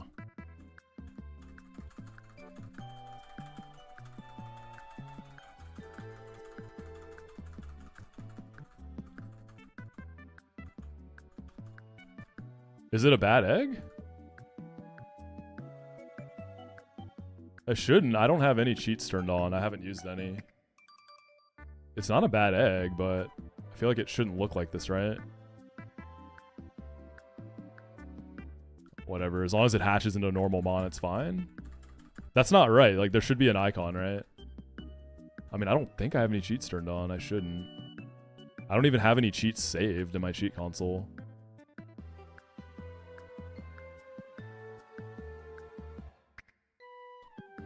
There's cheats for this game? I'm sure there are. Like, for infinite items and stuff. I guess let's see what happens. Shouldn't it have hatched by now? Dude, I saved after getting the egg. Am I about to just not get an encounter? Okay, no, I think we're good. Okay, I think I don't want Trico. for baiting purposes. I know that sounds crazy. Okay. It's my first ever Trico. Normally I'd be so excited, but I don't know that this is good baiting. That's just how it goes, of course. Is this Yoshi or is it Ivysaur for Smash characters? Like, I just knew that was going to happen, though. Man, I'm wiping the Flannery, bro. That'll be a good stopping point in the video. That's okay.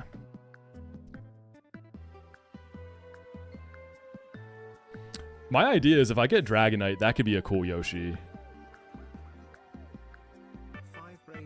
Because in Gen 1, there was all kinds of crazy playground lore that you could get Yoshi in the game, and it involved, like, Dragonite a lot of the time.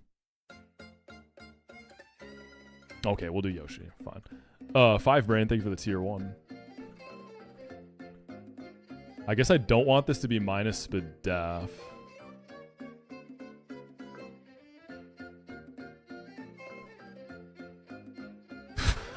Like... It's so good. If we get past Flannery, I'm really happy, but it has good Spadef at least. This is so weird, dude, because this isn't what I wanted.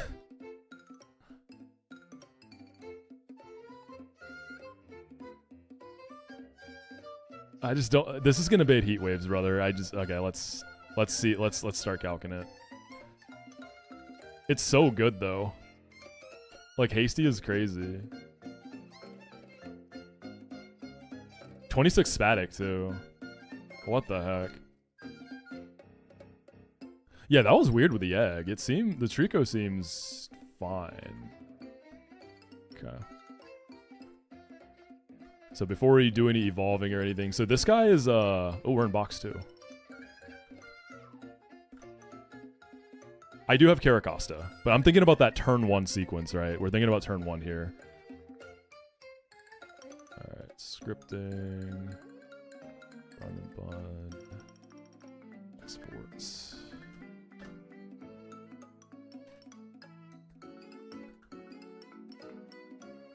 Now we gotta start looking at Flanny. I don't know, maybe I'm capping, y'all. I just feel like it's likely to bait Heat Wave.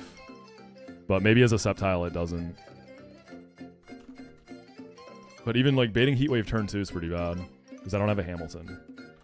I think that's what people are forgetting. I don't have a Hamilton. Alright, so first of all, Trico, when do you get Detect? 46. Grovile's at 49. We probably have to go Sceptile. And then, is it... So Leaf Storm becomes a scale? Is that what the deal is? My grass types are kind of insane this run. Like, I have a really good Hisuian Lilligant, I have a modest Roserade, and now I have a Hasty Sceptile.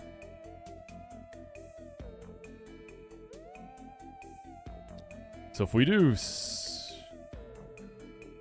it as a Sceptile... Wait, how do I guess I have to make a Sceptile. We'll put it at the level cap, 57.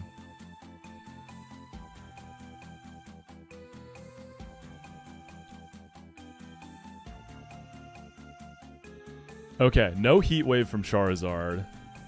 So that means we should be getting Salazzle, right? Okay, turn 1, we're not baiting Heat Wave. It's something. But turn 2, we're going to be able to see Heat Wave, man. That's the problem. Lycanroc isn't taking Heat Waves like that. Right, once the sun goes up.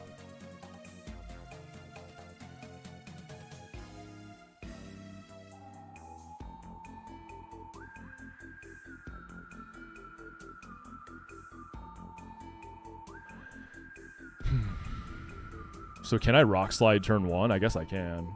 Wait, was I even baiting a guaranteed Sludge Bomb at this level? So I'd have to be like level... At level 56, I get the Sludge Bomb. Okay, I guess this allows me to Rock Slide. That's better. I was thinking I had to Accelerock, right? Because Lycanroc for... You're not dead to Salazzle for Zard. Because Zard fast kills both of us, right? Actually, do you fast kill Sceptile? Because I don't have an Iron Ball. Oh, I think Hasty's kind of bad here, bro. Oh my god. Hasty actually kind of screws me. I'm too fast. So it'll see fast kill. Okay, so if I scale my Lycanroc then for Spadef, my 1 scale, does that do it? Am I looking at regular Zard? I am.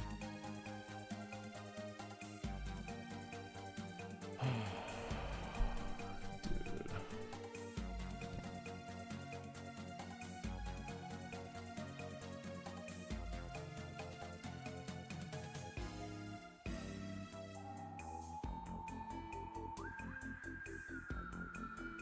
No, he can Solar Beam turn 1.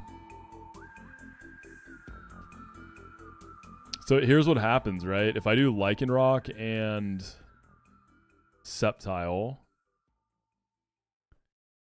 he's going to see slow kill on Sceptile and fast kill on Lycanroc. This is turn 1, no sun. The no sun doesn't matter for clicking it. It just sees a kill, right? And then once it goes Mega and the sun comes up, it gets an instant Solar Beam. So I'd be forced into Accelerock. I don't get the Rock Slide. The thing is, I want to try to Rock Slide here to position Salazzle. That's why this is like awkward. So I wonder if I have to use something else. Dude, I should have kept my Torkoal underleveled, man. I didn't think about that. That's on me. So how low could I go on this to give regular Zard a fast kill?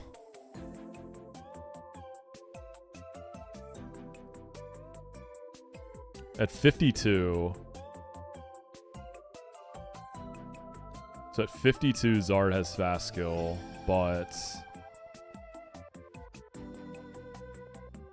it can just Heat Wave without the sun. So can Salazzle. Oh my god, this is... It'd be fine if I had Iron Ball, yeah, that's the problem. We're already feeling the hurt of it. So I guess I have to plan to Accelerock Zard then.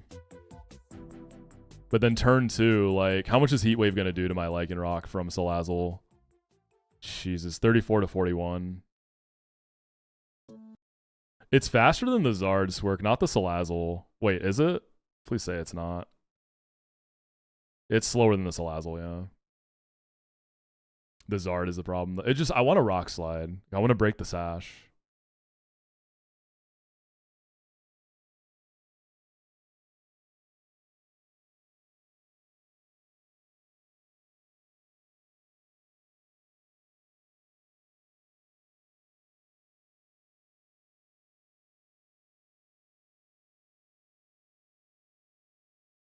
Yeah, Sceptile even. If I put Sceptile low enough for Zard to fast kill, then I can die to Heat Wave without the sun from both of them.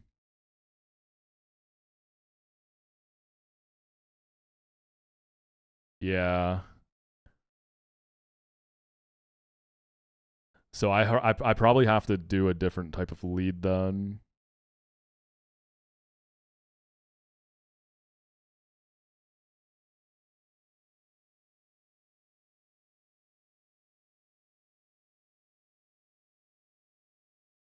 Does it matter if I don't evolve Trico? I don't think it really changes the situation, right? The whole thing with me looking at Sceptiles is to try to add extra bulk.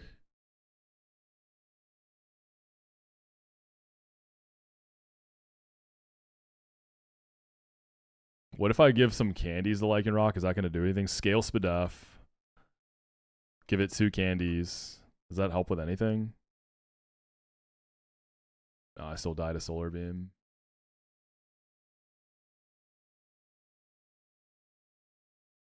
What kind of damage output does Lycanroc have on like Entei? Yeah, I have to scale Spadef to prevent a kill from Entei too. And since if I'm gonna try to, you know what? Maybe that's okay. So turn 1, let's just say I Accelerock. Sceptile always draws the Sludge Bomb from Salazzle, and Zard never gets a move off. And then turn 2, I'm baiting Entei, right? If I have Sceptile in slot 1, I bait Entei for a clean Sacred Fire, and then Salazzle can now Sludge Bomb or Heat Wave. It could Sludge Bomb Sceptile. Sun is up, so it could Heat Wave or Sludge Bomb. So if I go Rost on Lycanroc, this turn I do get to click a Rock Slide with a Rost. So whoever's switching in has to take Sludge Bomb or Heat Wave. And then a Sacred Fire from Entei. So it's got to be like probably Caracosta. And then how much does my Rock Slide do? I mean, Salazzle gets broken down to Sash. 41 to 49 into Entei. This is a plus attack Lycanroc too. And I've scaled Spadaf. Do candies do anything? This is where being able to Rock Slide turn 1 would be big. Because then turn 2, Sash is broken on Salazzle. And then I can go ahead and kill it. Because one thing I have to think about later is I probably want to be able to kill Talonflame with Accelerock.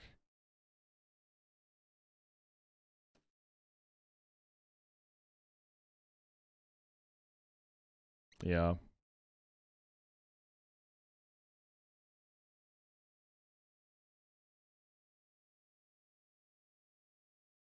This is going to be hard.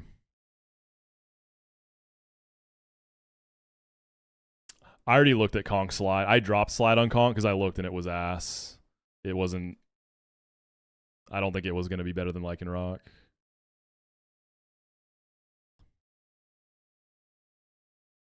I don't think Crustal's ever a slider, right? Sturdy Crustal. I mean, maybe. Maybe Crustal is a slider.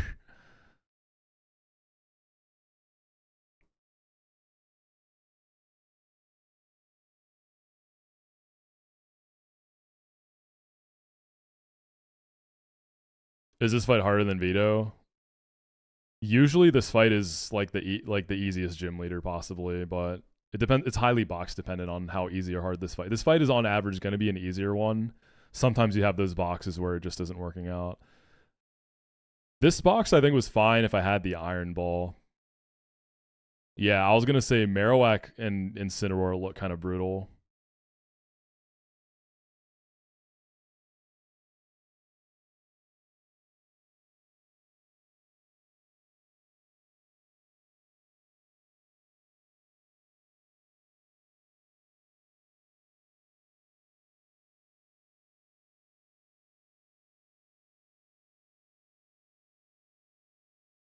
The Sceptile needs to be at 56 if I want to bait clean Sludge Bombs out of Salazzle.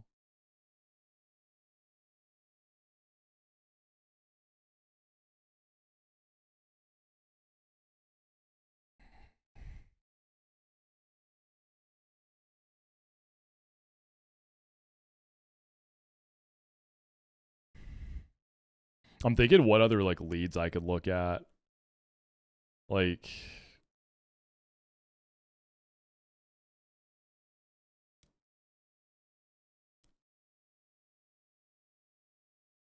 Yeah, Heat Wave chance into Lycanroc is so tough, man.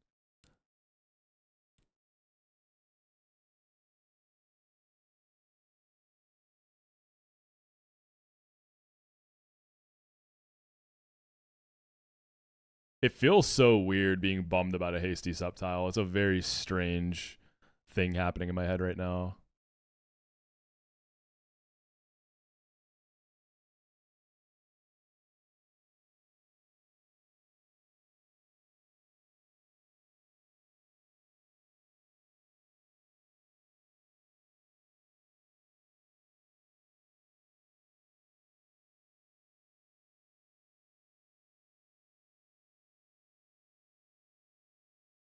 So if I... Torkoal's too high to bait. Sludge Bombs. And then Togi, I mean, that, you know, Bates Heat Wave.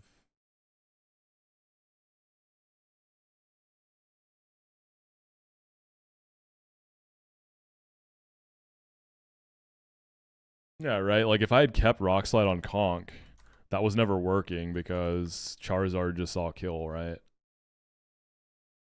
Yeah, regular Zard saw air slash rolls into my Conk. I guess because I'm naughty nature with minus Spadef. Even if I scale Spadef, it doesn't fix it. Scale Spadef with 2 candies, but like I don't think that's worth it to make Conk a slide guy. And the slide doesn't even always kill Megazard either. I would need like a hard stone to say I did that theoretically. The damage is pretty pitiful for the rest.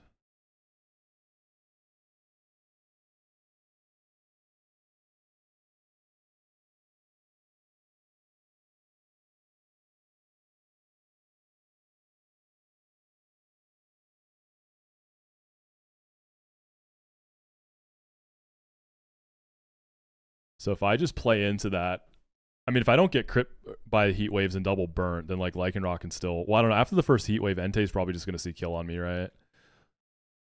Max roll will be 59%. Well, no, if I do the Spadef scale, which I would have to, I would at worst be at 64%. Then Ross would take care of that burn.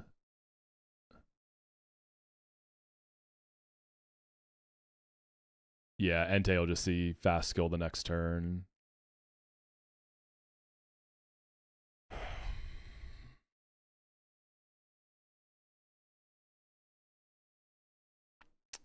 Darn.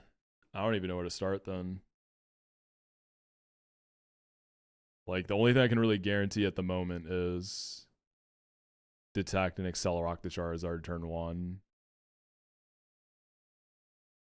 And then from there, it's just brutal.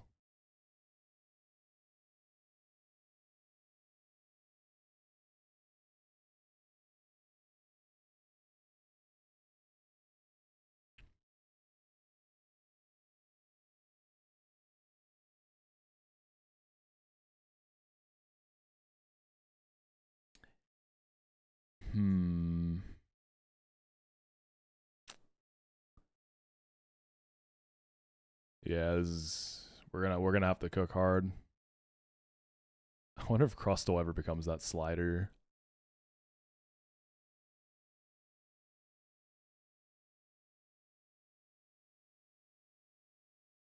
You're not really doing it any better.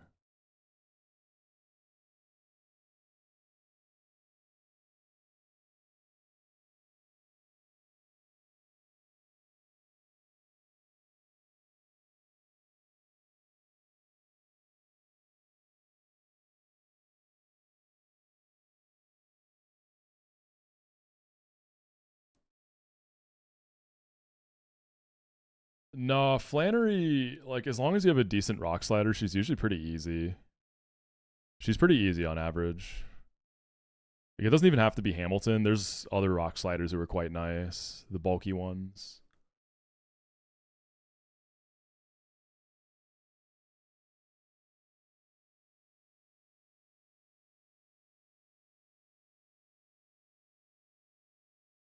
Is there like an angle where... What if I don't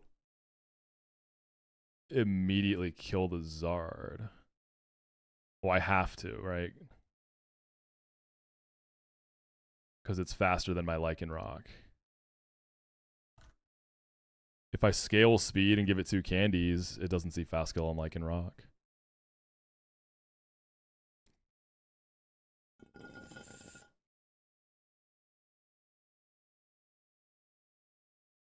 Because I'm wondering if I could lead like a Sludge Bomb, Air Slash Bait into Togi turn 1.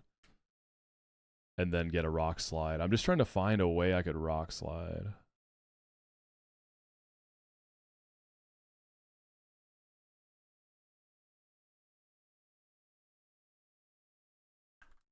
Yeah, if I scale speed, double candy, Charizard, I can bait fast kill in the other slot. I wonder if like a mono grass that isn't... Well, I mean, I could just use Sceptile, right? I'm never baiting a clean air slash over Fire Blast. I could bait. What about Serena?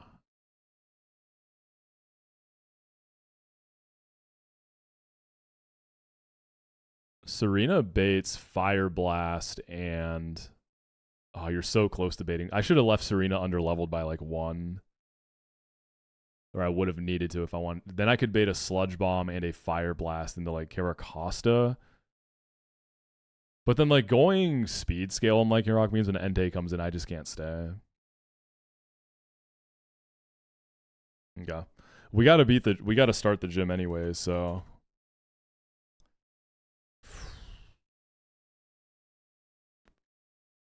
this is gonna be hard. I gotta figure out. I'll leave Trico for now. I don't know what to do with it yet.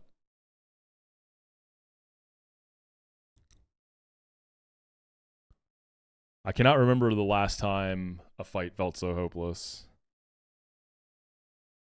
It's gonna be an insane feeling to get past Flan. I just know this is. I'm gonna have to cook out of my mind. I can't boom anything either. In a regular run, it'd be manageable. We could blow some stuff up.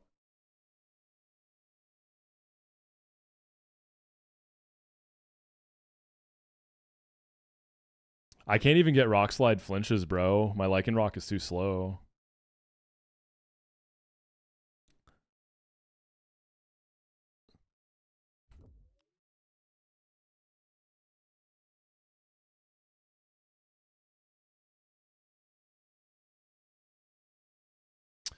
That's going to do it for me, though, today. I got to go get ready to start my day. Yeah, we should be back on Friday. I'll let you all know if I don't end up streaming Friday, but I probably will. So we'll work on Flannery's gym, and Flannery is looking dire.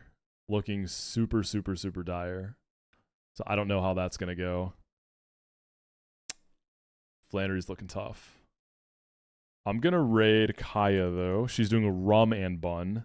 So I think every death she has to take a shot. I think that's how it goes. Let's see if she's on a run right now.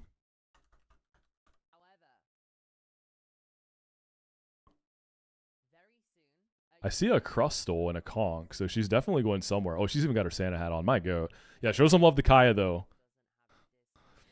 And yeah, if you celebrate Christmas, Merry Christmas to everybody. I hope Santa gives you exactly what you asked for and then some. Next stream might be the end of the run if we get the Flan, y'all. It's either way, it's been incredible. I will definitely make a little video on this.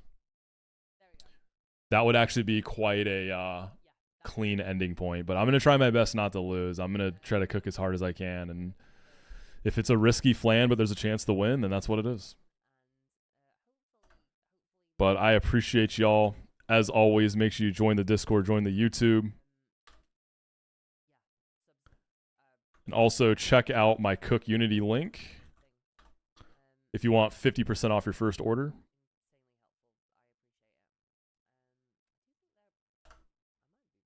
$50 off your first order for some delicious, easy to prep food. Save you some time, eat something tasty, win-win. But all right, y'all, I'll see you on the other side of Christmas. Let's go show some love to Kaya, and I will see you in the next one. Peace.